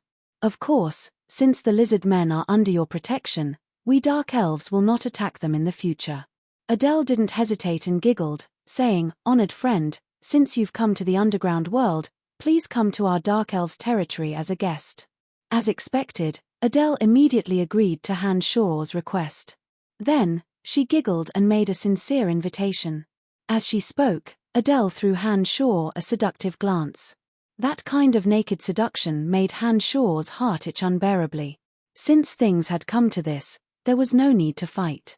Adele had given up on the idea of dealing with the lizard men because of the skeletal staff in her hand. In addition, She sincerely made an invitation in an attempt to establish a good relationship with Han Shoror. This was out of Han Shoror's expectations. The result was obviously more ideal than Han Shoror had imagined. Han Shoror turned his head to look at the leader of the lizard men and said with a smile, "I'll make a trip over. I think the dark elves shouldn't cause trouble for you in the future." In the underground world, the slow-witted lizard men weren't as well informed as the dark elves. This lizard men leader had never heard of the existence of the Calamity Church. However, from Adele's words, the lizard men leader understood that Han Shoror came from an extraordinary great power. This great power made even the most powerful dark elves on this layer feel fear. The dark elves were originally the most powerful race on this layer. Now that they had abandoned their internal strife and gathered together, their strength was even more terrifying. In addition, they now had a mysterious group of experts. The lizard men leader understood that if they really fought to the death with the dark elves, only death would await them in the end. Now that Adele had actually taken the initiative to let them go, the lizard men leader naturally wouldn't be foolish enough to say anything. He only respectfully bowed towards Han Shoror and said, "Many thanks, Lord Envoy." Nodding, Han Shoror and the bewitching Adele left together, heading straight for the Dark Elves' territory. In this layer of the underground world, the territory occupied by the Dark Elves was the most fertile and vast. Along the way, Han Shoror and Matriarch Adele happily chatted and laughed as they headed straight for the Dark Elves' territory. Adele was obviously very curious about Han Shoror's identity. Along the way, she constantly beat around the bush to find out Han Shoror's true position in the Calamity Church. However, Han Shoror always evaded her questions and didn't reveal even the slightest bit of information. Han Shoror didn't reveal anything even if he wanted to. He wasn't familiar with the Calamity Church to begin with and simply didn't know what the distribution of positions was inside. However, after Adele took out Han Shoror's skeletal staff and sensed the strange power contained within it, she didn't doubt Han Shoror's identity at all. The more vague Han Shoror's words were, the more Adele felt that Han Shoror had an extremely high position in the Calamity Church. For the young Han Shoror to be able to wield the skeletal staff, it was already sufficient to show that Han Shoror wasn't simple. The smiling Adele didn't forget to seduce Han Shoror. She didn't sit within the purple gauze tent along the way, but instead returned shoulder to shoulder with Han Shoror. Every swaying posture she made while walking was extremely seductive. From time to time, Adele would unintentionally lean against Han Shoror, the side of her beautiful legs slightly separated from Han Shoror's. This caused Han Shoror to be unceasingly flirtatious as he walked, his lust soaring.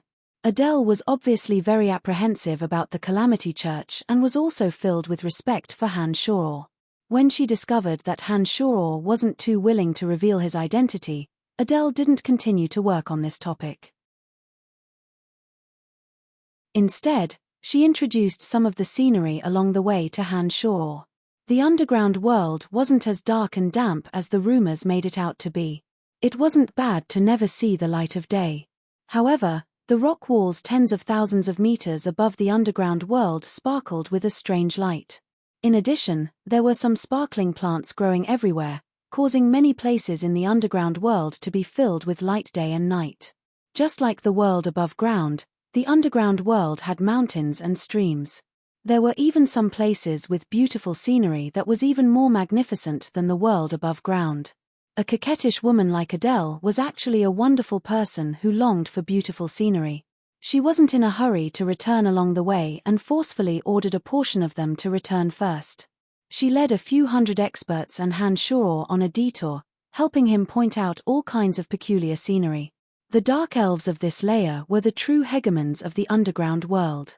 Adele had absolute confidence in her own strength and believed that there weren't many creatures on this layer that could threaten her. When the Batmen and goblins that frequently appeared along the way saw Adele's group, they all fled far away as if they were avoiding the plague. They seemed to be extremely afraid of Adele. After walking through 12 of the wonders of the underground world, Adele finally brought Han Shoror to the territory of the Dark Elves. Along the way, she smiled sweetly as she led the way for Han Shoror. It was a vast forest with all kinds of strange plants growing. Among them, There were a few trees of life that were more than 10 meters tall. They were brimming with an enchanting, emerald-green aura of life, nourishing this forest that seemed to be brimming with vitality. Along the way, all kinds of plants were lush and verdant, and the aura of nature carried a hint of evil. Beautiful and bewitching spider webs were exaggeratedly spread across the towering trees. These spider webs had different colored crystal balls within them. They seemed to be using the web to absorb the energy within the forest. Many small red, purple, and black spiders swam around the forest.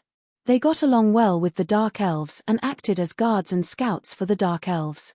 When they saw Adele appear, the small spiders happily danced on the ancient trees, as if they were narrating something to Adele. The evil goddess Rose, whom the dark elves believed in, was rumored to have the face of a human and the body of a spider. As for whether this was the truth, Hanshaw didn't know. However, judging from the current situation, this rumor might be somewhat credible. Adele could clearly communicate with those small spiders and order them to work for her. The further they walked, the more lush and tall the various ancient trees became. There were many wooden houses in the center of the forest that was brimming with the aura of nature. Some houses were purely woven from wood branches, while there were also many tall houses that were originally withered and dead towering trees. After the ancient trees were hollowed out, they actually turned into gorgeous, unadorned palaces, appearing extremely bizarre. Dark elves had a natural fondness for beautiful things. The exterior of their palaces and houses were decorated with exquisite patterns. These patterns had no use and were purely beautiful. Many dark elves had walked extremely far in the field of art. Every magic weapon they manufactured was incomparably exquisite. Perhaps the dark elves' magic equipment wasn't the best on the continent, but their magic weapons were definitely the most exquisite and beautiful. Their pursuit of art manifested itself in everything: houses, weapons, clothes, and even food and religious sacrifices. Every activity had to be beautiful and beautiful. Hanshaw deeply understood this point along the way.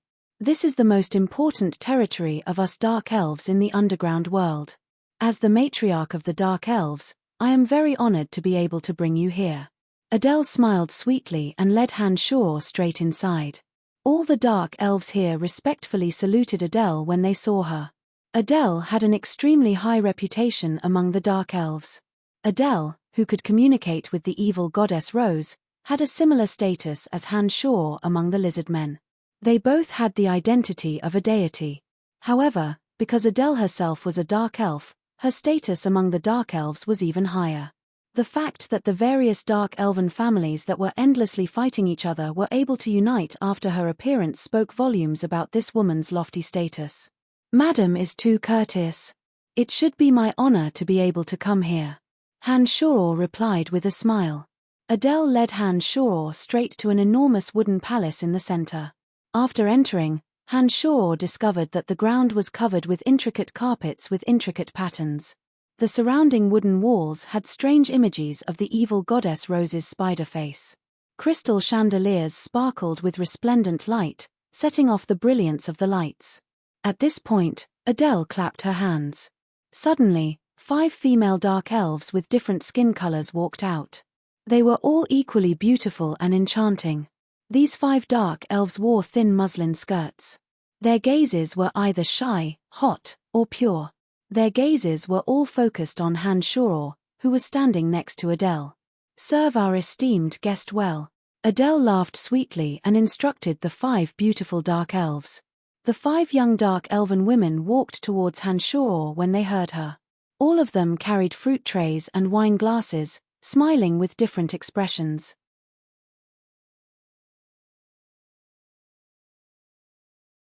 Chapter 368. This was a banquet where guests felt at home. Served by 5 beautiful young dark elves, Hanshaw enjoyed fine wine and tender meat extremely comfortably. With Adele's instructions, the 5 young dark elves smiled sweetly as they incessantly urged Hanshaw to drink. The scantily clad dark elves intentionally or unintentionally rubbed themselves against Hanshaw's body, causing Hanshaw's lust to never extinguish. While Hanshaw appeared to be drunk and hazy, Adele gave a meaningful glance to the few dark elf elders who had been smiling apologetically. Adele's mistresses withdrew one by one with smiles on their faces. As soon as they left, Adele gave a meaningful glance to the 5 dark elves serving Han Shoror. The 5 equally beautiful dark elves undressed in front of Han Shoror and threw themselves into Han Shoror's arms with a charming smile. He, esteemed guest, enjoy their beauty. If you feel that the 5 of them aren't enough to satisfy you, then I will be very happy to accompany you, Adele said to Han Shoror with a charming smile. She also took the initiative to leave as she spoke. How about you all just come together? Han Shoror unceremoniously moved his hands up and down, rubbing the important parts of the dark elf who took the initiative to throw herself into his arms. He invited Adele with a smile. Covering her mouth with a chuckle, Adele rebuked, "How can that be? I'm the matriarch of the dark elves, I can't serve you with them. I alone am more powerful than the 5 of them. Only when you satisfy the 5 of them will you be able to make me feel refreshed. Prove it to me first." After saying this, Adele didn't stay behind. She watched as Han Shoror began to unrestrainedly lay his hands on the 5 young dark elves. She endured the turmoil in her heart and left with a chuckle. After Adele left, Han Shoror unceremoniously pressed a half-naked dark elf who was sitting in his arms under his body. He laughed loudly as he began to fight hand-to-hand. The 12 mystical demons silently left, spreading to the dark elves' territory. 2 of them were manipulating Adele to follow her, to see why she had left at this time. As the wonderful person under him moaned and begged for mercy, Han Shoror casually pulled over another dark elf who was blushing and couldn't help but grope her plump breasts. This dark elf had purple skin and a head of deep purple hair. She looked like a blooming purple rose. The dark elf couldn't suppress the desires in her heart and immediately began to cry out in joy under Han Shoror's body. Her trembling cries were like a melodious and enchanting tune that stirred one's heart, causing the other 3 dark elves to entangle with each other with flushed faces and ears, giving comfort to each other's empty hearts.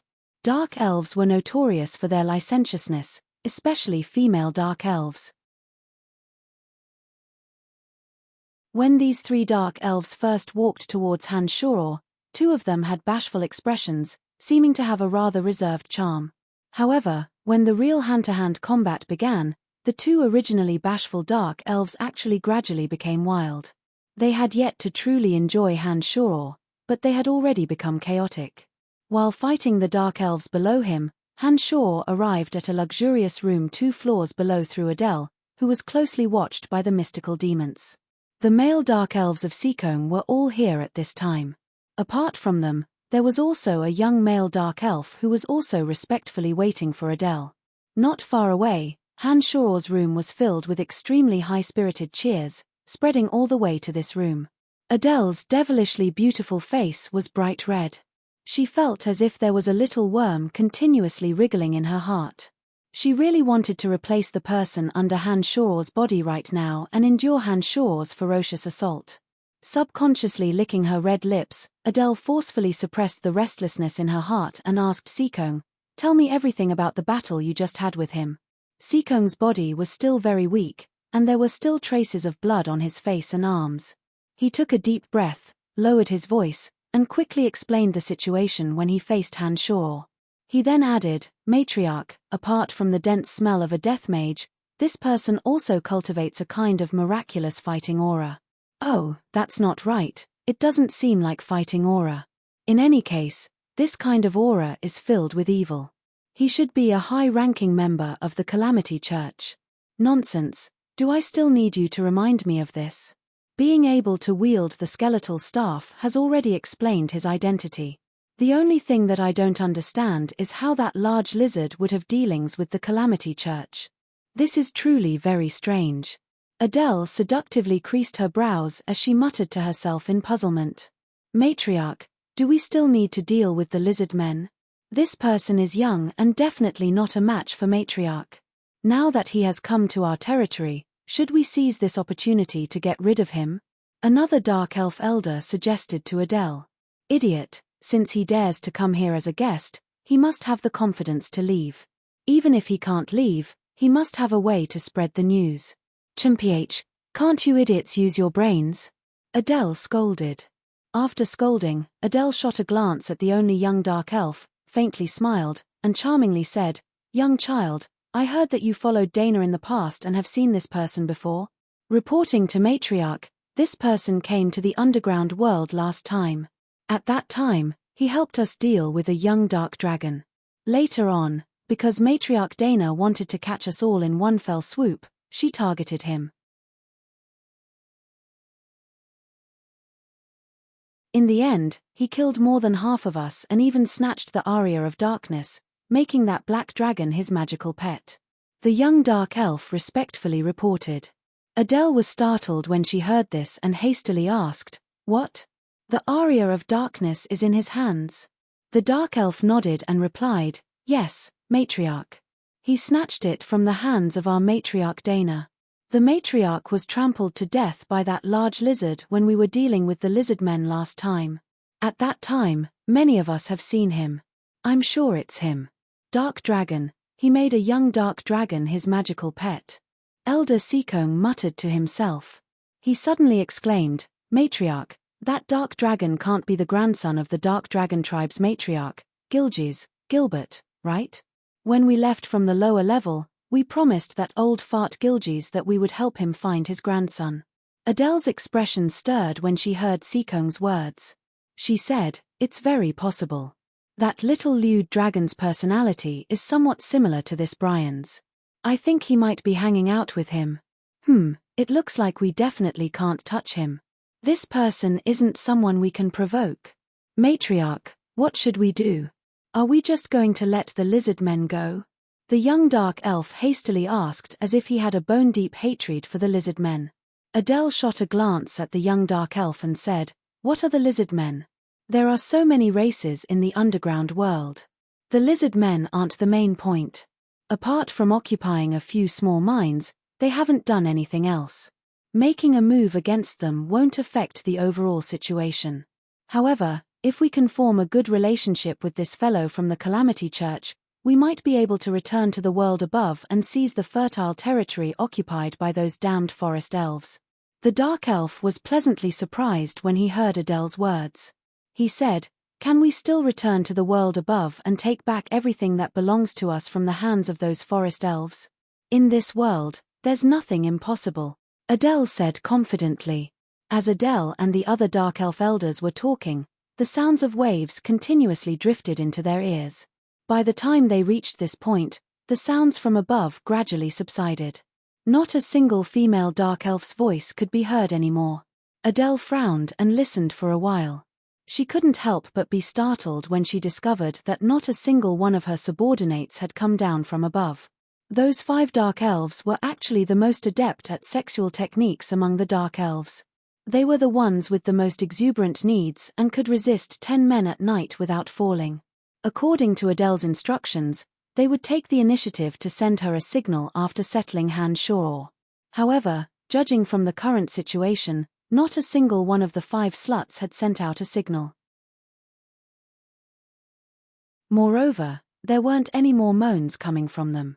This seemed to indicate that they had already taken the lead and laid down. "Why isn't there any sound?" an elder asked doubtfully. He should already be at the end of his tether.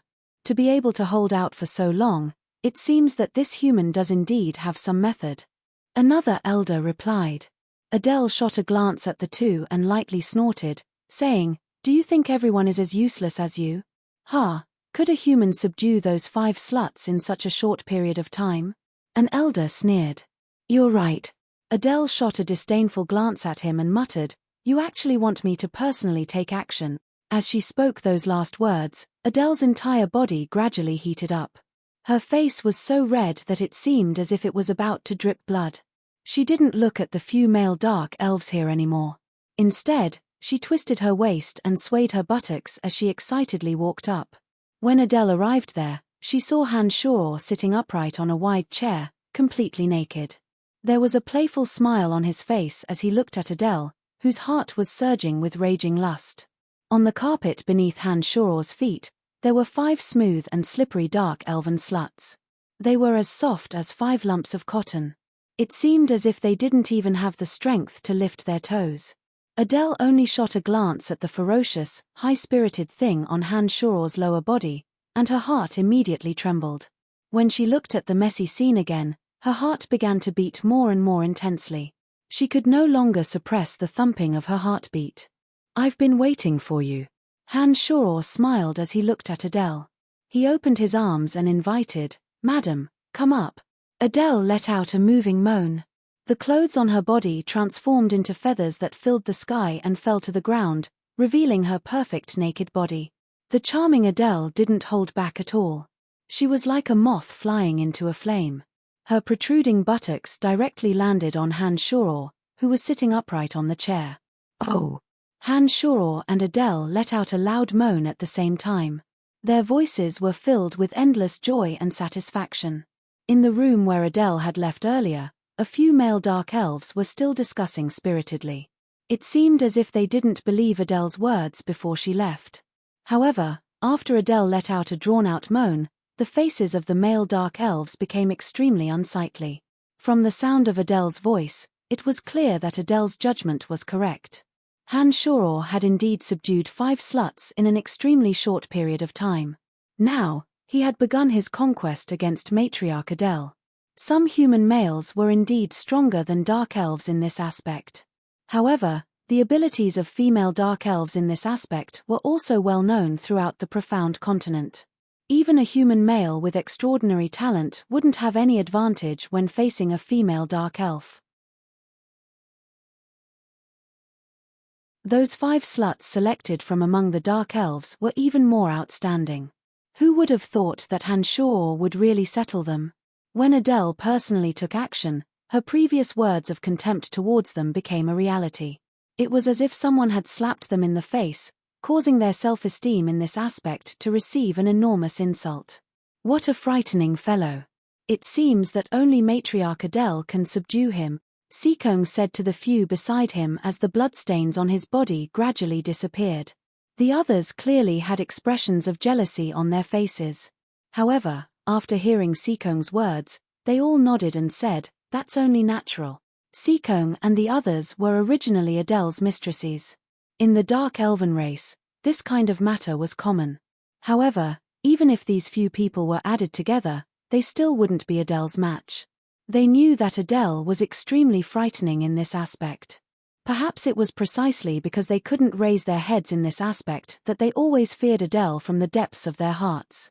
Just as Seekong and the others were discussing spiritedly below, Adele suddenly let out a drawn-out moan from above.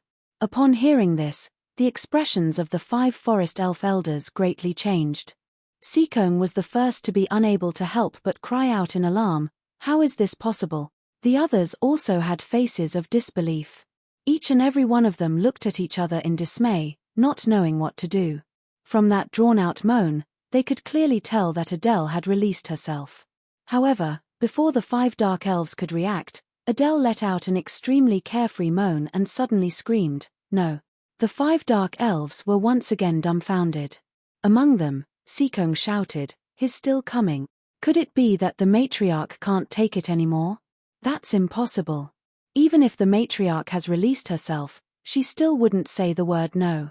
Perhaps she's using a secret technique to deliberately do so. You also know that the weaker a woman is, the more she can let a man release himself."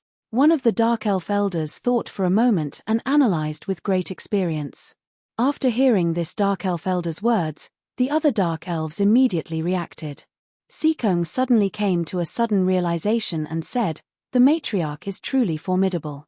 It seems that her moan just now was also to confuse this frightening human. That must be the case. What kind of person is the matriarch? Such a hot-blooded fellow can also conquer the matriarch. Ian, we've been worrying too much. It seems that the matriarch will have another subject under her crotch. While the Dark Elf elders were self-righteously discussing, Adele's panic-stricken voice grew louder and louder. She continuously screamed, "No, don't do this, I beg of you. The matriarch's acting is really good. It seems that he won't be able to hold on any longer." Seekong continued to express his opinion. "Ah! Damn Seekong, quickly come and save me, save me." Suddenly, Adele let out a mournful howl and unexpectedly called for help. Seekong was frightened and startled as he said, "Did you guys hear that? The matriarch is calling for help. Could something really have happened? Ah! Kill me, demon, kill me!" Adele screamed crazily from above. She simply didn't have the slightest hint of joy. At this time, the Dark Elf elders gradually reacted. They suddenly realized that a major unforeseen event must have occurred above. With a loud shout, the Dark Elf elders all suddenly moved out and directly headed towards the top. When they arrived, they saw that Adele had been firmly pressed against the chair by Han Shoror, who was vigorously pouncing on her from behind. Adele's originally radiant and enchanting skin seemed to have been sped up 1,000 times, slowly aging at a speed visible to the naked eye. Adele's long hair gradually turned a grizzled color. Along with this change, Adele's powerful aura slowly flowed into Han Shoror's body. Han Shoror, who originally wasn't too frightening, had his aura continuously rise. "Hey, you guys are here." Han Shoror's large hand firmly pressed down on Adele as he continued his conquest. He turned his head and grinned at the Dark Elf elders. His smile was somewhat cruel. "Release our matriarch, or else we will kill you." Seekong roared and once again took out the crystal ball he had used last time. "Just wait for a while more," Han Shoror said with a light laugh. The speed at which he moved became more and more ferocious, forcefully attacking in front of the Dark Elf elders. Soon after, Han Shoror faced the sky and let out a loud roar, his body uncontrollably trembling. Looking at the matriarch of the Dark Elves, Adele, her body no longer had any luster. The enchanting and devilish Madame Adele had become a grizzled-haired, soft-skinned old elf granny. Her skin didn't even have a trace of the luster of life. Chuckling, Han Shoror took out a set of clothes from his space ring and put them on. After absorbing all of Adele's strength, he felt an unprecedented comfort. He smiled at the Dark Elf elders and said, "Adele is dead, you guys should also leave together."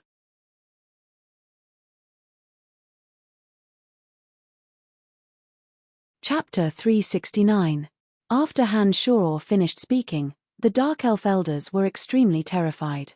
Especially in the case of Adele's death, this caused the Dark Elf elders to tremble with fear. Among them, Seekong, who had fought with Han Shoror, was especially timid. Seekong, who had been the first to propose this, not only didn't have the slightest intention of avenging Adele's death, he actually shrunk back. He put on a strong front and said, What do you want?" Han Shoror couldn't help but laugh, beaming as he said, "Of course I want all of you to die. You won't get any benefits even if we die. Besides, you might not even be able to kill the 5 of us." Seekong opened his mouth once again, then his expression became slightly calm as he said, "Let's discuss the conditions."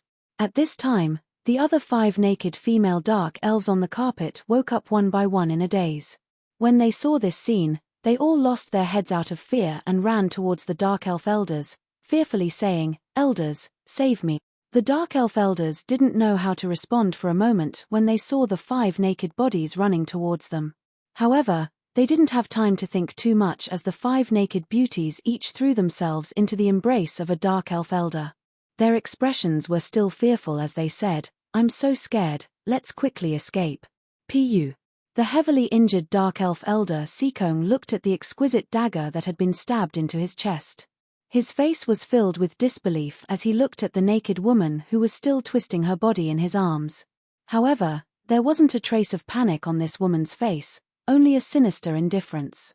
The other Dark Elf elders all received the same treatment as Seekong. The 5 naked beauties that had entered their bosoms had all stabbed their weapons into their hearts and lungs. Each and every one of them were cold, heartless, and ruthless. In the hinterland of the Dark Elves, it naturally wouldn't be easy for me to kill all of you by myself. Heh, the ones who truly want you dead are your own people. Han Shoror explained with a smile as he coldly watched Seekong slowly fall into a pool of blood. Why? Seekong looked at the naked Dark Elf and questioned, unwilling to give up. "You bunch of old farts, what are you doing coming out from down there?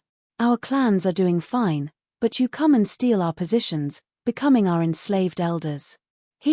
All races have desires, let alone us Dark Elves. Only after you die will we be the true rulers of the Dark Elves." The woman smiled coldly. She squatted down and grabbed the dagger.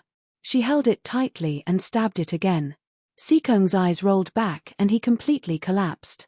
Each of these dark elf elders was an extraordinary magic controller, but they didn't expect that their own people would attack them. Under the sudden sneak attack of the 5 female dark elves, they immediately fell for it. With a soft A sound, Han Shoror swept towards one of the dark elf elders like lightning. The dark elf elder, who had fallen into a pool of blood, had just stood up when Han Shoror suddenly closed in on him and pressed his palm against his back. Bang! An explosive sound came from within the dark elf elder's body. The dark elf elder, who hadn't been killed in a single blow, had truly and thoroughly collapsed. Since she was prepared to fight Han Shoror hand-to-hand, Adele didn't arrange any dark elf guards in the vicinity. She probably understood that her cries would be too loud. As the ruler of the dark elves, she naturally didn't want her subordinates to hear her, so she sent the guards away. When the battle ended, the guards still didn't know about the earth-shattering changes that had taken place here. They were still doing what they were supposed to do in the distance. Didn't you not agree to our request? Why did you kill Adele in the end? A female dark elf named Xiaran asked Han Shoror in puzzlement as she wiped her blood-stained arm on the carpet and put on her clothes that were as thin as light muslin. When Han Shoror displayed his extraordinary strength and defeated all 5 of them in a short period of time, Xiaran and the others had once proposed this to Han Shoror, hoping that Han Shoror would help them kill Adele and the dark elf elders. However, Han Shoror had tactfully declined. Shrugging his shoulders, Han Shoror helplessly said, "Adele did something to me, so I changed my decision at the last minute." As Han Shoror spoke, he let out a light breath. There seemed to be red threads swimming inside his body. 2 small black dots were slowly being chased by the red threads from his shoulders to his palms. Then, the skin on Han Shoror's left and right palms suddenly broke open, and 2 tiny blue spiders the size of soybeans drilled out. 2 balls of flame soared out of Han Shoror's palms, burning the 2 blue spiders to ashes. Han Shoror opened his mouth and blew, disappearing. Originally, Han Shoror really didn't intend to make a move against Adele. However, Adele was obviously plotting against him. With Han Shoror's separate demon realm, his consciousness could clearly detect all abnormalities in his body. Adele had used 2 small spiders to infiltrate Han Shoror's body, obviously harboring unfriendly thoughts. These 2 small spiders had been drawn into Adele's body from under her tongue when she and Han Shoror were passionately kissing. Even Han Shoror hadn't felt the existence of the soybean-sized spiders when they were passionately kissing. If Han Shoror's consciousness hadn't been strong enough, he really wouldn't have known that Adele had secretly done something to him. With Han Shoror's temperament, this Adele actually dared to make the first move. Naturally, he wouldn't have any benevolence towards her. In this kind of intense hand-to-hand combat, he suddenly used a secret demonic technique and used the demonic technique of gathering yin to replenish yang to absorb the energy in Adele's body bit by bit. This Adele was a strange dark grand magus. Apart from this, there was another bizarre energy in her body. This energy was completely different from ordinary fighting aura. It had some kind of evil energy that could stimulate lust. Han Shoror felt a bit of evil divine energy from that energy and guessed that it should have come from the evil goddess Rose. It was precisely because Adele had this bizarre evil energy in her body that the Dark Grand Magus Adele, who was originally only at the Dark Grand Magus realm, appeared so frightening. When Han Shoror used the yin to replenish Yang's secret technique, Adele frantically resisted. However, Adele's body still only had the strength of a mage. When facing an expert like Han Shoror, whose body was as tyrannical as a magical beast, her body's struggles were completely futile. When Han Shoror used the demonic technique to absorb Adele's energy, he mainly absorbed the evil energy that came from the evil goddess Rose. After the evil and evil dregs of this energy were actively removed by the demonic technique, only 20% of the energy was ultimately left behind, which was the essence of the energy that Han Shoror's demonic technique directly absorbed. However, even this 20% essence made Han Shoror feel that his demonic yuan had been greatly nourished. The demonic infant in his body was becoming more and more spirited, causing Han Shoror to feel a kind of carefree and unrestrained feeling. As for Adele's mental strength, it wasn't something that could be absorbed using the yin to replenish Yang's secret technique. As Adele struggled with all her might, she continuously attempted to gather her mental strength to attack Han Shuo with dark magic. Unfortunately, under the attacks of Han Shuo's soul tremor magic, Adele was unable to calm her mind and gather her mental strength. It seems that the desires in my heart have been growing stronger and stronger recently. Could it be that I'm about to reach the carnal realm? Han Shuo suddenly had some doubts. During this period of time, whenever he saw beautiful women, he would have a strong desire to conquer them. He also had a desire to immediately kill his enemies. All kinds of desires for battle and slaughter, all had a tendency to spread. Shaking his head, Han Shuo temporarily set aside the thoughts in his heart. He glanced at the 5 already neatly dressed dark elf beauties standing in front of him and said, "All right, these fellows who obstructed your control over the dark elves are all dead. Now we can talk about our matters." Xiaoran nodded and said, "Leave the rest to us. As long as you take out the Aria of Darkness, we will give you 500,000 gold coins and guarantee that we won't touch those lizard men. What do you think?" "No problem." Han Shuo readily agreed. He took out the strange longbow that he had obtained from Dana and said, "It's useless in my hands anyway. It's a very good deal to exchange it for 500,000 gold coins." Adele and the other Dark Elf elders didn't have any treasures on them that Han Shuo cared about. Perhaps it was because they had just come out from the next floor and hadn't had the time to collect their wealth, so Han Shuo didn't obtain any satisfactory spoils of war from them. "In addition, we agree to establish a long-term trade with you. Our underground world has things that your world above doesn't. I believe that those things can be exchanged for all kinds of fine wine and many exquisite artworks, including some rare magic amplification gems. With those things, us dark elves can create beautiful magic weapons. If we were to sell them, I believe that every one of them would be something that your nobles would fight over." Xiaoran said to Han Shuo, "Haha, don't worry. I will definitely satisfy you. Of course, you must also satisfy me. Let's all get rich together." Han Shuo was in a good mood as he spoke to the 5 women who were about to become the new Dark Elf elders. You're tuning in to the Celestial War YouTube channel. Don't forget to subscribe and join us on this journey to catch the most captivating stories.